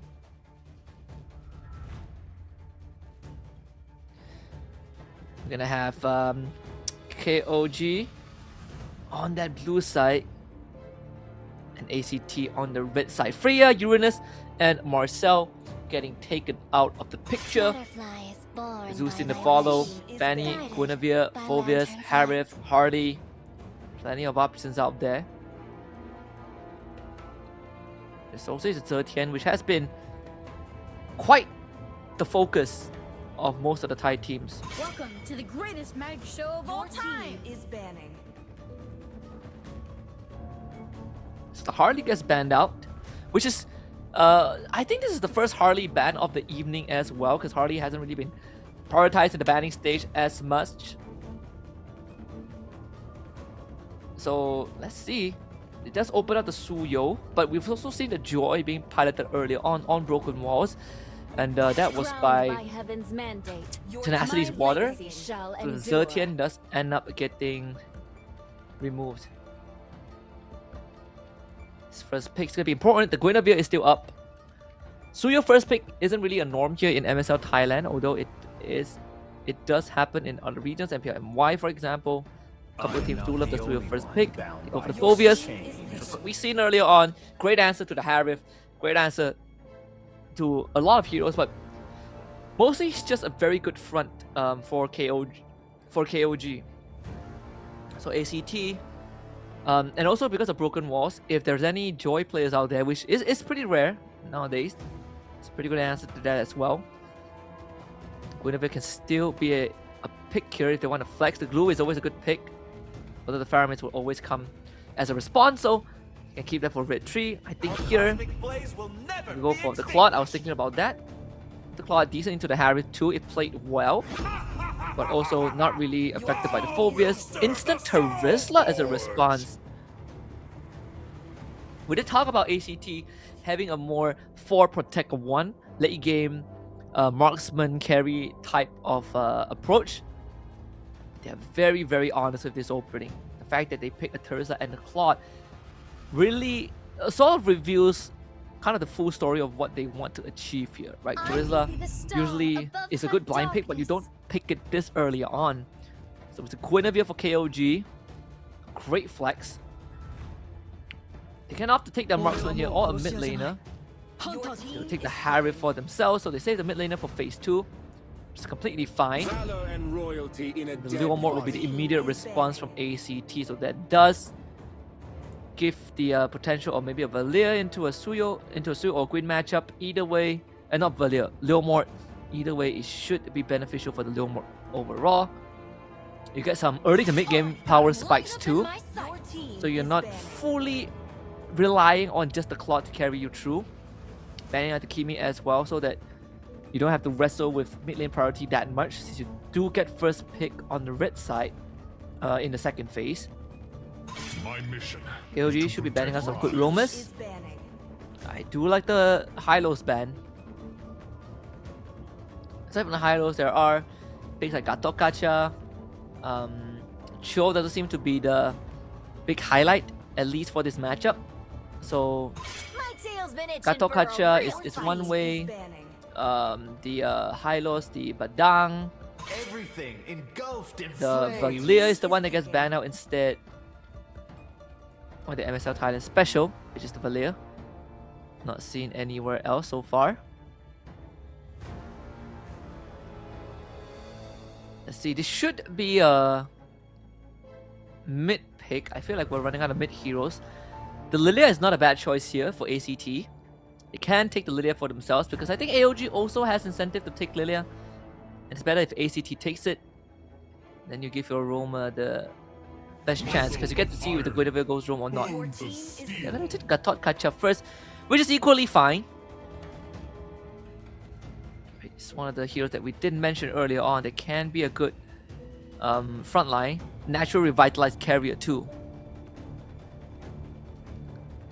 So for KOG here, they could opt for the Lilia still, no harm in that. Great in the tanks. If not, then there is Yeef. Although, okay, maybe not Yeef, it's way too dangerous. You have literally a full team of divers. Yeef will not survive. Or we have a hard time unless you play the game with your lives here. So not Yeef, maybe. Kimmy is also banned out as well. Lead the charge. Take the Hilda. So it's a Gwyn jungle here. Among the planes exists the So they equilibrium still decide to go for the I was Yi. made for. Truly confidence right there from KOG. The Yi is not going to have an easy game. Penalty Zone, AOG, Blazing Duet.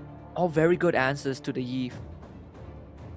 Now we just need a mage that can do it. The Valentina is actually still up. Wouldn't mind the Valentina. The Valentina with a Purify. Pretty good for ACT. Unless they want to do utility against artillery against artillery, then there's always the Farsa up and available. Another MSL Thailand special is the Kadita. The Lilia, this we did mention earlier on. Always going to be a good option here. You do have setups to make the Lilia's Bloom worth it. I personally do like ACT's draft slightly more. But KOG is undefeated for a reason.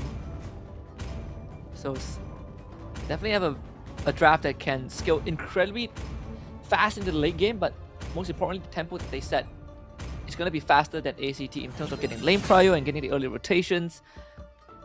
Overall, it's going to be an even... It feels very even between both teams, and on broken walls as well, so these two junglers are going to have an easier time navigating, especially for Leomord. With the Phantom Steed, opens up a lot more possibilities. This game 1 is going to be pretty interesting because again, ACT have the chance to upset Tenacity on the leaderboard. As we hop into game number 1 on Broken Walls with the King of Gamers and ACT Esports Club. Undefeated one on the blue side. And of course, for the red side, we have the ones looking to be proven coming in from the qualifiers. Right off the bat, Nio in the jungle with the invade zeros already. Down to 20% health, and that is what you want to see with Hilda. Absolute pressure. Slow down the tempo of the jungle clear. Guinevere now gets to go and invade. And I heard that my friend is back from the Bahamas with my souvenir. Rennie, you there? Really? The Bahamas? That's where you think I went. Welcome back, everyone.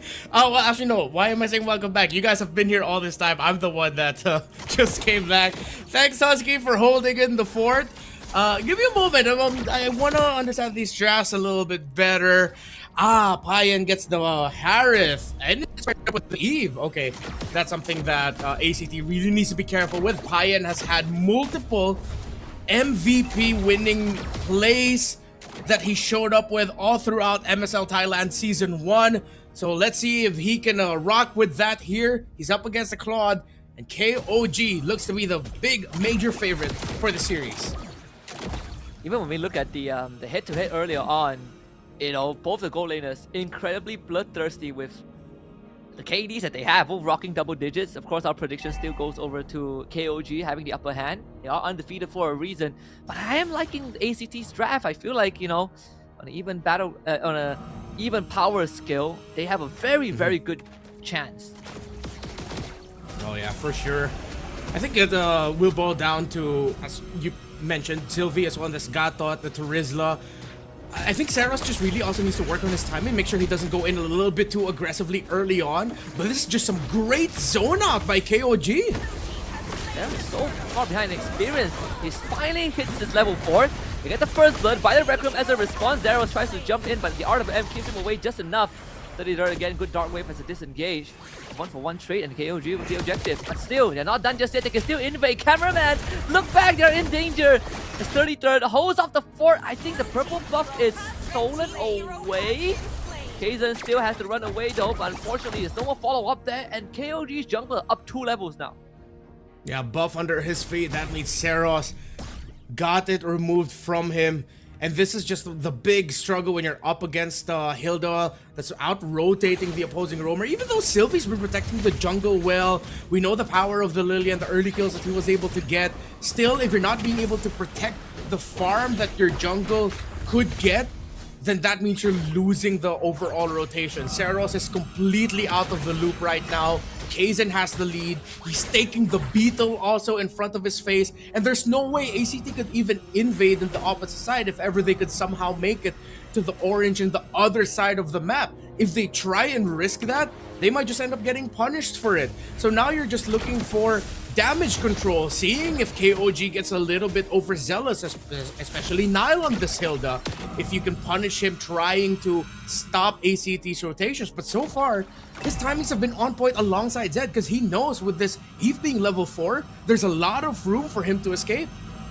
Yep. And the fact that even in the first turtle fight, Zeros wasn't level 4 when the fight started, already set the tempo for KOG. And not to mention, Nile on this Hilda has been doing so much work. They've basically kept track of the camp timings of this purple buff. It's going to be back up, and this time Zero should get enough cover to secure it and try and get back on his feet. But still, being most likely 2 full levels behind by the time the turtle contest happens, it's not going to change much in how Kaizen should be able to secure the objective. Zero's in a good spot to go for a surprise, but with 2 levels behind, ACT needs to see if they can put a bit of pressure on this Gwyn, but it's a Gwyn. Putting pressure on a Gwyn equates to you potentially setting yourself up to getting set up by that Guinevere. And with Sylvie all closer to 50% health, it's gonna be really risky. Look at the pressure applied by this Hilda. No room to work with for the roaming trio of ACT. Kaizen even cashing on a full wave in the bottom lane as well. And 33rd doesn't mind giving it to the Guinevere. As long as this jungler stays ahead, it's going to be a problem for ACT. And the best part is they don't even have to fully commit to this turtle. The longer ACT gets dragged here, the worse it is for Zeros, because they can still cash in on some camps for the Guinevere. Paya with the solo kill in the top lane is only going to add to the problem. Now Kaizen fully commits in. They bring in the state. Piper misses the flicker penalty zone, and ACT will be forced to give up the objective. Tough going, and with the lane against the Claude, or excuse me, against the Harith being losing, Flukeo getting taken out. KOG, I wanted to say this if ever I could have made it to the pre-game, but they remind me of this 30-year veteran acupuncturist. You don't know what the hell is going on, but it seems like they're just getting the spots at the right time. Like, they know where to apply that point, they know where to apply that pressure. And it's been the story for them all season long. Look! Flukeo even gets blasted just trying to get closer to his own minions. A terrible time for this Claude. It might be early, but this game has already been halfway won by KOG. The amount of pressure that they are putting on it, and that's why I had to, put in the caveat earlier on where if this was a more equal power level between both teams, ACT's draft looks pretty good to put up a fight. But KOG so far is just showing that not only they have the experience, but just having the fundamentals nailed down to a T, that a draft from ACT that felt like it had equal power level matters very less when facing against KOG. Yeah, it's if the team you're up against just really knows what they're doing, their timings are on point, then no matter how good the draft is in theory, in practice, it's not gonna cut it if you can't keep up with their pace. This pressure is suffocating Kaizen, maintaining a constant 2-level lead. He's just gonna stand in front of you, and there's nothing that you can do about it. Here comes the pressure from ACT. Wow, they're able to handle it and protect their tower, but KOG still continues the pressure into the jungle. That knock up and the violent requiem from this Guinevere. Here comes the real world manipulation as well. Sylvie goes down. The black shoes resetting the Lilia. 33rd has done his job alongside KOG. And that is orange buff still getting secured by Seros. But the map feels oh so small. They continue to get smothered out, while KOG continued the pressure in the center of the map. Ryan just drops on the carpet. No he way. is in Carnes. He's gonna get flickered on. Nile chops him in half, and sure, he goes down too. But still a win for KOG. Kaizen secures the purple buff, and Zeros really might not have much left in the tank anymore as ACT scrambles to plug the holes. KOG turns to the turtle. KOG now 4,500 in gold. All turtles. We could be on the way to a sub 12 or 13 minute game here. The Slord that comes up next might not be it just yet unless KOG can get some massive pushes to force out the Holy defenses coming out early. heading in. Looking at the differences, at least the front lines for ACT look good. At least that Rizla keeping it close to that Phobius. But it's the difference in the gold that's really killer right now for ACT. Only a DHS for this Claude. On the way to the Holy Crystal for the Harith. Way ahead of the timings. The silver linings are mid laner gold close. Gata okay. Up to Radiant Armor. It's just, you can't expect a lot from the Liam or the Claude. Again, AOG used defensively for Sylvie to get out, and that is the best case scenario. Still either continue to put on pressure on the Piper. They didn't get the knockout there. Carnes again jumped on. They call it the Phantom Steed, turning onto Nile, push him back, blazing duet. Nile survives for a bit longer than he should have. And they lose Piper and Sylvie in the process. Kazan not able to get out with his life. Big shutdown for the Claude. This is painful for ACT, but you can't help appreciate the greatness you're seeing, how KOG are playing their game. Yeah, there have been some trades favoring ACT, but ultimately it's been all KOG. Perfect placement there, the glorious pathway, but at this point, with your entire lineup split up, not much you can do. Excuse me, not glorious pathway, I meant the real world manipulation. Sorry, spell effects threw me off. 5k gold deficit for ACT. All things considered, the shutdown that Lukeo got should get him back on track, on his feet, just by a little bit. Still 2k net worth in total, behind Payen, and quite far away from his Trinity. The Claude already has 3 full items, including a Holy Crystal, so this lore is out of the question. Yeah. In ACT, they need to do those wombo combos, or at least they need to pull off that fight just now one more time to get Zeros in a position where he can start impacting with the amount of damage that he can bring. Oh, no way. Oh, I thought Kazan would go full send and trying to take Gatot out, but he is disciplined. Pressure in the bot side of the map. Great placement right now by Nile. It provides the space for the Harith and the Eve to push comfortably. They also knew with the information gathered by Kazan just how many members of ACT there were on the orange side. They know that they were free. Winter Crown locked in for Kazan. And now look at Flakeo. Way too much damage taken out by the Harith. CC immune on Carnes. Kazan almost took that Lilia down. They're forcing out resources before the Lord marches in. One more holy defense to work with. Gets popped. Lord still marching in up top. KOG look on the way to being able to end it here. They have the resources. They can just full send it. ACT need to watch their footing. They need to space out. They can't allow Gamers to get a big set through the Gwyn or through the Phobius. They do have the Lilia. Decent base defense here with the Gloom. Not about how much KOG can brute force and do damage. Payan certainly is up for the challenge. And just like that, both cores of ACT force back with Lord still at 50% health. ACT scrambles to clear that Lord.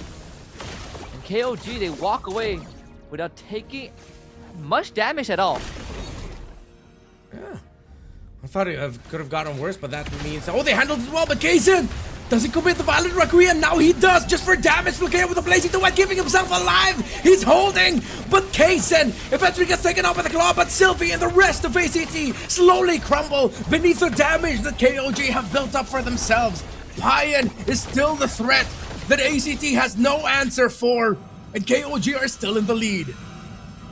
Thankfully, Piper was able to somehow hold the front, but Sylvie couldn't even get off an AOG, which is a crucial spell to what's going to allow AC to be coming back into the game.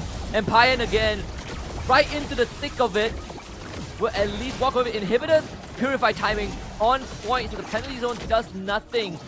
Mid inhib and bottom still up for ACT. They're given another chance. They had to work for it, paid a big price to still stay in the game. Trying to see now the right angle that ACT could find. Flukeo does have the sustainability to survive. He's going to be going for the Malefic Gun, so he gets just a little bit of better poking distance before he eventually goes in with the Blazing Duet. But at the same time, it also gives him a little bit of space after Blazing Duet to be able to freely hit a slightly safer part. Still a massive lead for the Guinevere compared to the Leomord, and it's tough because Saros' kit is perfect. It's the cleanup that they need. Usually you're seeing if whether the Claude can clean up for what the Leomord started or the other way around. But even Saros coming in very late into a team fight is not going to be enough with the items that he has. KOG have advantage on this Lord ACT. They need to full contest this. But with the lead of KOG, could be a very costly attempt of stopping them from taking this Lord. Good news is long lane's actually neutral. So at least ACT won't have to worry about a big minion wave pushing in. They can dance it for a while more. They can also handle the top lane easily. I think they found Flukeo, and that's now doing the job. So Blazing Duet already forced out. Would have been nice if they found a Purify, but no, Blazing Duet is still an advantage for KOG. As now they will turn onto the Lord as the bottom wave slowly builds up in their favor. Sylvie not really in the best spot to get the fight going. The AOG again is very important. They force the Flicker out of 33rd. Queen's Wings for Piper. Yeah, good call for them to just back off.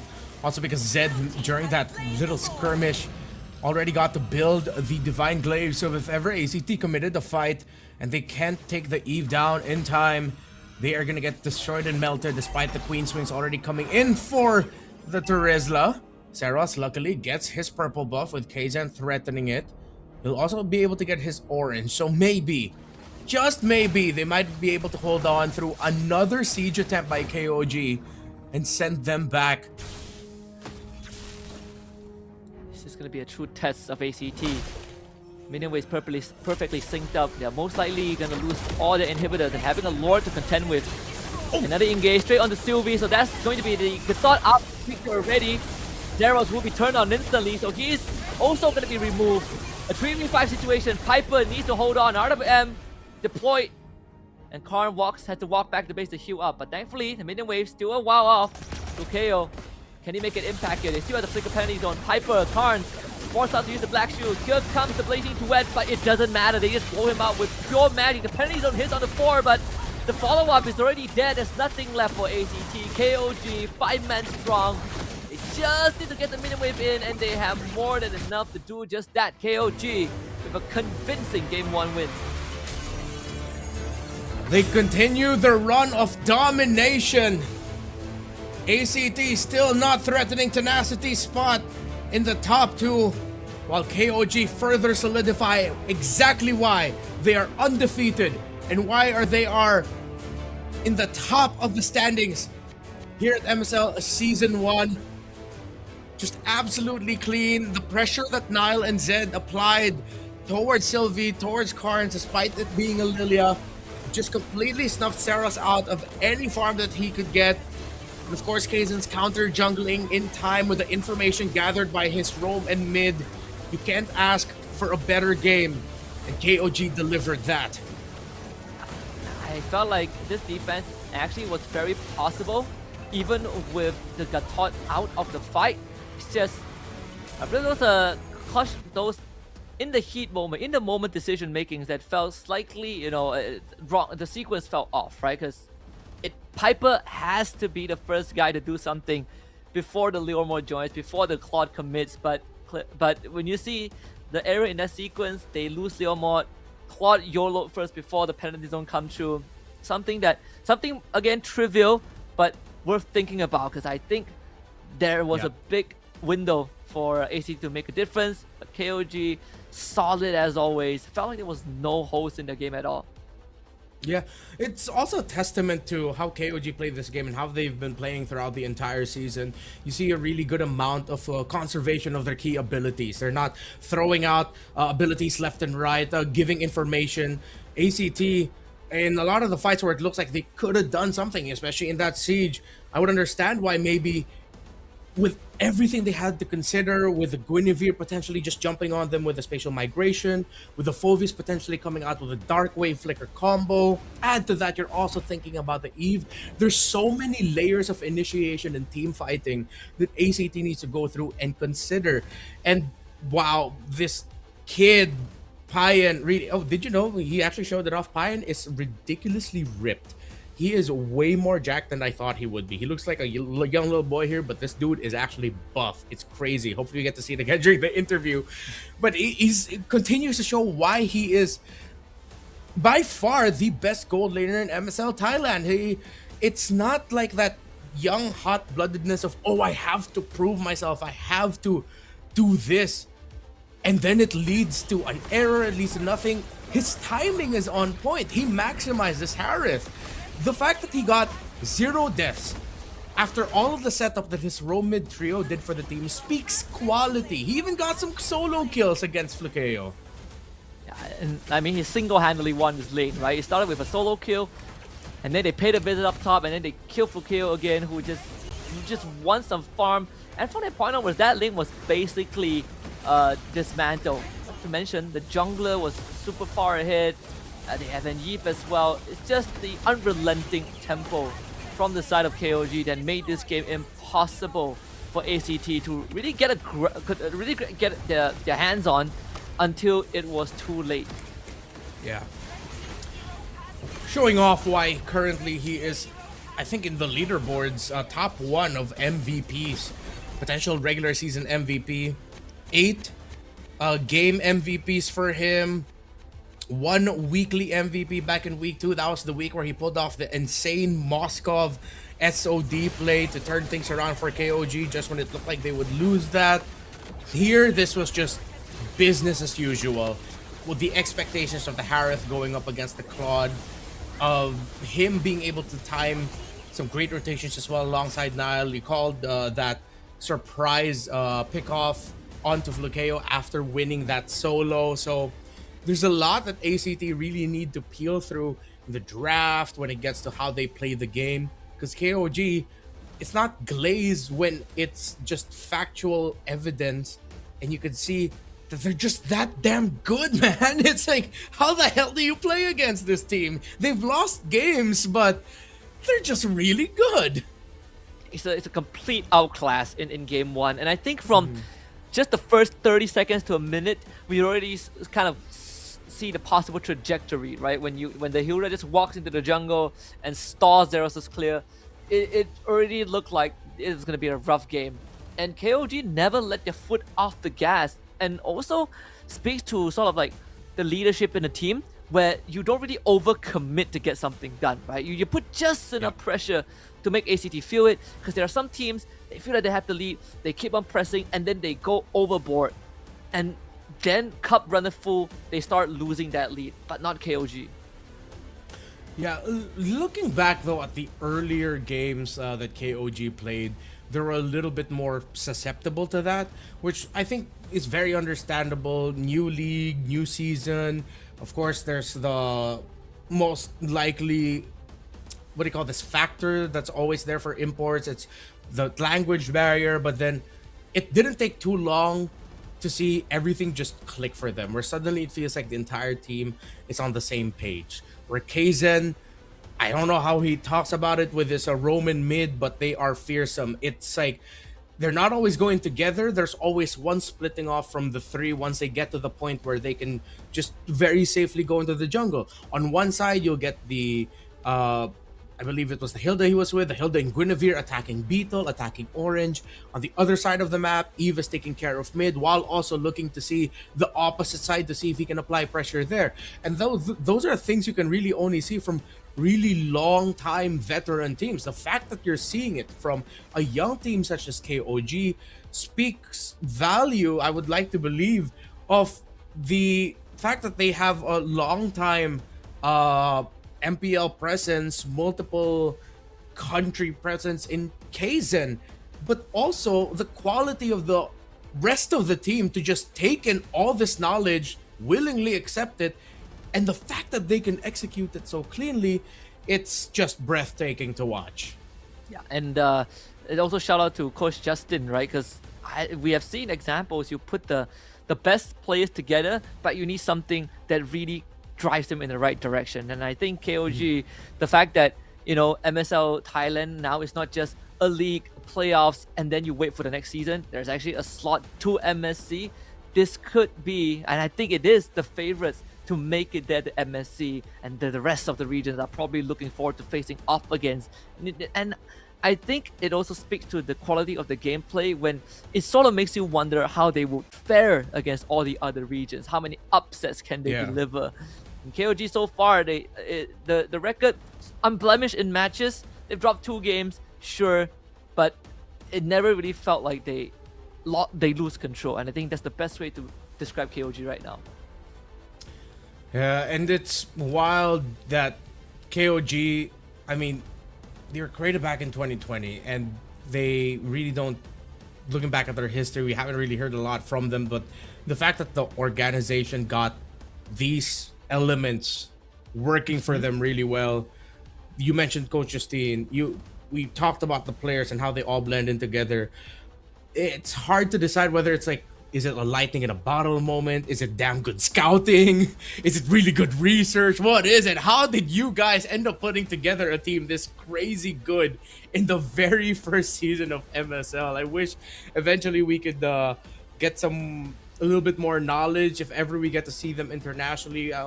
We know we do a lot of interviews. Hopefully we get to know them more. But yeah, as you mentioned, it does speak the quality of a team when you're already starting to think and theorizing about how they can fare against other international teams. So KOG, they still have to close this out. ACT still has a chance to reel it back in, but based of what we saw in game number 1, definitely going to be easier said than done. Yep. I think even when I remember looking back the timeline of the roster itself, they didn't start with an all-star team, right? Like they started with players that you probably have heard of. Narakorn at some point, like Song Jinwoo was also with the team at one point, but it really came together earlier this year in March, and that was like what, a month plus before MSL Thailand actually started. Actually, no, less than a month before the league started. That's where the acquisition of Kaizen and Payen was finalized, and now they are the monsters of the league. In game 2, we're gonna switch sides. This time we get ACT on blue, KOG on red. The bans almost remain the same, with the exception of Harif getting instantly removed by ACT. Just instant respect right out of the bat for ACT. Earlier they banned out the Marcel, but I think they'd want to keep it open for themselves if ever. Let's see if they're gonna take out maybe some picks that could steal away the golden hour. I'm talking about the Valentina. That could also be an option. There are teams that are quite hesitant to play the Marcel if the Valentina's open. It's not impossible, but definitely another layer to think about, knowing that the opposing team also has golden hour. And this is such a hard, focused respect ban onto Payen. It is rare these days to see a first phase Moskov ban, dude. Yeah, usually I think a marksman in this current meta, aside from Harif, Claude, Moskov, a lot of other options are very manageable, and even the best options usually don't get removed unless you are Harif. But Payen has shown his I think his ability so much that I think ACT, I don't blame them for the respect ban, but at the same time it does open up plenty of options, including the Marcel. I think this should be a sure and lock, right? There's no other pick you have to worry about. The Marcel just brings so much value. The roam mid was one of your biggest problems. That allows you to be the one to be aggressive. There you go. Okay. So they do set it up for themselves. KOG though, with the Marcel getting taken out, this could be a very easy pickup on the Suyo. For Kaizen, unless they swerve and decide to go a Leomord, I think they just go ahead and pick up the Suyo. Suyo and heroes that are good into the Marcel for early trades. Khalid, Hilda, who generally ignores the Marcel, but they go for the Claude Phobius immediately, and that's such a power move. Yeah, this really feels like KOG just telling ACT we don't care, man. Not that we don't care about this series, but ban all you want, pick all you want. We'll pick up a Claude early. We know that Payen can beat the carrion lane, or most likely we'll have a really good game. We don't have to worry about the Phobius also, because now it's on our side. You turn off the Valentina getting picked up. ACT, of course, will pick up the Suyo here. And I think it's time for Kaizen to pick up the Leomord, because if they decide to swerve and pick something different, then they're going to be going into the utility side. going up against a lineup that might be tough. Oh, wait, no, yes, of course, Baksha. How could I forget? A really great pickup. Really great. And then the roam row is still very much open as well. Again, the Hilda, the Khalid, there are multiple options that can allow KOG to play with this Baksha. So there goes the Hilda removed. Still the Khalid to consider. If not, there's always the Hylos as another option. In MPLPH, we usually see the Kalea show up as a pretty alright way to... You're not really dealing with a Marcel, but compared to it like a Cho just completely gets destroyed by a Marcel. There's not much you can do against it.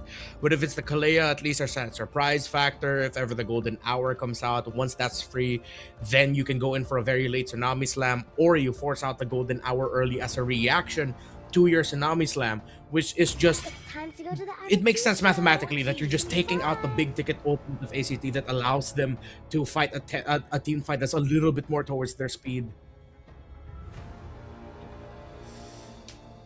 Do have very good setup from ACT side, right? Penalty zone and Golden Hour. Can even use it in conjunction.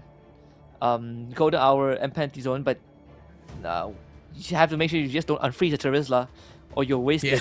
I actually, so yesterday I played a game where we had Marcel and Zertian, and the amount of times that the Fury of the Phoenix gets pressed when a Golden Hour triggers is can be frustrating. Yeah, yeah, you're just completely wasting it. Hopefully we don't see those missed timings from ACT. So yeah, they do take out the Hilda and Khalid, checking that those could be the best options. There's Zetian. Alright, so Zetian against the Golden Hour. Has to be some really good timing here for KOG. I think a little bit more range would do them well. Granger historically pairs awesomely with the Marcel. Once you get those Golden Hour targets, just throw out all the bullets you can. And then once the Golden Hour is off, they just get bursted to bits. Could be a really great combo. I think even better than the carry at this point, because they can just get a little bit more damage through their mid laner to help shred. If they're feeling crazy, they could even consider a Lunox and then just have the Granger playing from afar. But that's a little bit more leaning towards the crazier idea. The carry is still definitely an option. Let's see. Oh, of course. Granger, I mean, look, great setup. Granger, Marcel, very classic. I do like this, but I mean, having the Zertian on KOG side is also a very good way to like break the tempo, assuming you don't get caught in the Golden Hour. So I think both teams, you know, just like game one, the draft looks pretty even in their own way. It's just how if ACT can kind of show resistance against KOG. Against the Gord too, like Zertian out great against the Gord out. Yeah. Very great choice. I was thinking of that Lunox Granger because of the damage, but then now that they have true damage, they should be fine. Is it gonna be a roam or a jungle Baksha? I think it already is jungle. We're just waiting for the roam most likely. Oh, there! Oh, someone finally picks up a Badang. Yes, great into the Marcel too. No, it's not a hard counter, but hold on a minute. It is, right? Yeah, it's not. Yeah, not a hard counter, but good enough to keep the Marcel in check. Every time you walk up, you eat a punch to the face, and if he delays out the Golden Hour and you're not caught, you can also split the battle line. I think KOG, I feel like Badang is a pretty strong roamer in the right situation, and this is probably one of them. See how they'll be able to make this work. No purifies. Everyone just wants to be able to create distance. Even Payan doesn't mind any crowd control that he sees. He knows he will be that access to the Granger and the Gord. Gotta give it to ACT. They do have a very good lineup in theory. But let's see again how well Sylvie, Carnes, and Seros can handle the very sharp mid lane rotations of Nile, Zed, and Kaizen together. If they can dance to their tempo, if they can even set the tempo themselves, oh, then this in paper, really good lineup, in practice, is going to be perfect. Yep. Let's head into game number 2. This time, I believe it's going to be a broken wall. There it is, broken. Is it broken walls? Or is it dangerous grass? Wait a minute. It is dangerous grass, yeah, that is. Yeah, grass. Yeah. Mid lane trade should be Okay. quite even. Bro doesn't really have to interact much with the lanes, just need to throw down his damage. I think he missed 1 minion, which is unfortunate. Sorry, who? Who missed that 1 minion? Alright. Ah, okay. Oh, they get to force out the flicker. A bump by Kaizen. Further angle, Sylvie, can he get up? Yep, bailed out. Okay. Healthy take for them. KOG though, showing to ACT that they're just not gonna allow this Marcel to be able to freely get information. You're gonna have to pay with it, with your own life, with your own health. And Payan, while laning really well against this Granger, pushing the Granger back under tower, while Sylvie still gets pressured by Nile and Zed. Yep. And contrary to game number 1, at least this time, Zeros is able to farm his jungle with more peace and security. You don't have a Hilda running at your face, and Marcel, pretty good doorstopper here. Again, earlier we did see they get the flicker out of Zed, so that's something that AC can bank on. Then Marcel can easily pop the Zertian and Phoenix Cloak too. Zeros is not level 4 yet though, but Studio doesn't need the level 4 to access his abilities, which is a good thing here. Alright, first turtle up, both junglers level 4, but Kaizen already used Tortoise's Pisons. With Nile pretty low, ACT will get this first turtle. KOG now will have to defend their side of the jungle, but ACT decides to play it very safely. They already knew they won. Good call by ACT. Just keep it simple. You don't have to really overcommit Sylvie. As long as Sylvie does his job by giving info and keeping Nile away, it should be good enough. But this lineup, aside from Piper and Sylvie, maybe to a certain degree Zeros, they don't really have to interact up front, right? They have long range damage, good spirit profile as well. They cover the bases from physical to magical to even true damage, thanks to having the Gourd. And the Sky Piercer is an auto bite as well. Flicker Fall and Sylvie catches too, but the follow-up not really there. Piper not really going to commit anything to that. Missed opportunity there from ACT. Yeah, but I think it was way too greedy for Sylvie to use that flicker. Now knowledge for KOG to work with, but Kaizen knows that he has to run. He gets chased down all the way to the other side of the map. ACT did not want to let go of that box. Payan with a blazing duet just to keep himself alive. Commit to the flicker as well. But ACT, great rotations and great pressure by them. And they cash in on 80% of the gold plating too. That is a lot of gold going over to Flukeo. Fury of the Phoenix slightly late from Zed, which is unfortunate, but the fact that the Baksha went down, that is Zeros' wet dream as a Suyo when you're in this matchup. I think we're seeing here exactly why the Marcel is prioritized. Maybe KOG will have an answer for it, or their answer will be a little bit more obvious later on, but the swerve with to pick up the Gourd near the end there, Ranger as well. ACT definitely drafted a high potential winning lineup here. That early kill with that Baksha will force that issue with a stun and the Mystic Gush. Brings that down low. This might be greedy. Final snap shield, keeping Karn safe just in case. There's also the Golden Hour as a response.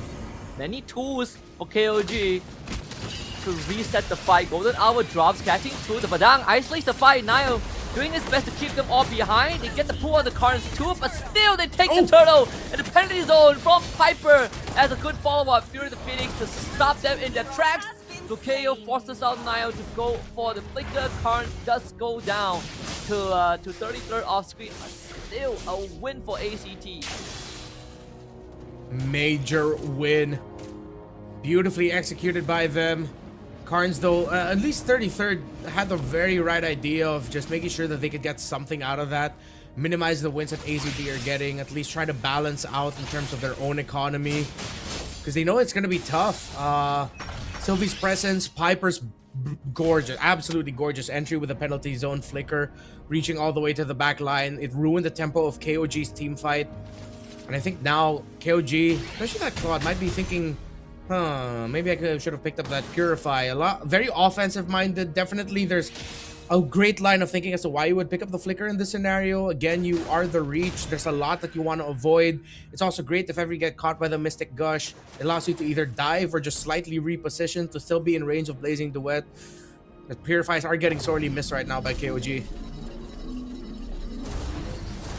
The ward actually picked up by 0-2. A lot more staying power in the fight.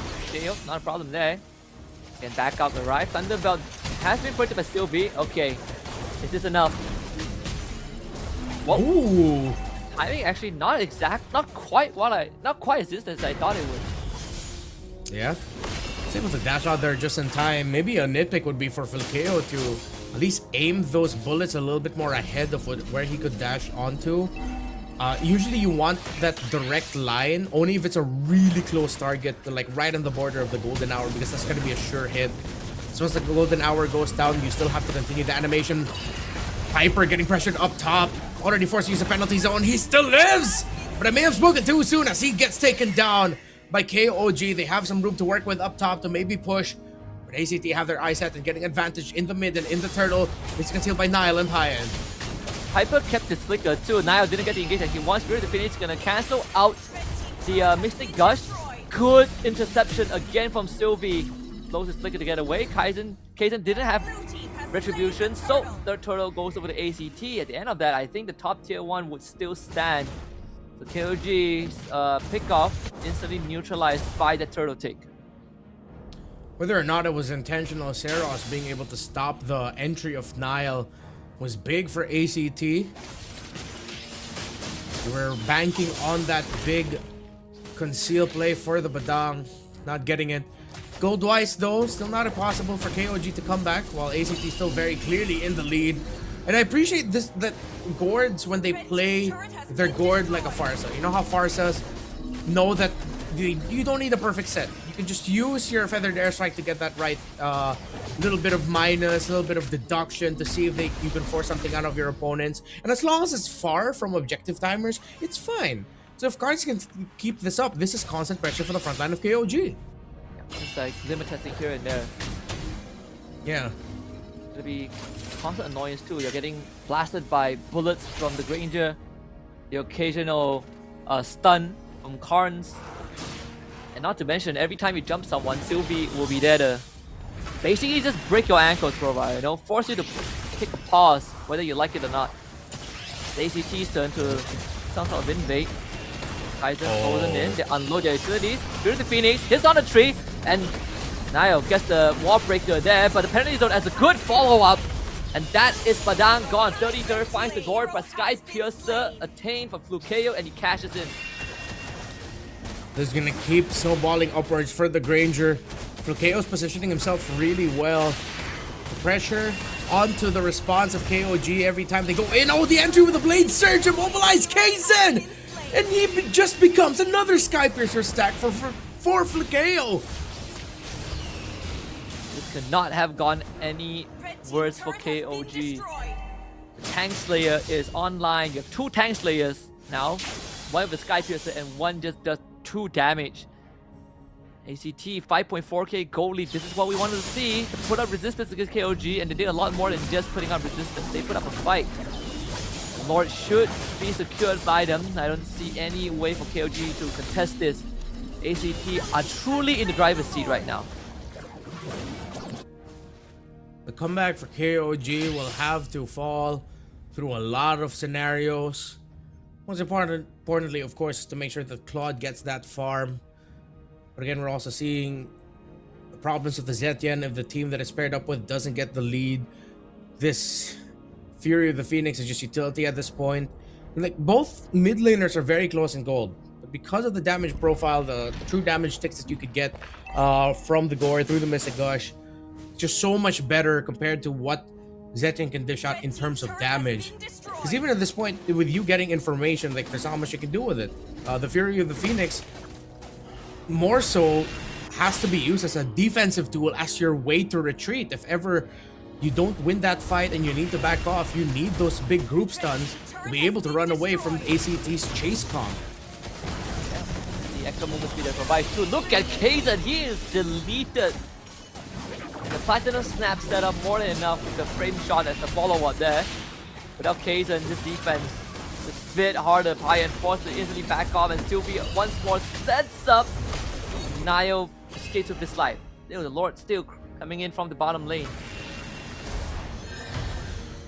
No, looking back at the draft, maybe that Claude might have just came in just a little bit too early. Might have been a little bit too much of a flex.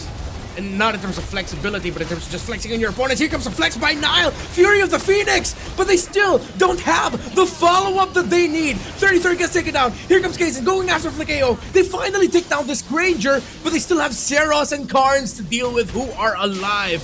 At this point, any win for KOG is a big win for them to slowly chip away at ACT. For now, that's something that they will have to settle for, but it's good enough overall. They got the shutdown on a 4-0 Granger. They take away his Sky Piercer stacks. On top of that, give themselves a bit of a shutdown go. I believe the go went to Kaizen. Would have been nice if it went to the Claw's pocket, but beggars can't be choosers. Kaizen granted 0 access to his own jungle and being treated a taste of his own medicine that he did administer in the first game towards Zeros. KOG still are in deep waters. To get out of this trench is not easy. I just come down to Nio and 33rd just sending it and hope they blow up someone before the fight drags on too long. Yeah, I think it was also a heat check for ACT, especially Flakeo. Now he's been positioning really well there. I don't think they just expected or even respected the possibility that KOG would just run out of base like that and decide to just all jump on them. Sylvie in a perfect angle to stop this attempt. Fury of the Phoenix might buy a little bit of time, but Flakeo gets taken out. They felt the target. Somehow, someway, KOG made it work. 2 times in a row, they find a Granger and another portion of his Sky Piercer stacks cut away. And the worst part was ACT saw that move. They saw the conceal, but they had no way to stop it. The Mystic Dodge instantly cancelled by Fury of the Phoenix. The extra movement speed that it provides allowed Nile to just run up and give him the knuckle sandwich. And now Kaizen's gonna get the wraparound behind. They find a Gord again.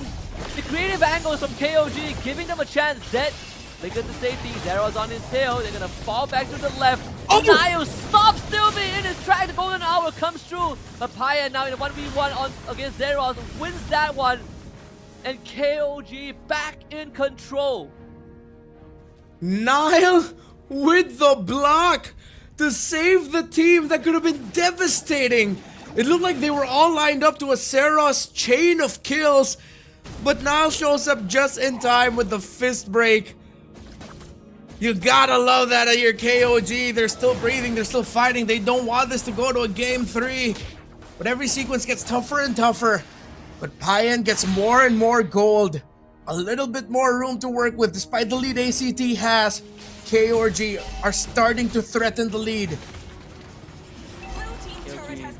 Changing their approach, they realize a frontal approach isn't the most effective way, so they went and find these creative angles, these nooks and crannies, and it has paid off so far. Bomb rush the Lord down, golden hour to stall out the Lord take.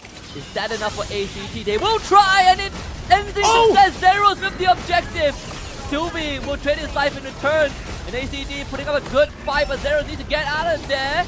Able to place search to safety. Nile locks them in place, but it's gonna be Flukeo that gets the kill on the 33rd. KOG, that could have gone so well for them, but ACT recovered mid-fight despite the stun, kept their formation tight, made sure Flukeo was safe, and 33rd and Sylvie became the trade. So ACT wanting to slow down this minion wave push, they won't be able to stop the Slord from getting close to KOG. Sylvie won't be back in time. But let's see if ACT can somehow find the minion wave to push with to at least take down one of these turrets as they now threaten the bot side. KOG takes down the Lord just before it charges up for the turret. It's getting harder and harder for Karns to have an impact. Not only can they jump him and dive him, but they can easily cancel out his ultimate with Zed's ult. This bottom inhibitor should be a goal there. Nio still survives. Good patience from KOG holding on to crucial resources. And Kaizen is always looming around some blind spots of ACT. All the waves have been cleared out, and KOG keeps all the structures. This must be really frustrating for ACT after the game that they've had. More and more as this game extends, they feel the resistance coming off the KOG camp. And this 3k gold lead at this point is nothing. Maybe an item for someone, but in terms of the cores, the main carries, they have what they need. KOG. Payan has only died once. That one time he died early, hasn't died since. And as he lives, as he continues to live, the hope that KOG can turn this game around and ending it with a sweep, it will continue to breathe. But ACT, they've been playing it really well. Despite all of the pushback from KOG, they've handled their minion waves. They're checking the requirements for the team fight. They're not overzealously thinking that once it looks like a really good angle, they just blow their all abilities. They're timing their own ultimates and dashes as well. Very important in team fights. So you gotta appreciate what ACT has done here to make it tough for KOG to come back. Yep. Put up a big fight for sure. ACT had dominance in the early game. They replicated what KOG did to them in game 1. And now it's an even state. Nio, especially, him and Sylvie has been playing footsteps the entire game. It was Sylvie that's getting these good interceptions and engages. But Nio definitely caught up to that. And now he is the one that is acting as the bouncer for KOG. Big fat wave stacked up top. KOG setting up a slow push at the bottom as well, so eventually, when they need to dance for the Lord, KOG will have the wave in their favor. A little bit of help for ACT is the fact that Sylvie now has the immortality, so he can really afford to just get up into the face of KOG, while Piper has the Radiant Armor, which should help him survive a little bit longer with all the space needed for Flakeo to act. It's all on this Granger, it's all on this Gord. While for KOG, it's all on one man, their Claude. Yep, there's a wraparound there, and they catch cars, and they hit all 5 of them! With the might of the Empress, KOG have already secured, but they want more buy-in. Unsatisfied with just one, gets on the Flakeo again, they catch the cores! Flakeo comes back to life with the immortality, and Piper will hold the front, but KOG have done more than enough damage. Now they turn to Lord again, and unlike the last time, I don't think Zeros will have a chance in hell to steal this away.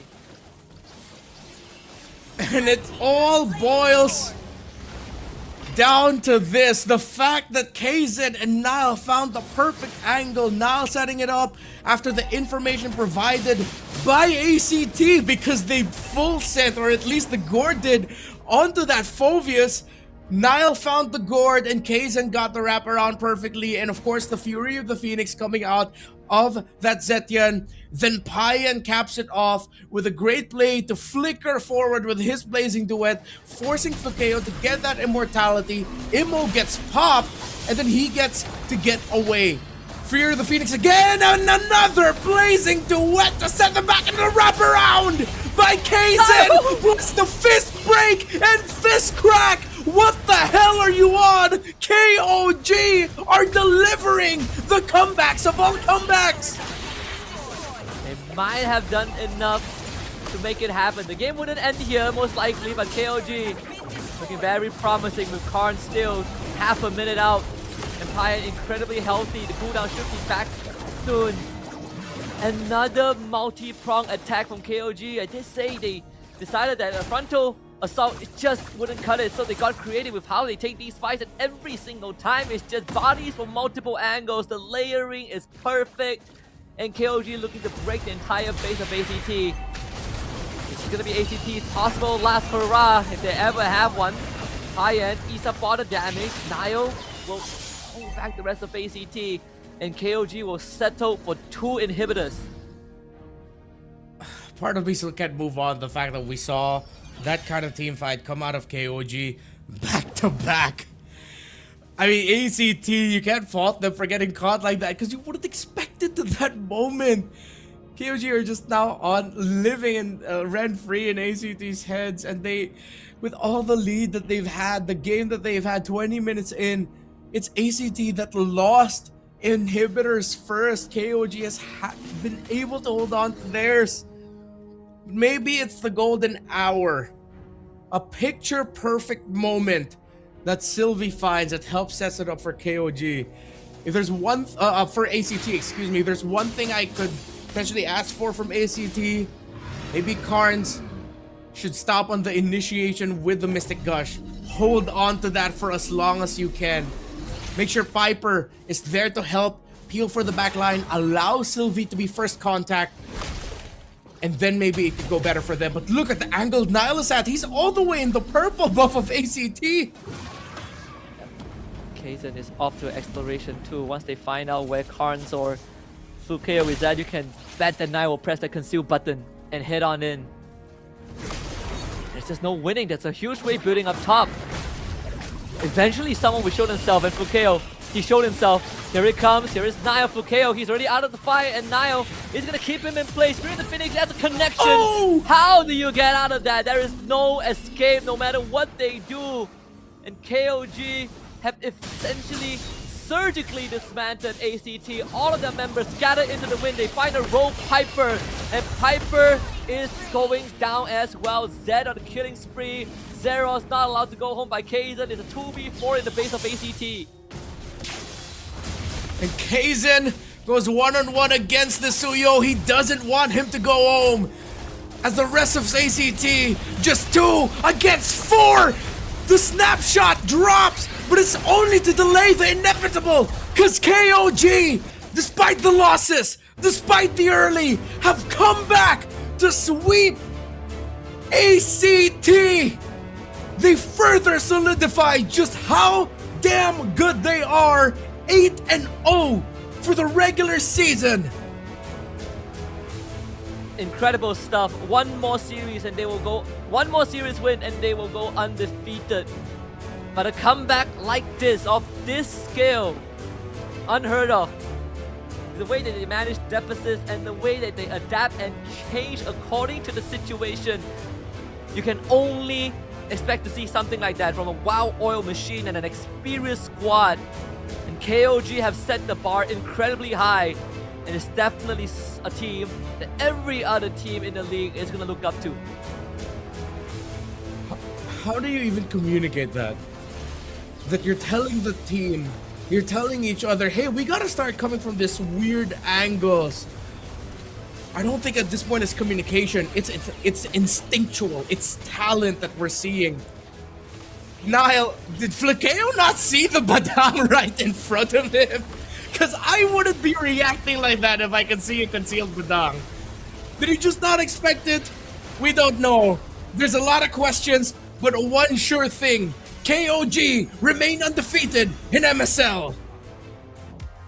ตอนนี้นะคะเราก็อยู่กับผู้ชนะนะคะทั้ง2คนค่ะจากทีม KOG King of Gamer Club นะคะโอ้โหต้องบอกเลยนะคะว่าทีมนี้นะคะเขาพูดจริงทำจริงนะคะว่าเขาจะไร้พ่ายโอ้โหใกล้แล้วจริงอีกนิดนึงเนาะโอ้โหก่อนอื่นเลยเหมือนเดิมค่ะแนะนำตัวก่อนเลยครับผมก็บองชูงงเตรียมก็คือคุยกันไว้ครับผมก็เดี๋ยวเตรียมตัวไว้เผื่อได้ไปปารีสอ๋อคือได้ไปแน่ๆไม่เผื่อไปก่อนอ๋อเผื่อไปก่อนสวัสดีครับชื่อฮิวโก้นะครับผมจากทีม King of Gamer Club นะครับสวัสดีครับเซตมิดเลนจากทีม KOG ครับคือไหนๆก็เข้ารอบ Pay Off ไปแล้วเนาะแล้วเกมที่เหลือเนี่ยคือเรายังใส่สุดอยู่ไหมเต็มที่ทุกแมตช์ครับเต็มที่ทุกแมตช์ไม่มีกั๊กใช่เขาคือเราเล่นกับทุกทีมกับทุกแมตช์ก็คือ 100% หมดครับผมเซตอะคะ 100% ครับ 100% อันนี้เราก๊อปไหมเนี่ยก๊อป ยอมรับเลยโอเคคิดว่าอะไรเป็นจุดแข็งที่สุดของทีมเราคือเรามีแผนการเล่น 7,438 แผนหรือว่าเราเล่นกันแบบว่าเข้ามือเข้าขารู้ใจกันสุดยอดครับผมยังจำไม่ได้เลย โอเคครับก็จริงๆถ้าเกิดเป็นจุดแข็งของเราเนาะผมเชื่อว่าน่าจะเป็นทีมเวิร์กแล้วกันทีมเวิร์กระหว่างเพลเยอร์ด้วยกันทีมเวิร์กระหว่างผมก็เป็นทีมโค้ชกับโค้ชจัสตินนะครับกับเพลเยอร์คือทุกคนแบบคอนเนคกันไปหมดเลยก็คือเป็นทีมเวิร์กระหว่างเราการเตรียมตัวการฝึกซ้อมนะครับผมแล้วก็ที่สำคัญผมเชื่อว่าเราเป็นหนึ่งในทีมที่มีการสื่อสารระหว่างคนไทยและต่างชาติที่ดีมากๆครับเซตค่ะ ความเป็นระเบียบครับที่เหลือพี่พิวพูดมาแล้ว ก็คือโค้ชเขาทำการบ้านมาดี เพราะว่าเขารู้ว่าเขาจะต้องมาตอบคำถามเนาะทุก ครับ วีคเลย ทุก ครับ วัน ผม เลยโอเค อีกแมตช์เดียวค่ะ เราก็จะกลายเป็นอินซีดำไร้พ่ายของจริงแล้ว มีอะไรอยากบอกแฟนๆค่ะ ที่คอยมาเชียร์เราหน้างานตลอดแล้วก็ทั้งออนไลน์ตลอดเลย ครับผมก็อย่างแรกเลยก็จริงๆ ไม่อยากให้แฟนๆโฟกัสเรื่องไร้ไพ่มากนะครับผมเพราะว่าจริงๆเราเอาจริง ๆ อาจจะมีแบบขิงไปบ้าง แต่เอาจริง ๆ เลยคือพวกเราไม่ได้โฟกัสเลยครับผมเรื่องคำว่าไร้ไพ่พวกเราโฟกัสแค่ว่าทำเพอร์ฟอร์แมนซ์ในแต่ละวันออกมาให้ดีที่สุด และไอ้ที่เป็นไร้ไพ่ตอนเนี้ยมันคือสิ่งตอบแทนสิ่งนั้นที่พวกเราได้เตรียมมาครับผมแล้วก็กลับมาที่คำถามอีกนิดนึงเนาะก็คือก็ขอบคุณแฟนๆนะครับผมที่เชื่อมั่นในตัวเรามาตั้งแต่แรกนะครับผมเพราะว่าตอนแรกก็อาจจะแบบโดนไม่ได้เป็นแบบอยู่จุดสูงเท่าตอนนี้นะครับผมตามผลงานก็ขอบคุณทุกคนที่เชื่อมั่นเราตั้งแต่ก่อนแข่งจนถึงตอนนี้ จนถึงแฟนๆทุกคนที่เพิ่งเชียร์เราด้วยเราสัญญาว่าจะทำทุกแมตช์ออกมาให้คุณภาพที่สุดแน่นอนครับผมเพื่อทุกคนครับ เซตขอสักนิดนึงค่ะ ขอยาวๆสักนิดนึงค่ะ ขอบคุณทุกคนที่คอยตามเชียร์คอยให้กำลังใจทีม PLG ครับผม แล้วอันนี้เรามีกำลังใจอื่นไหมคะนอกจากแฟนคลับ มีครับ อ๋อ ก็เลยทำให้เราชนะมาได้ ครับ เพราะว่ากำลังใจอยู่ตรงนี้ โอ้โห โอเคค่ะ เดี๋ยวเราให้นักแข่งนะคะ เดี๋ยวให้นักแข่งไปพักก่อน เดี๋ยวเราขออนุญาตส่งต่อให้กับพี่แคสเตอร์ทั้ง 3 คนได้เลยค่ะ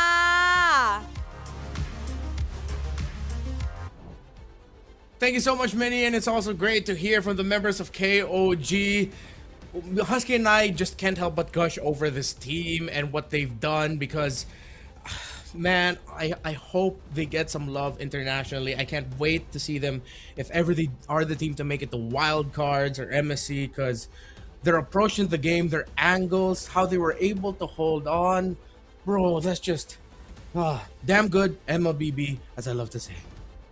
It's one of those games where you watch it, you watch it, you know, you feel in shock and awe, and then you just go home happy knowing that that is a good game. That is genuinely just, it's not the fault of ACT for playing poorly. Both teams, I think, played the best, but then when you see a team really lock in and they really start showing you the endless possibilities of what you can do to come back in a game, that's peak right there. Like, that's cinema. You know, you give me a pie chart, I'll tell you that both colors are peak.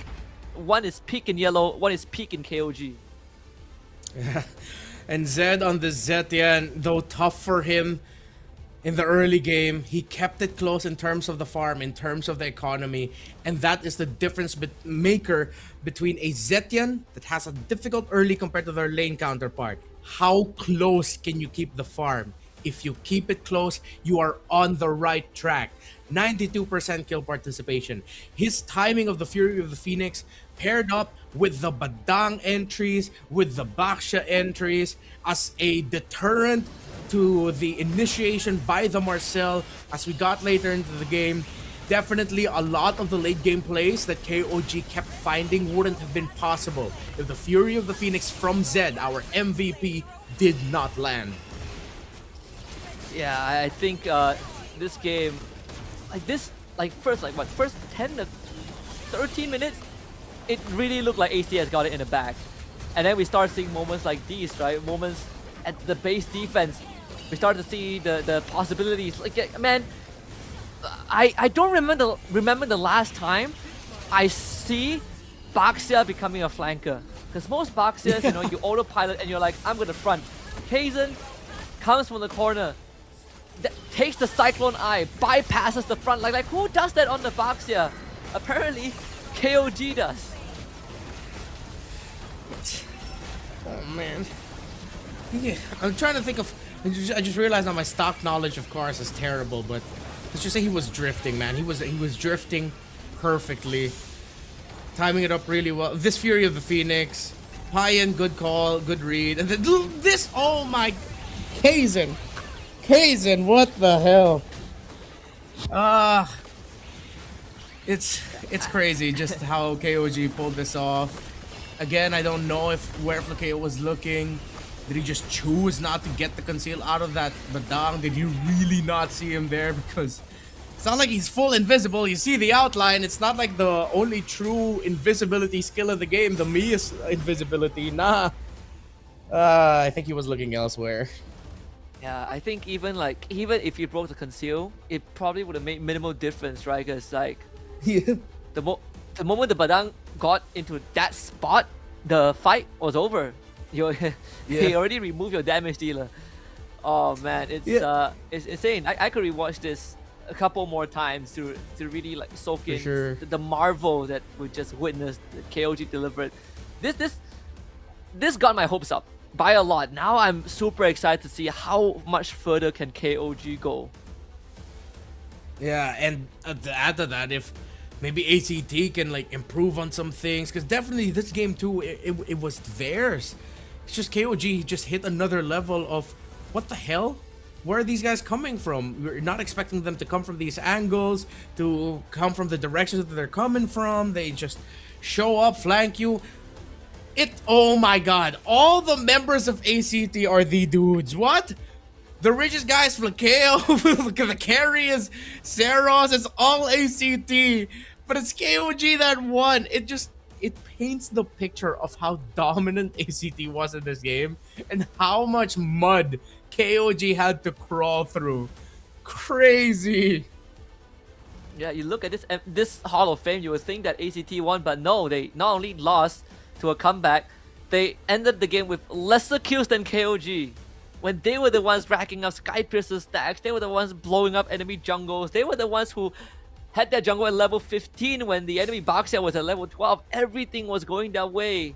And just in a blink of an eye, a couple good engages, a couple good cheeky angles that KOG managed to find. They not only found a way to get to the ACT, I think they broke something in ACT. Because I wouldn't know what to do in that situation when my enemy comes out of the shadows out of nowhere. Yeah, and especially I think the turning point was those 2 times they got Flakeo, like somehow. Because even ACT, they were positioned well.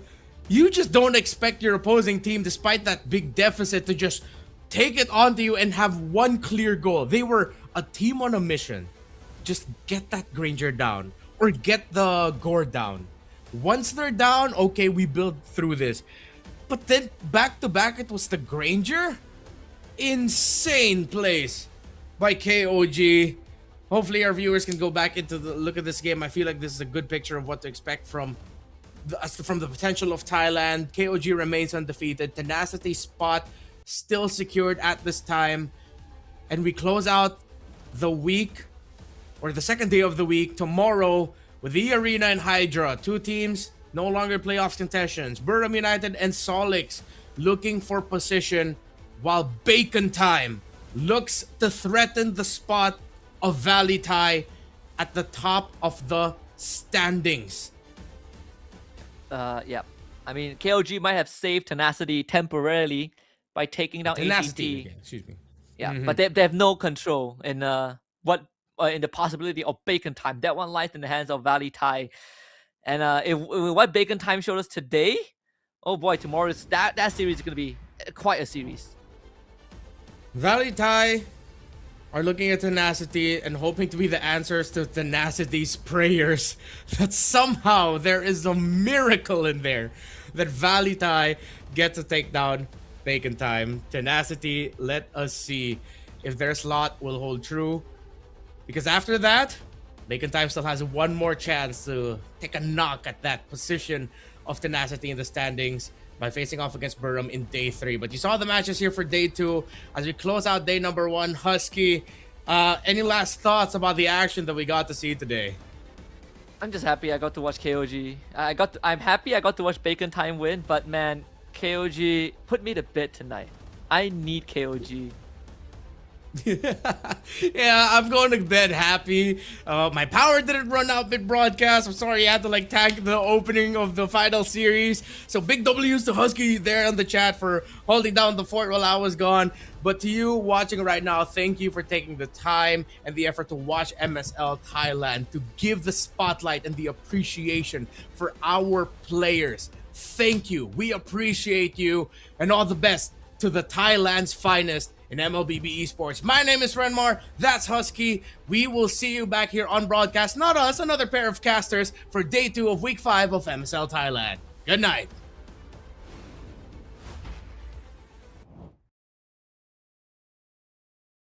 แคสเตอร์ทั้ง 3 คนนะคะ พี่พล พี่บีนและพี่มาร์คค่ะ ที่มาช่วยเพิ่มความสนุกความดุเดือดของเกมมากเข้าไปอีกนะคะ และขอบคุณผู้ชมทุกท่านเลยค่ะ กองเชียร์นะคะ ทุกทีมที่มาดูมาเชียร์หน้างานในวันนี้ และในออนไลน์นะคะ ทุกช่องทางเลยค่ะ อย่าลืมนะคะว่าวันพรุ่งนี้เนี่ยเรายังมีการแข่งขันอีก 3 คู่นะคะสำหรับวันนี้นะคะมินท์มินนี่มินท์และทีมงานทุกคนขอตัวลาไปก่อนค่ะ สวัสดีค่ะ